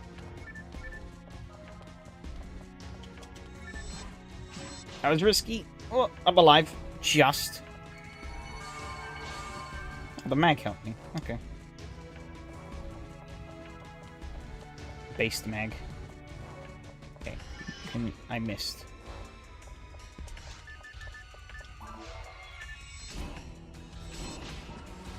I saw that coming.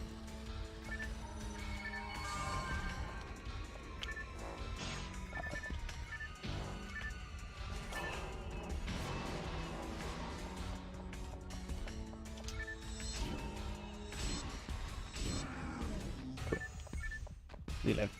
Just about. Yeah. I don't think they quite understand the sort of, yeah, like level of influence they have on people. And so they don't really take the right due care and diligence with a lot of things, I feel like. Because some content creators end up doing things that can end up being quite detrimental for, you know, sort of have a very detrimental influence on people, but they don't really think about it.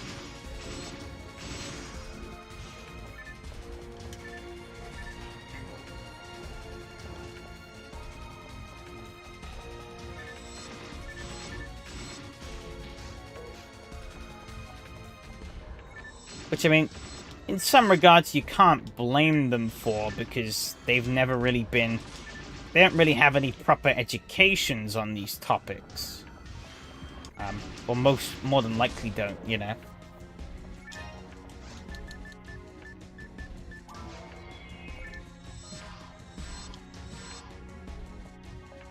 And so they, you know, it just kind of happens. They kind of have to teach themselves and whatnot.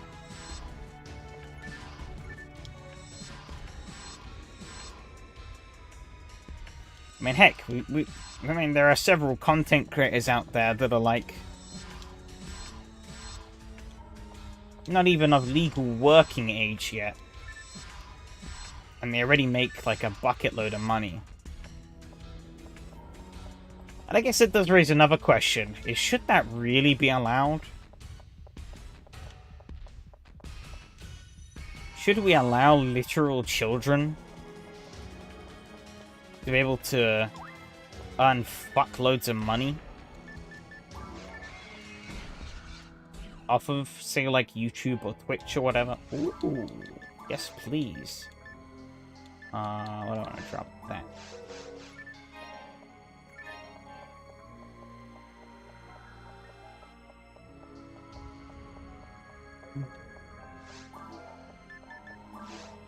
It's like, that monetization was a mistake.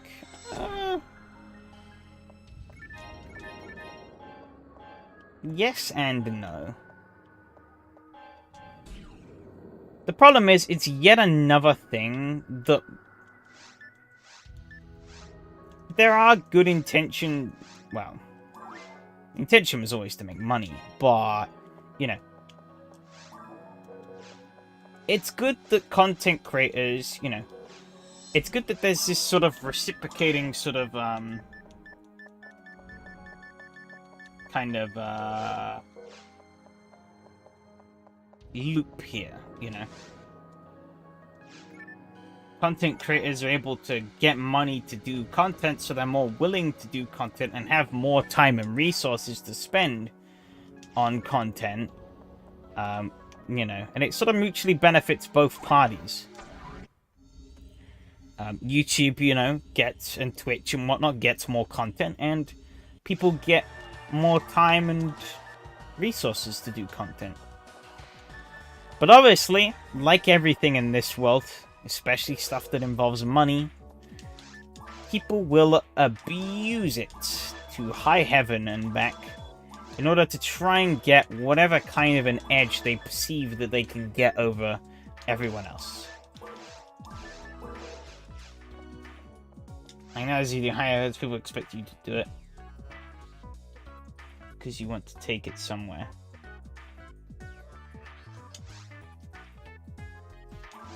I mean, I guess they're not fully wrong in that assessment. But yeah, I do think one of the big problems is that YouTube is steadily getting more and more sort of corporatized. Alright, please let this be something good. Shock. Can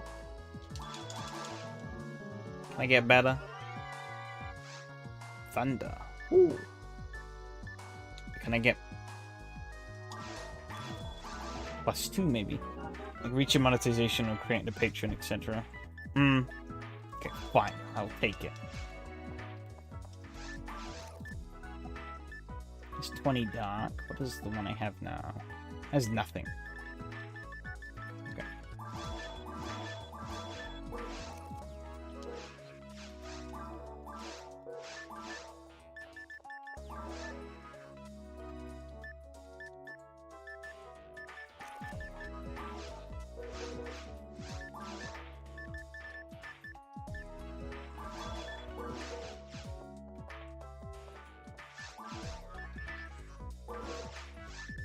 But yeah, I feel like, as I said, it's kind of the problem of like YouTube becoming very corporatized in a way. You know, it's become more and more and more and more and more about the money rather than it is about actually making stuff that you enjoy.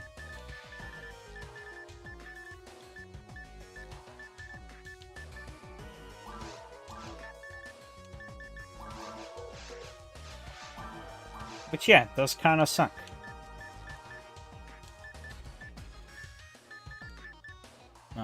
But it was kind of inevitable. Actually, put it on the right thing. Yes. Nice.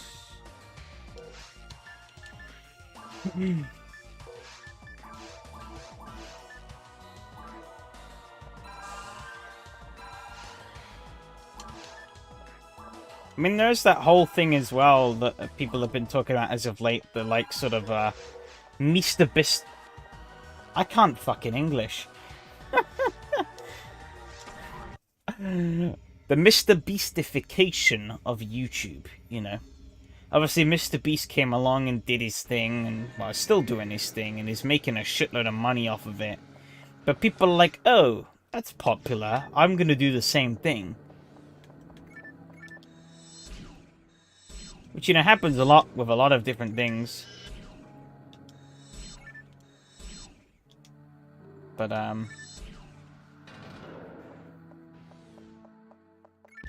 yeah, you know, we're sort of... like with any good fad, there's always a lot of imitators. Okay, can I... there you go.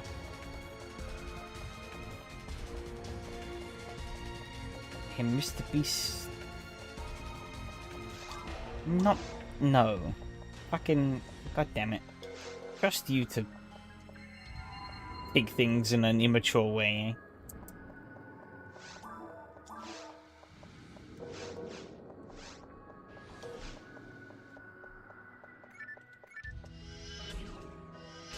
I only hit one. I can hit multiple.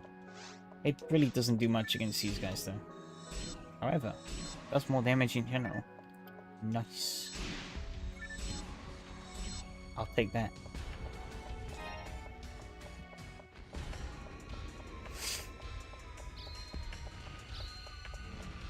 Oh, that hit me.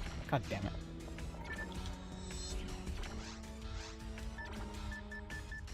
Did I sell the antidote I had? I did.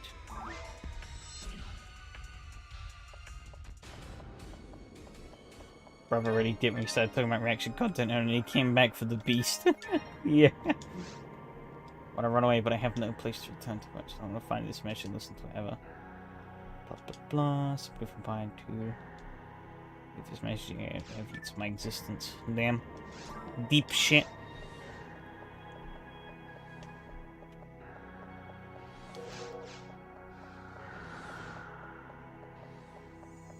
I knew it. Beelining for the light bulb. Or the light switch. Lava lamp.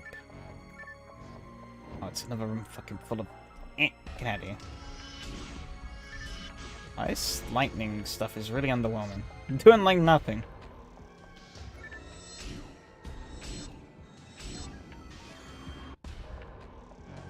However, the bonus against dark is pretty useful.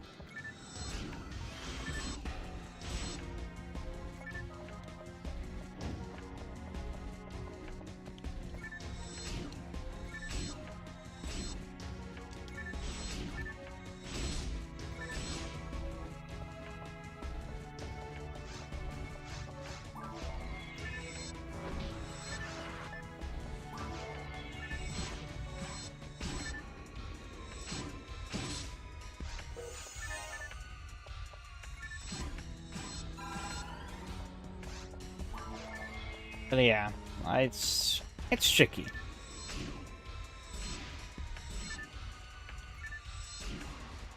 Albeit, I do think the state of big content creators these days really doesn't appeal to me. Like, I feel like there's a point in a content creator's sort of natural growth cycle where they really kind of start leaning into the money a lot more heavily, and that's kind of the point where I lose interest in most content creators. I get that, like, you know, you start doing it full time and then it's pretty much just about the money. But at the same time, it's like, you know, I don't know. Yeah, it cripples things for the end user.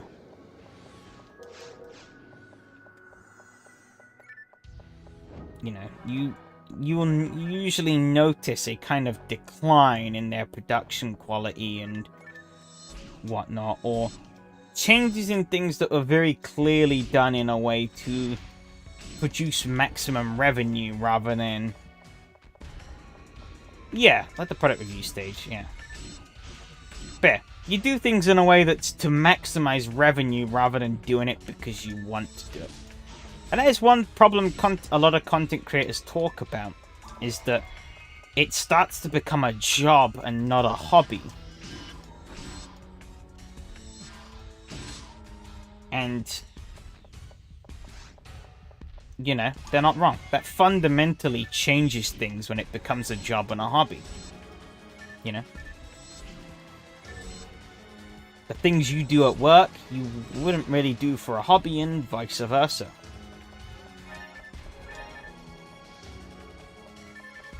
You know, like, you can't really stop working just because you feel like it. Unless you're, like, earning megabucks. Or you've earned megabucks and are like, fuck it, I can retire. At, like, 20 or some dumb shit.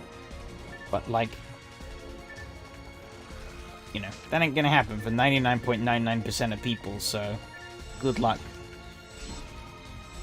running with that pipe dream.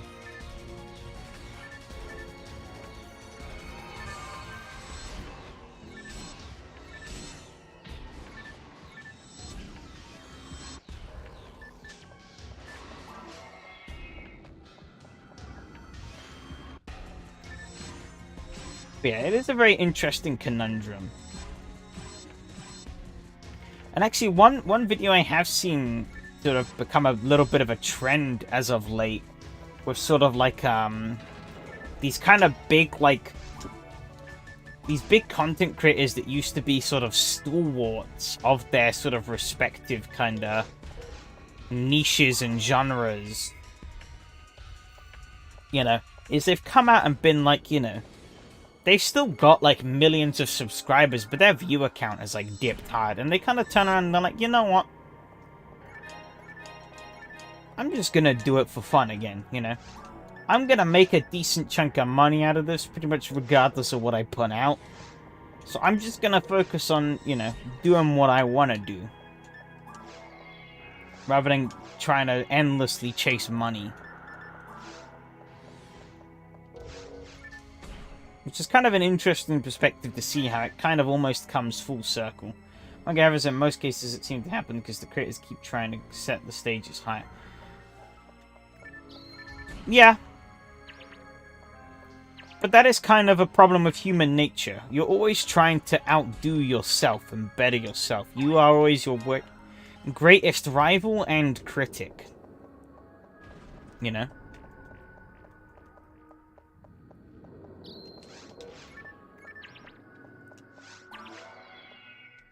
Motion Badger, for example. I like the edits, but then he just kept going higher and higher, mocap suit, etc. Also, not to mention that, like, if you're just doing the same shit over and over and over and over and over again, and, you know, that's literally all you do for a living, you know, it's your job, that can get kind of boring. And sometimes it's good to bring a sort of element of variety in and, you know, trying to make things better. I mean, it's literally one of the parts of my job, currently, is that, you know, one of my responsibilities, oh, fuck's sakes, is to literally look at, you know, the tools that we develop. Doesn't work? Fuck you. That should work. Well, political glue enough anyways. But it's literally to look at the tools that we develop and, you know, while I am working on them, be like, hey, you know what? I think this can be done better. Or I think we could use this to make this better, you know. And keeping track of, like, new technologies and seeing what we can do to continuously improve. Because it just makes logical sense. On one hand, it helps keep things interesting, and it helps keep things relevant to the times, but also, when talking about a biz making money and competition, oh yeah. But I feel like that's kind of tying onto what I was getting onto. You know, when it comes to competition as a business, you're always looking to upstage everyone else. And if you have a sort of, you know, fuck it, I'm too lazy to walk back there. I'm just going to go to Ruins 3. But if you have, especially if you have a sort of advantage on people, you're going to want to extend that advantage as much as you can to make sure people can't catch up. Because there is a risk that if you don't continue to evolve and change and improve, that somebody else is going to come along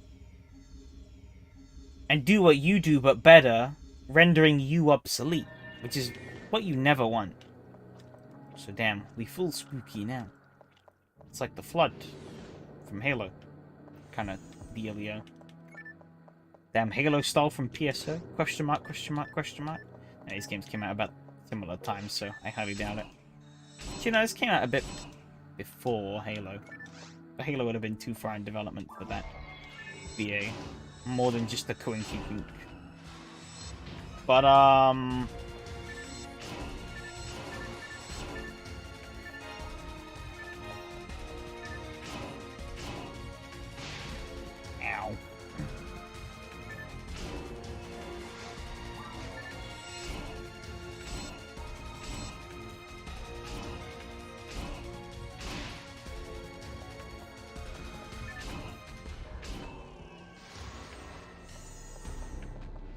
I mean, I do feel like this is kind of a big problem for content creators, especially in terms of like getting bigger and sort of or worrying about, you know, being rendered obsolete. Is that obviously, you know, it's a very volatile and very quickly changing market where things are very unpredictable, you know? If you do something and that thing takes off, there are going to be countless numbers of people who will try and mimic you. Ooh, that actually works quite nicely against these guys. Nice. Yeah, they'll, you know...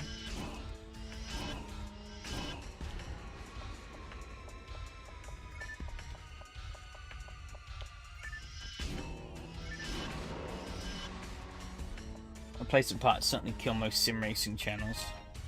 Oh, what, you mean like the sort of fear of being rendered obsolete? Dark Pearls, that's it, man. God of destruction. Lives in the millennial sun. Blah. Nice to seal it. Well, how convenient. Come to a terrible place at the worst possible time.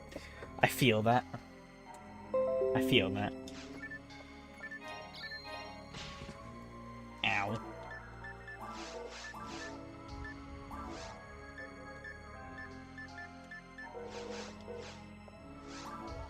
Wait, I did pick something else up, didn't I? No, I didn't. I'm losing it. Oh, fuck off. And show and do what we do and replace us. Yeah. Pretty much.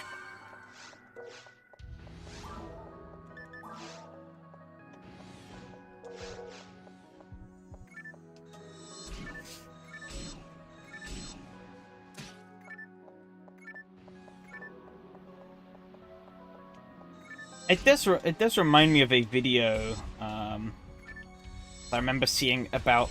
Wasn't really talking about content creation, but actually was more talking about, like, car culture. And it was sort of talking about, you know, everyone sort of striving to be unique, quote-unquote, with their cars. But you kind of run into the problem where if everyone is unique, then no one really is. But also, sometimes following the grain isn't a bad thing at all. So is a faster driver, better editor, more champ personality, or who's more consistent? Yeah. Exactly.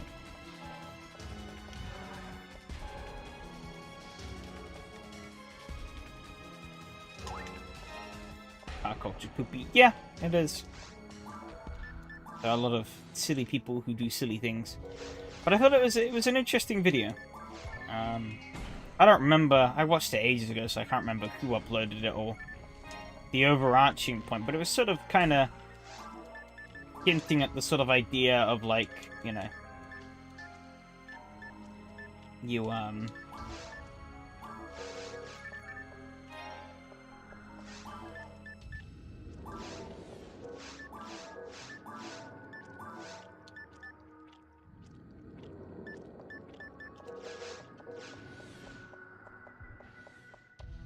yeah, you don't... People who want to try and desperately be unique all the time, there isn't really much a point in trying to be unique. You know, a lot of the time.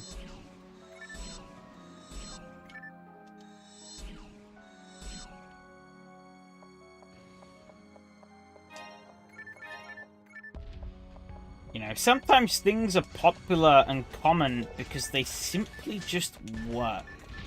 As well. That's another key thing I think a lot of, especially a lot of car bros fail to understand. Japanese car seats as well. Noriyara's videos I watch when I can. Fair enough. I don't really watch much actual normal car related stuff, to be honest, these days. I have become very jaded on automobiles outside of racing. I unironically have pretty much no interest in owning a sort of fancy daily driver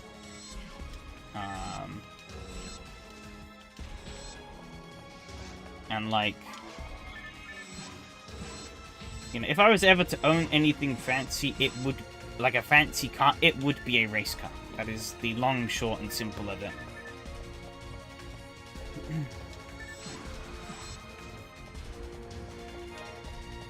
But, like, with the way that I am with a lot of things, I struggle to rationalize these days the sort of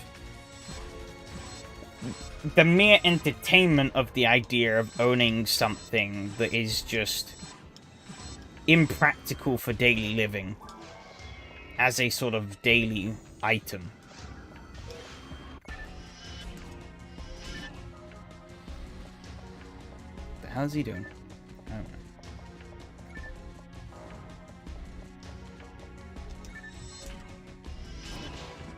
Ow, that hurt. I might be dead. Oh, we're good.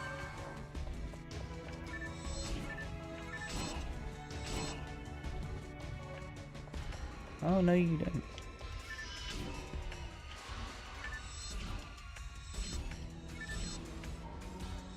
We even take it to the circuit enough? Well, I don't mean like a track car. I mean like a literal race car that I would enter into a race series for the specific purpose of running races with it.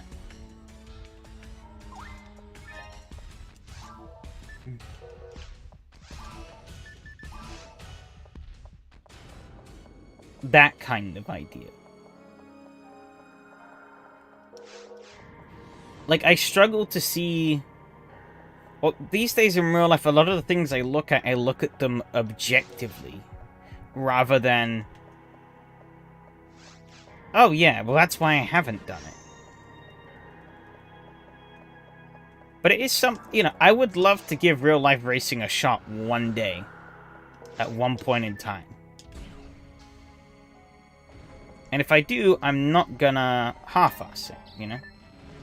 But the problem is to not half-ass it takes a lot of time, a lot of effort, and a lot of money. And, you know, I simply just have bigger fish to fry at the moment.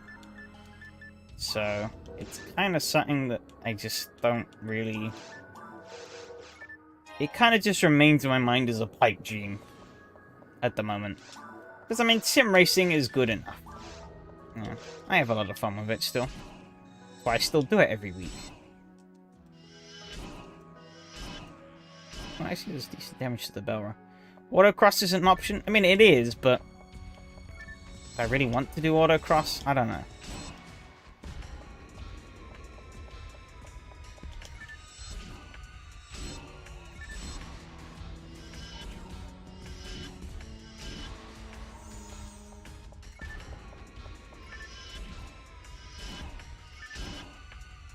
The question is it also really that much more financially?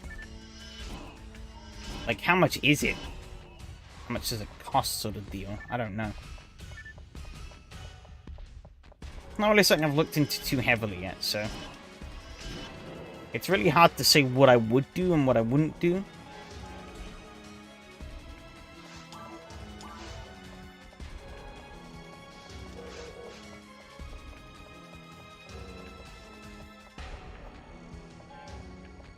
But of course you get without massive commitments.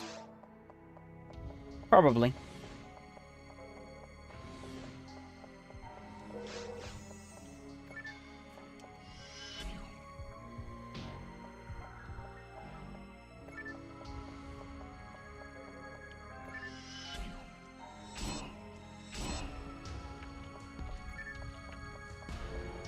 But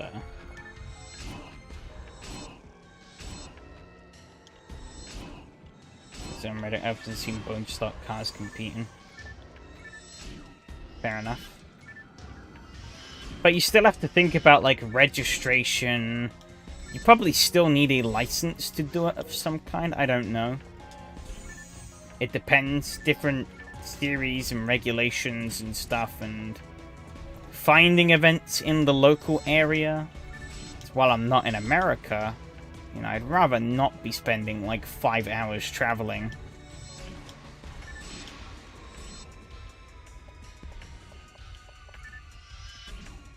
Yeah.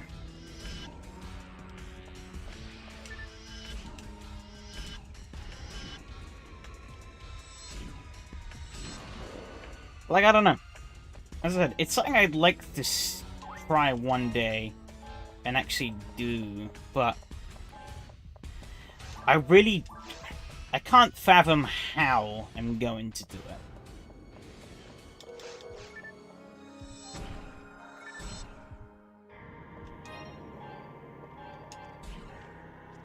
You know, I know myself better than anyone else, and I know that one of the things I don't like doing is spending lots of money. The problem is, I have to spend a lot of money if I want to do racing. And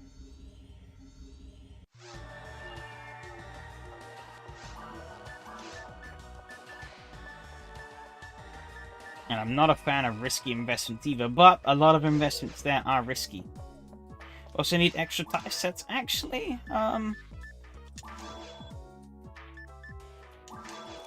Well, yeah, I guess. But I wouldn't... I think one thing that's pretty obvious is I'd never want to use my actual road car as a race car. I think the two should be kept separate. That's one thing that I think should be very, very much stuck to.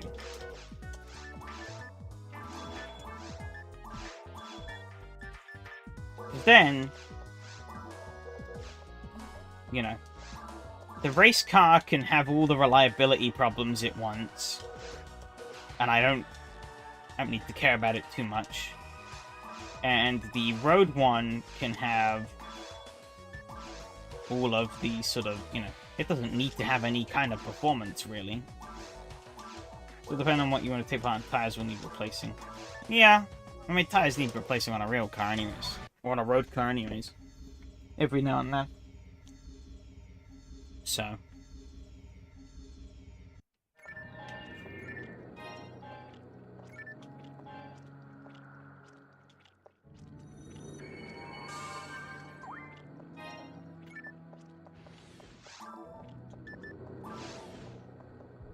But yeah, no, I wouldn't want to use my an actual road car for it. Because well, use like my actual sort of daily driver, because I feel like that would be a terrible idea. Oh, you piece of shit. Ow.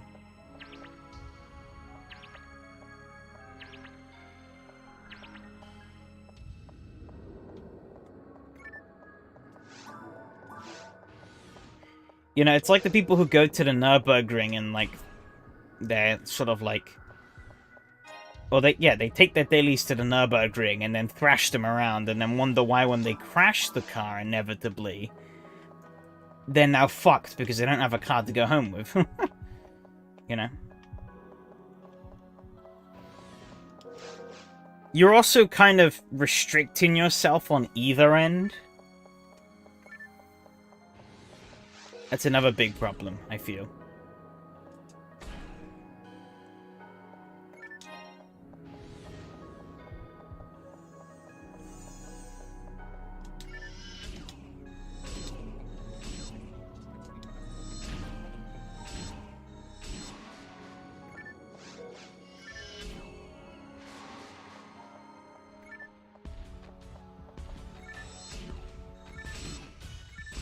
Like, that's always a... I think that's always going to be a big problem.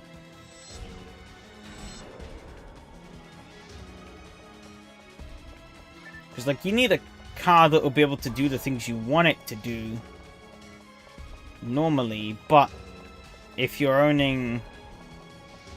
Or if you want to use that car for performance stuff as well, you also need a car that can perform. But if you're going to use it as a daily, you also run the risk of just running it into the ground.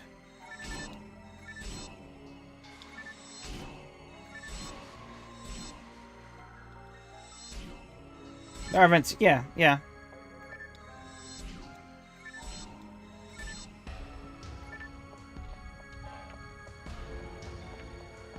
But that's not necessarily overly sustainable or cheaper in the long run. good to get an in, maybe, but I feel like if it was something you wanted to do on a more regular, you probably have to do it yourself, kind of thing. I don't know. There is a very good chance that it never happens. Never comes to fruition. I never do it. Because, you know, there are simply... You know, I wasn't born into a rich family. I wasn't pushed into motorsports at a young age to sort of build it up as a sort of career path on the massive up and up to Formula 1 or wherever have you to make it a full-blown career. You know.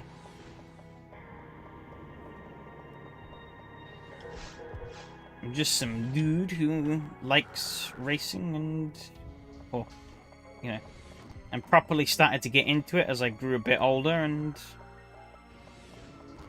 turns out I can do it, at least virtually, not too terribly.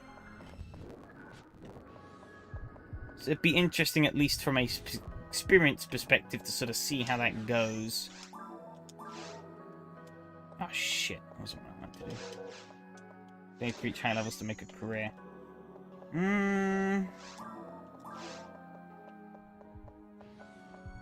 At least from the way I understand it, the only people who make money from racing are the ones at the really high levels. Pretty much at any of the lower levels, you are coughing up more money than you're really investing into it. Or, yeah, you're coughing up more money than you're getting out of it, should I say. Unless you get really lucky with sponsors or whatever.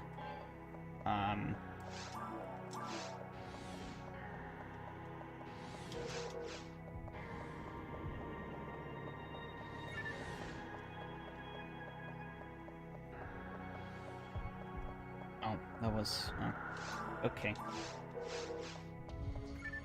It was a very pointless run around.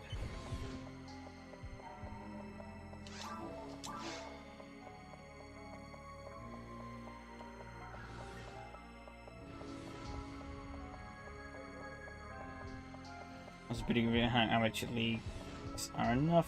Then again, he's in Canada, mostly does ovals, yeah.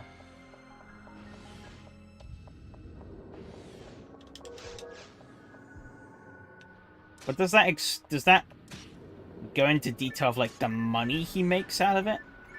Because at least in my eyes, making a career out of it is turning it into something that is profitable and sustainable.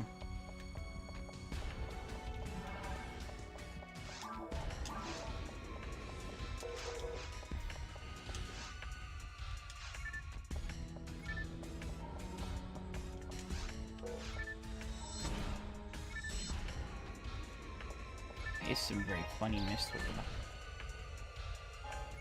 Oh, I'm like slowly dying. Huh. Okay. Oh, you son of a bitch. You stupid Guam trap.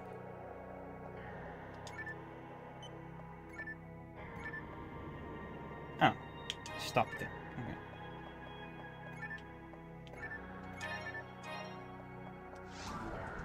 Ah, you thought. No, you got me. God damn it. Very speedy. He's also pretty vocal about how racing games paint a bad picture about low division Chun was a stepping stone only. Fair enough. I mean, I quite like club racing stuff. But, I just don't really know how viable it is to make a proper career out of it.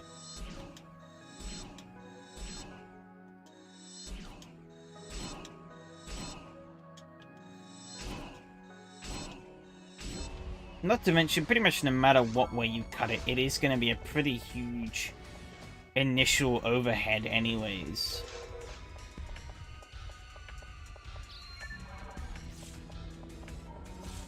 going to take a lot of time and commitment to really sort of get going.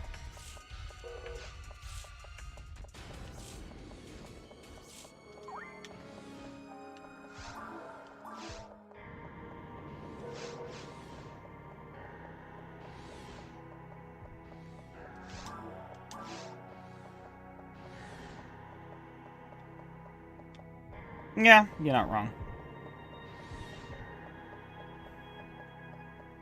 I don't know. I am just conflicted, because as I said, it is something I would love to do one day. But at the same time... For fuck's sakes. Yeah, it's something I would love to do, but at the same time, I just don't really... I struggle to see it being compatible with my life as it stands right now.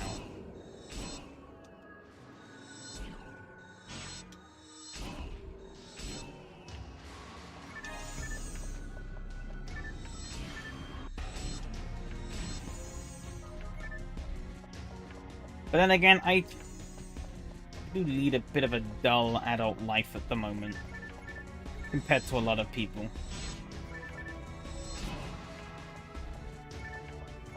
Yeah, I pretty much always... You're the one who said I like to run a race car. Yeah, no. It's just kind of one of my sort of internal sort of conflicts.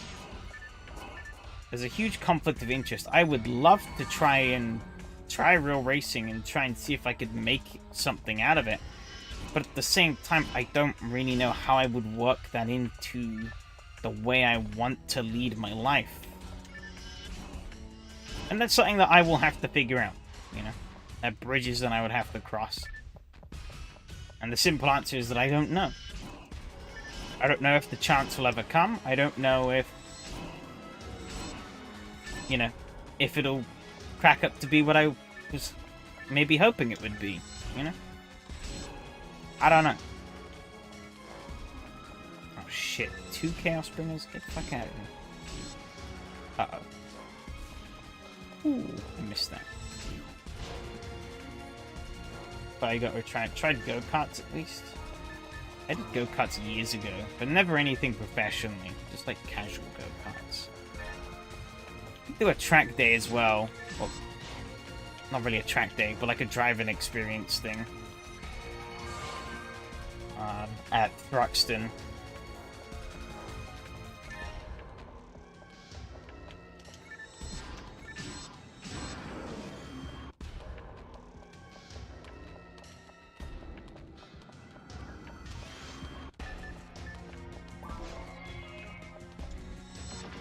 Fucking piece of shit mech guns.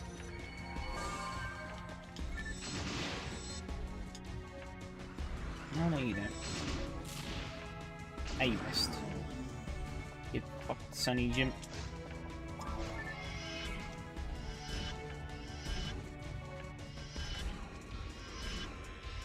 Uh-oh. No, okay.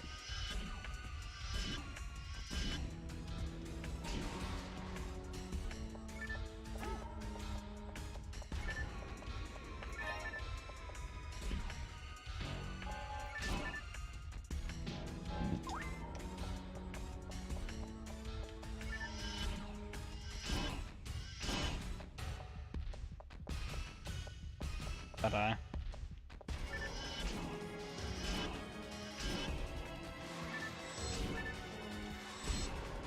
I mean, it's like, racing is one of the hardest sort of sports to get into, really, because, you know, unlike your conventional, like, stick and ball sort of sports, you can't just build a racetrack in your back garden and, start racing on it.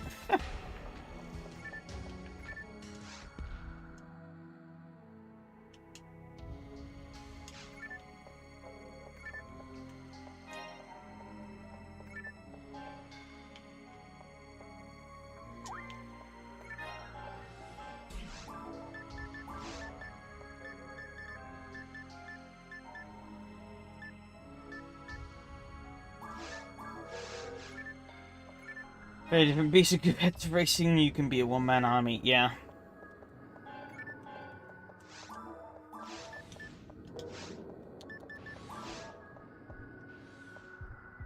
is probably the closest analog we can get.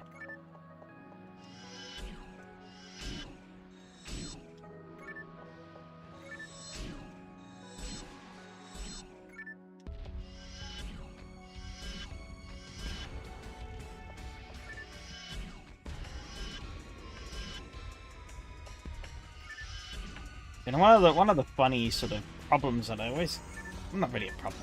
One of the funny scenario and kind of awkward scenarios I always sort of run into at work, though. Kind of a sort of slight derail, but kind of on the relevant topic grounds of what we've sort of been discussing. Is that, like, you know, every time I go on, like, I take time off work, you know. Oh shit, that almost killed me. Sheesh. Don't do that. But, you know, every time I sort of, you know, I take time off work, I always get asked the same question, pretty much. And that's, are you going somewhere nice? Or are you doing anything interesting? And pretty much every time, my answer is no. I am literally sitting at home and doing nothing for like a week. But work gave me holiday time, so I am going to use it. Plus, the government says I have to use it, so can't not.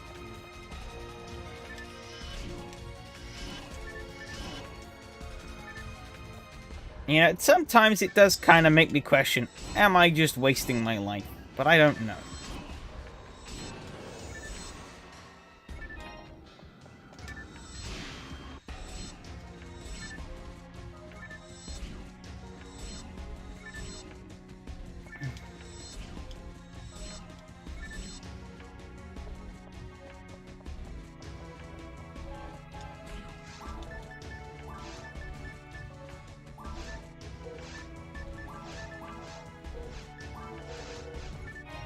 You have no destinations to go, really?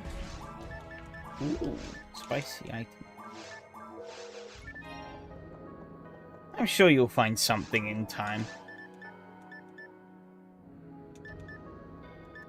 It does take some people a bit longer than others. But everyone sort of has a destination. Ooh. Okay, it's a long tunnel. Even if the chance is slim, it's not zero.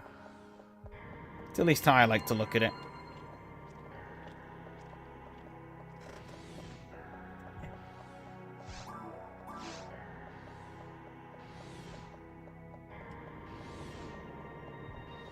Let's back over here. Let's speed it up, though. Run fast. There's a lot of level to cross.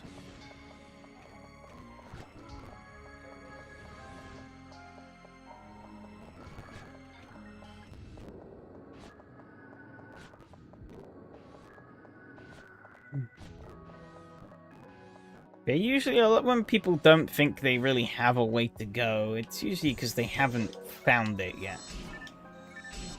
At least that's the way I see it.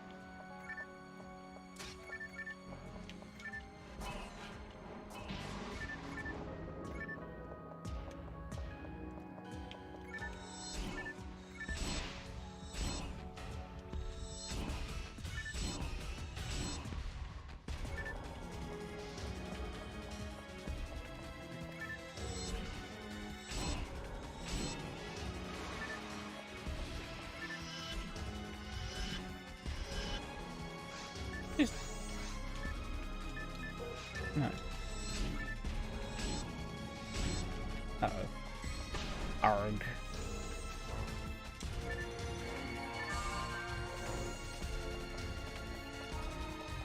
Focus on chaos, that's right. No, you don't, boy. Ow. Okay, well, at least I lived, I guess. Two asshole-ish enemies in the same room. At the same time... Can you don't? Please. I did nothing. Okay, zero desire to go anywhere. It's not meeting family, I barely go anywhere.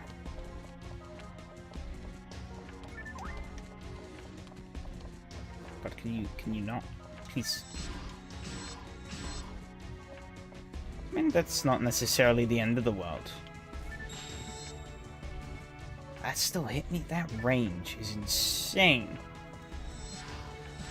I mean, I pretty much don't go anywhere. Unless I have a good reason to go somewhere, I don't go. You know?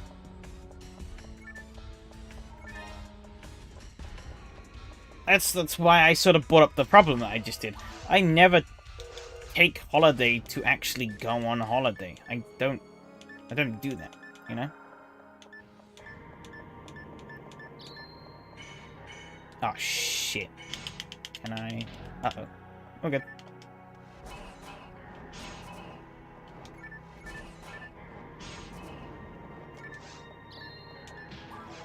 Uh-oh. Ow. Ooh, okay. I mean, I get pretty bored sometimes too when I take time off of work.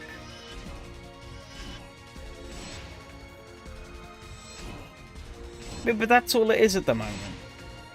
As I said, I don't know how to make... I'm stuck at a kind of a dead end because I don't see a path my life can really take where it kind of works out, you know?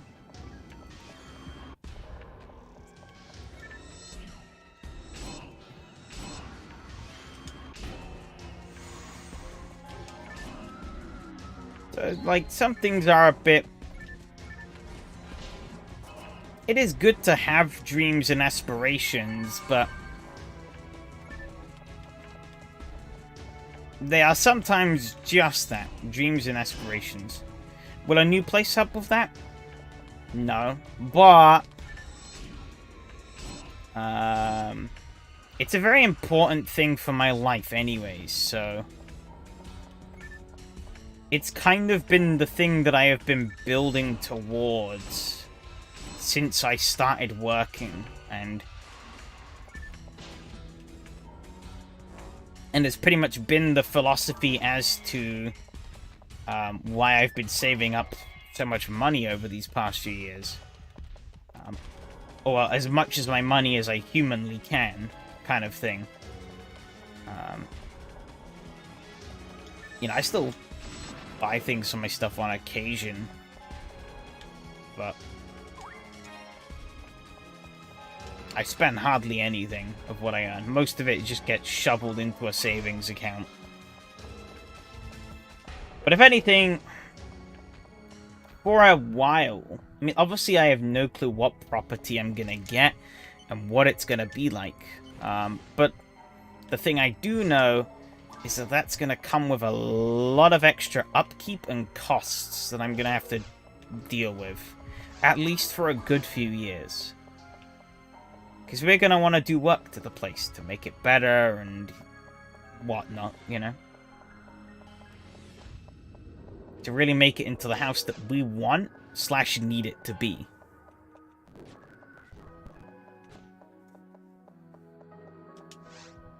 Doors already open. Wait,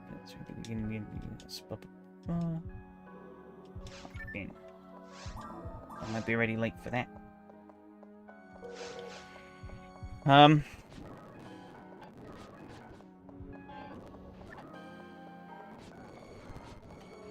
Oh, yeah, well, I guess, like, my family is what I mean by we.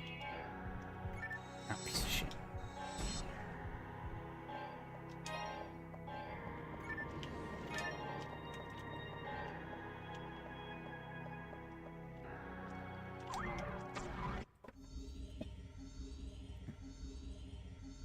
It's somewhat of a joint venture. I don't know, it's a complicated tale.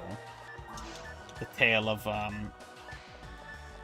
how I got to where I am now with the house process. One that I'm not really going to bother splurging into details of now, because it is a bit all over the place, really.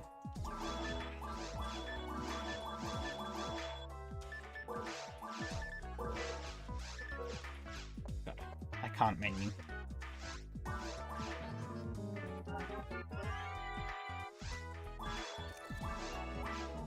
this gonna be? Shit. What's this gonna be? Kind of rubbish also, but I'm gonna take it. I haven't equipped that yet. No. However, that can go into storage, so I'm happy with that.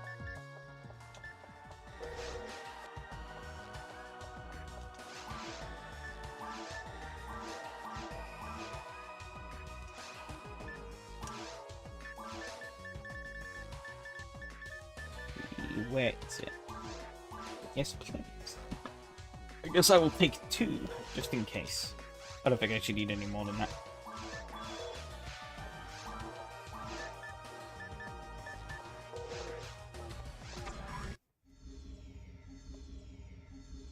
Crap, I just realized I would have lost the photon blast. Unless... No, I lost it. I weep. Oh, there's a material here. Oh, goddammit. There's lots of good stuff in this room. Okay, fuck it. We pipe again. I guess I can actually... Can I even? I can. Cool.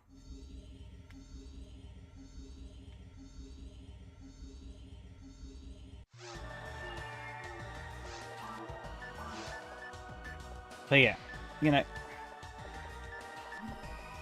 The house is cool and all, but,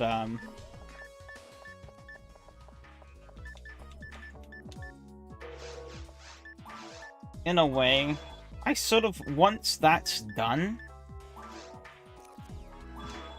I'm gonna fall pretty much into the exact same boat you're in right now. I just simply don't have any clue as to where... Why I'd really be going beyond that.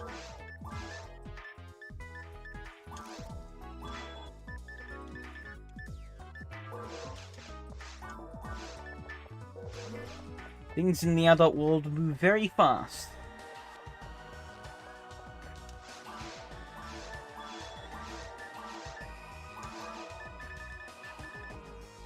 Well, I don't either. I don't either.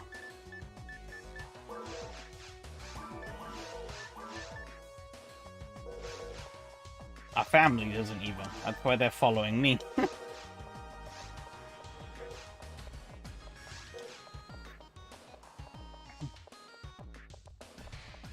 And you're not wrong, but it's never too late to start.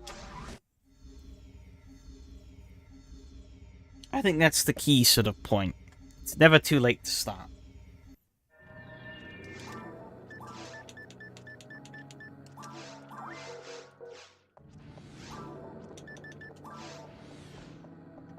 As we'll all likely reach the same end goal anyways. But I mean, if you want to look at it in a grim way, we technically all do, because we all end up dying, but, you know, that's besides the point. You know. But, like, you know, if we end up at the same end goal, and it takes you twice as long to get there as it does me, the grand scheme of things doesn't really matter. We both still made it, and in the end it was a success. You know.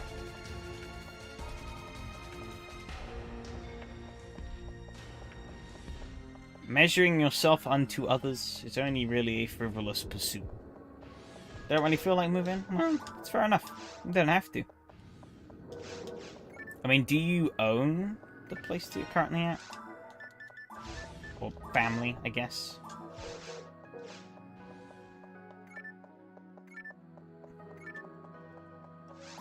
I mean, if not... It does make things a bit more complicated, because, I mean, we don't either. As I said, that's why the sort of plan is to take them along with me when I go.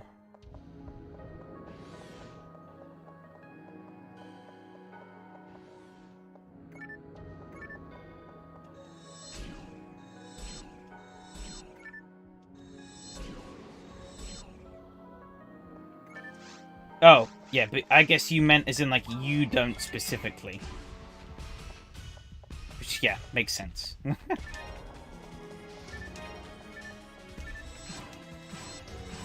Then yeah, I guess, you know, if you're happy with where you are now, then that's fine. You know, in our case, we're not really happy with where we are right now.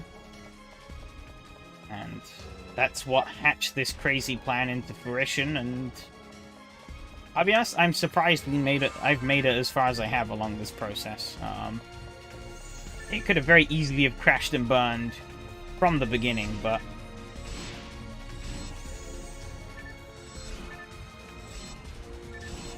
bit of a mad cat idea that kind of turned out to be more possible than I thought it could have been.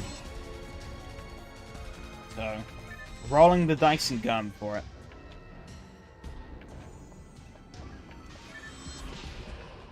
Oh god, I'm nearly dead.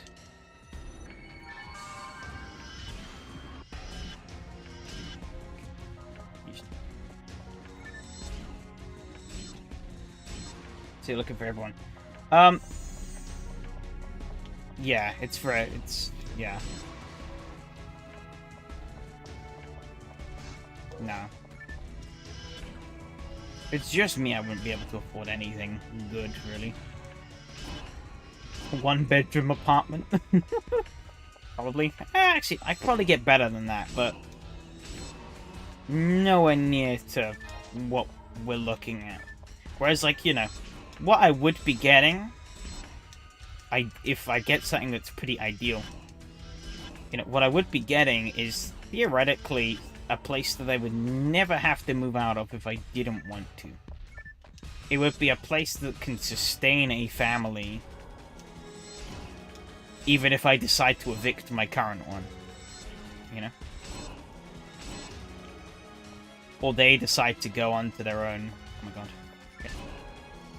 Didn't think I was going to run away from him there.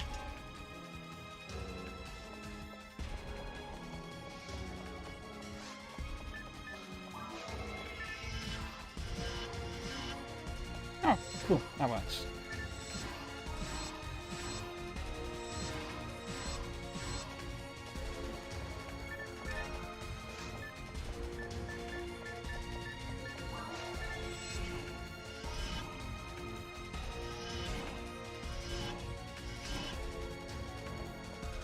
Something spasming around at that door over there.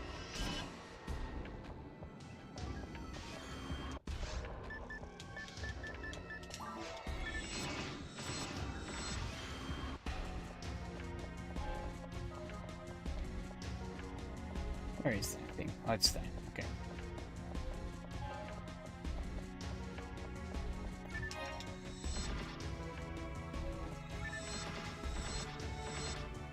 Oh my god. Peace.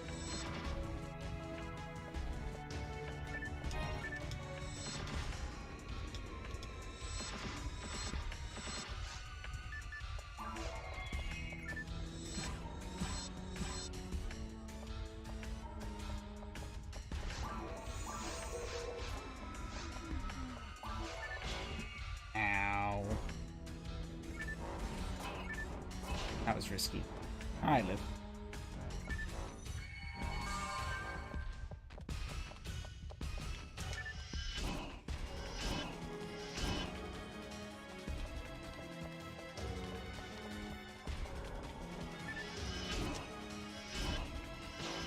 I feel I'm screwed up. I need to change career, sleeping problems.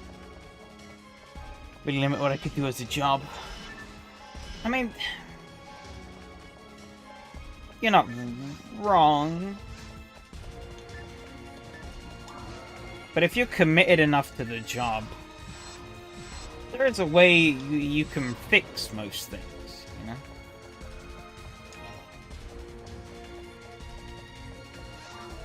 And if it's something you really want to do, then theoretically you would be willing to put the effort in to make the sacrifices required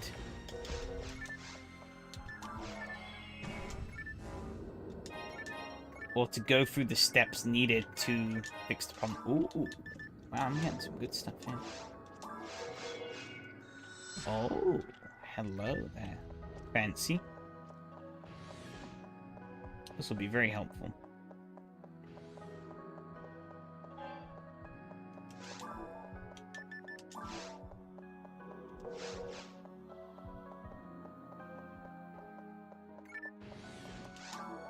These all just drops? They are, okay. What more spicy stuff are you gonna give me, game? Plants and barrier, I'll take that. I think I already have one. It might be better than the one I already have.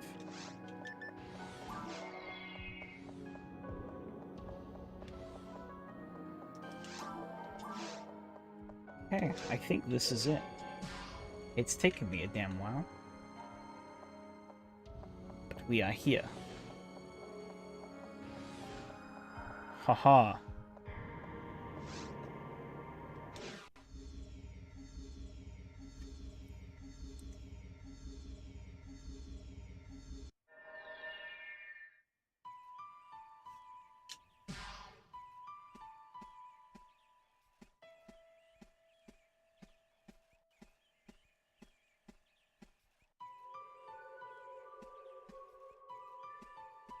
Pretty snazzy little place.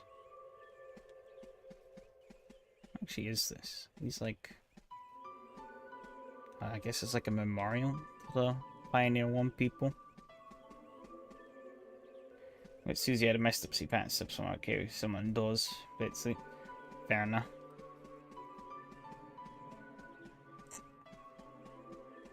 Anything else around here? No.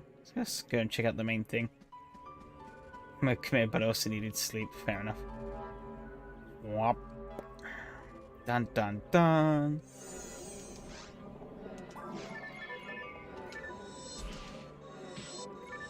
Ow. There we go.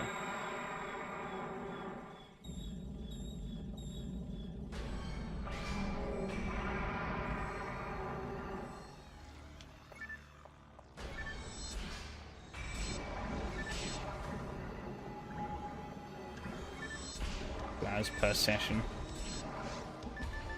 I guess it's still better than nothing. Oh, Jesus. That hurts.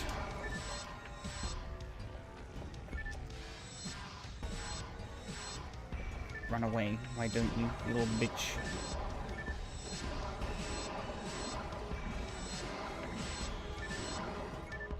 I could feel that.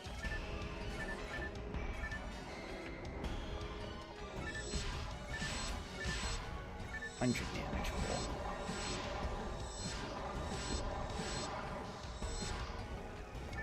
It kicks ass.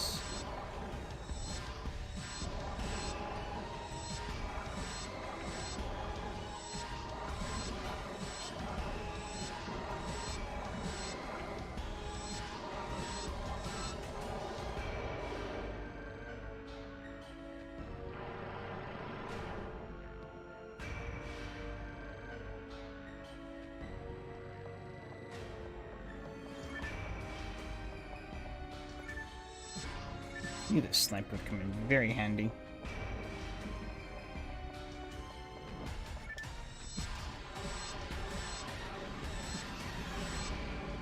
You son of a bitch. Ooh. That hurty.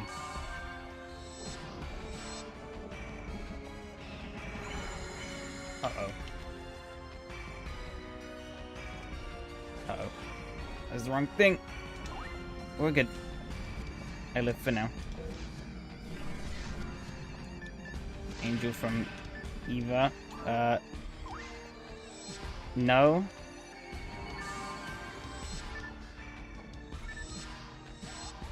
It is Dark Files, which is supposedly the embodiment of all evil. Or some bullshit like that, I don't know. Okay, this phase is a bit more annoying to deal with. How the hell do I... Oh, I'm dead. Oh. There goes one of my revives. Holy shit. Excuse me.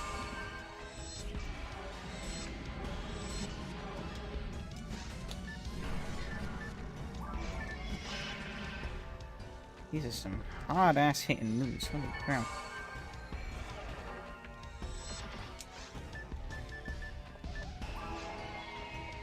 Come back here, little bitch. I don't know how I'm gonna survive this, though.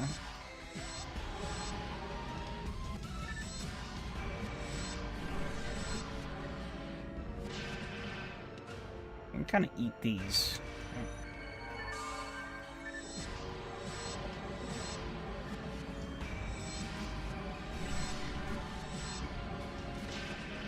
Ow.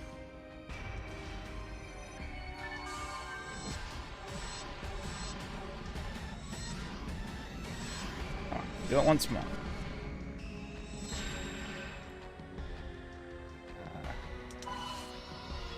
That might not be what I wanted. We'll see. No parry system? No. I don't think this is what I wanted. Did that even do anything? Ah, no it didn't. Oh, timed that just right. No. This game is too old for that. Later games added it in, but this one, no. To dodge things, you move. Just don't stand in the way. Uh-oh. There are, like, some tricks I think you can do to sort of negate some of the effects of these things. But a lot of the time, it is just standing in the right place and tanking the move.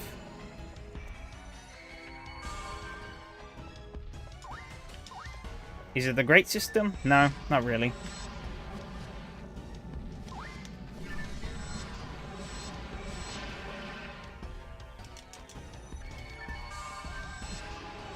It's fine for most things, though. Uh-oh. That's not good. This is the final boss of... Well, this is the final boss of the original game. Not the final boss here. Because they have... This version has a whole extra episode of content. However, it's not... Oh, is it over? It is. Oh.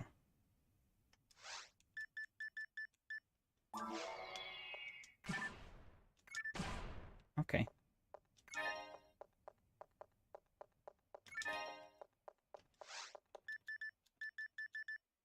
Where's my shotgun? There it is.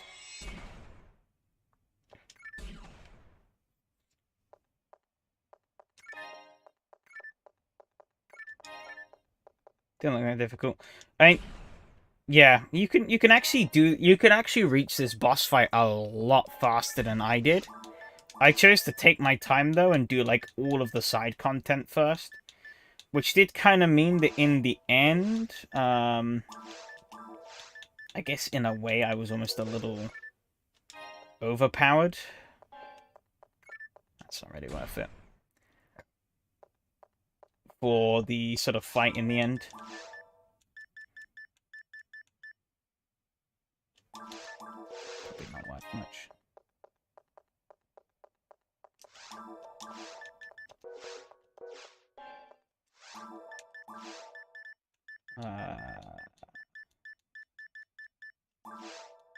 Yeah.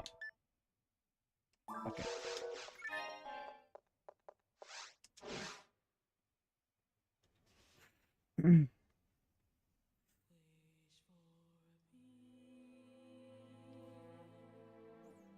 It's funny how it still rolls the credits after the fucking first episode.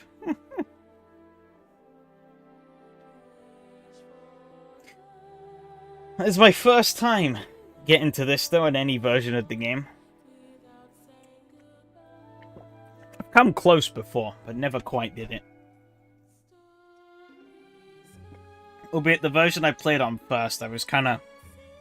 Even though I was mostly playing on my own, I was kind of stuck with multiplayer enemy balancing, because it was an online sort of server. And that specific version is online only. So, it was kind of a pain in the ass, because it would have been You saw what I just went through? Imagine that, but a lot harder. Because the enemies were all kind of... They're all boosted because they're designed in... Or those stats are there in such a way so that it's better balanced for a party of 2 to 4 people. Rather than, you know, one bozo just running through.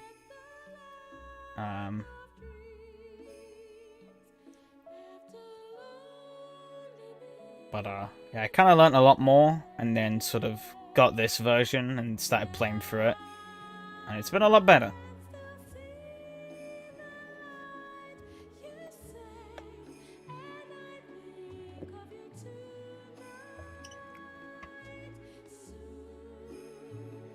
Albeit, barely scratching the surface.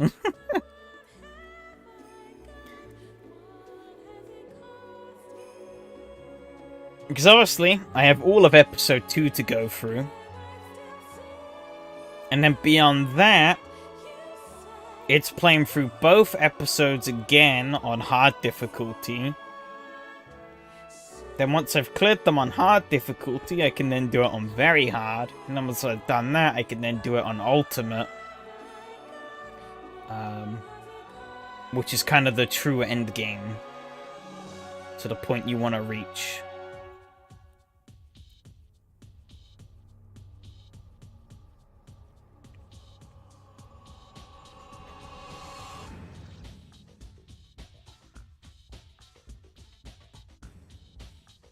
But it is funny they're showing these screenshots in the background here, because I think, you see it's all snowy and stuff, I think that's actually what the first boss's arena looks like in Ultimate.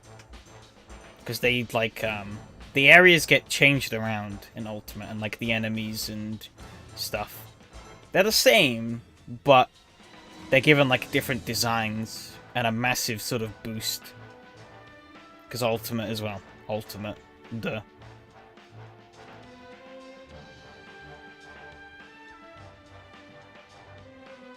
I think that's an episode 2 area. Not seen anything like this before.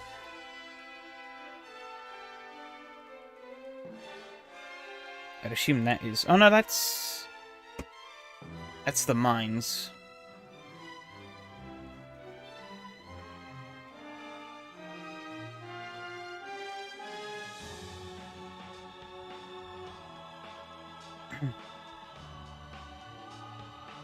That's the sort of starting forest area.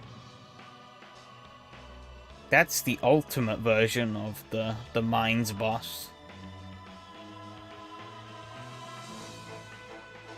He's just red and doesn't have all the like spiky shit normally. That's some part of ruins.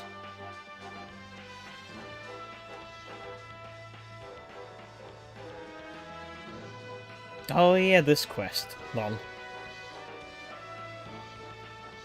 They made like a baby version of one of the monsters for like one quest and then never used it again.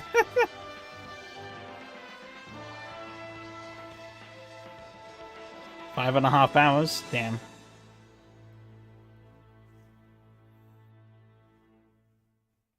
I blame the bitch who isn't even here anymore. I said, should I go for it? Should I go and beat the game? And he was like, yeah, do it. And then he buggered off.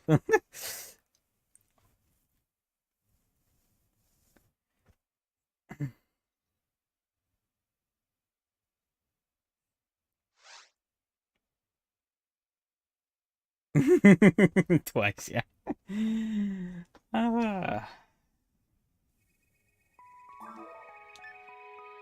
But this is something I've been meaning to do for a while, so... Thank fucking finally I've done it. If I... Ah, there you go. I can now actually pick difficulties. So yeah. I actually have to... Oh, I can just jump into episode 2 hard immediately? Okay. But yeah. So I have to beat the game on each of these difficulties to reach the true end game, which is ultimate at the bottom.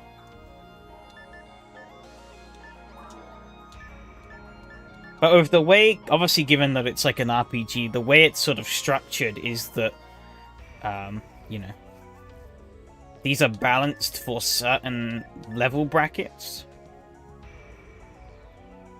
And each area, given that you play through the areas in a linear order, each area is designed to be tuned to a specific level bracket within the wider level bracket for that difficulty level.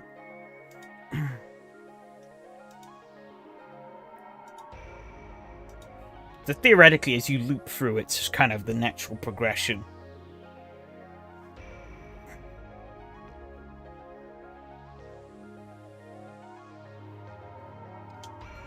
But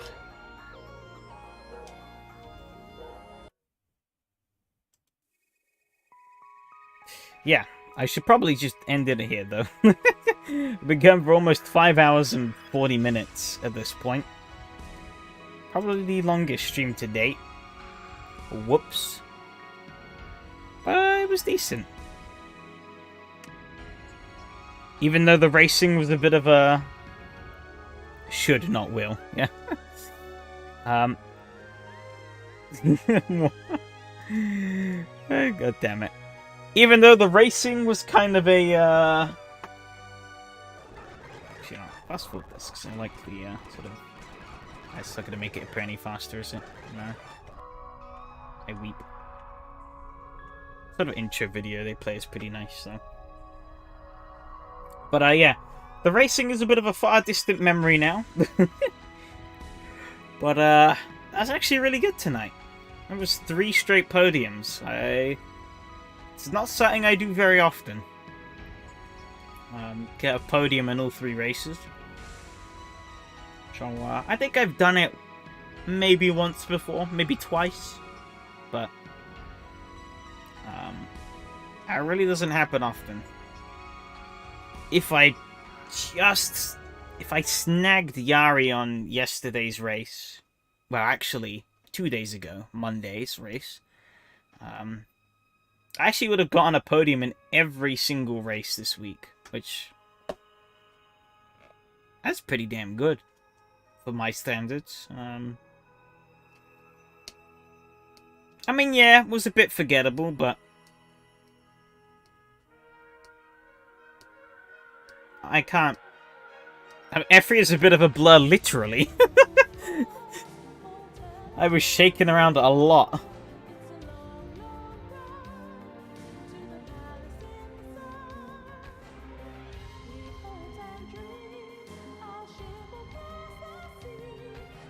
But yeah, no, it was good. 3 straight podiums and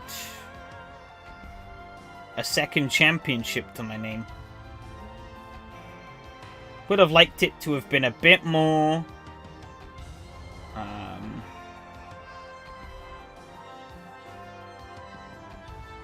a bit more lively. You know, Christian was a good rival to have. But looking back on it, obviously, had Mattia have raced at Avus, it probably would have been his championship. Even had he have completely floundered... I don't know, actually. I think if he would have completely have floundered Avus, I might have still taken it. But, you know.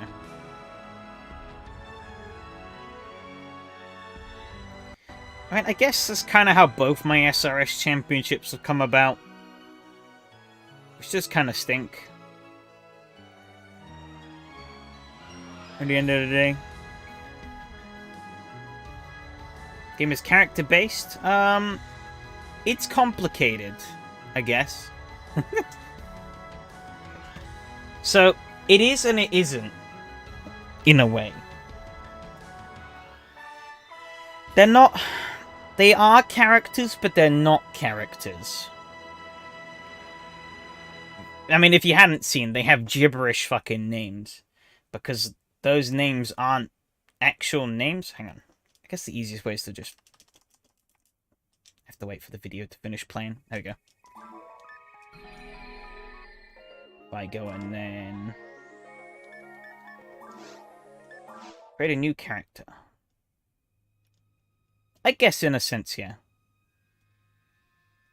this fancy. I don't care about the intro video. It's a nice intro video, but I don't care about it. So yeah, you have the 3 classes. Hunter, Ranger, and Force. Obviously, Hunter, melee person. Ranger, do the shooty shoot. And Force is your magic people. In each of those, you have, obviously, these characters in quotes. But really, all this kind of means is, well, Humar is Hunter, human, male. Hunawurl is Hunter, human, female. So you've got, like, the 3 races. Humans and Numans and androids, or castes as they're sometimes known. And then you've obviously got male and female. They don't have every combination possible, because there's only 4 for each. But they have most of them.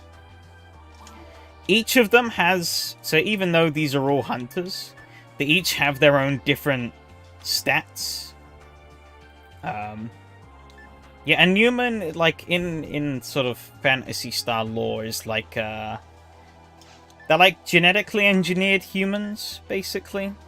So you see they sort of have the, like, pointy ears and stuff. That's really the only discernible characteristic they have over a human in visuals, is pointy, like, elf ears.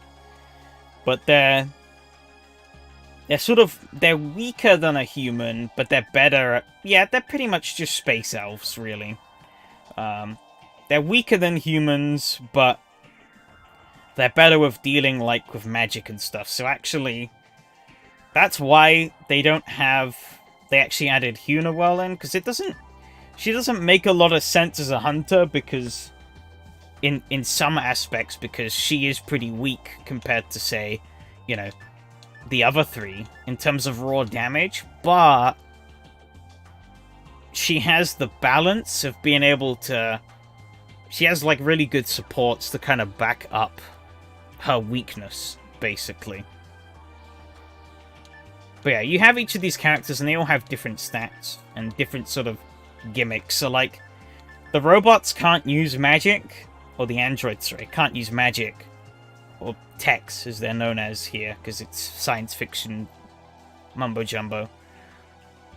But they get traps in place that they can put down instead. Kind of like the things you see me get smacked by, like getting blown up and frozen and shit. That's what they can drop down for themselves to use on enemies. And they get like a limited supply of those they can use. That they can sort of stock up on every now and then and stuff like that. So each sort of...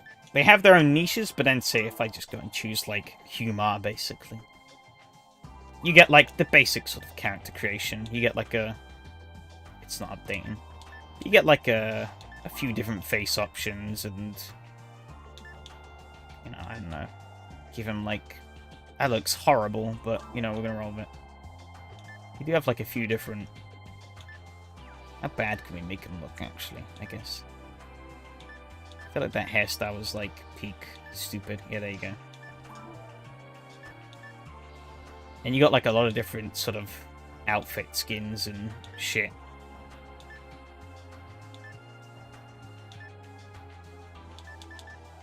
You can sort of roll through, I don't know, we'll give him...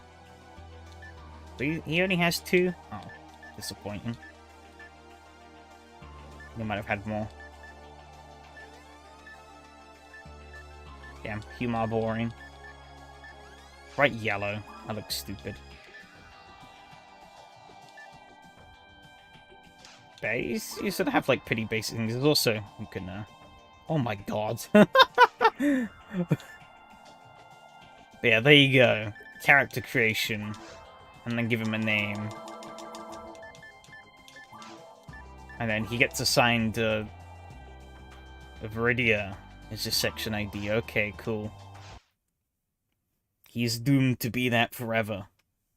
Unless I cheat and change it. There you go. He now exists. So yeah, they exist as their own characters, but they're also not. So yeah, like Warframe. Like you said, I guess, you know. You sort of have your individual characters, but they can be customized to your liking.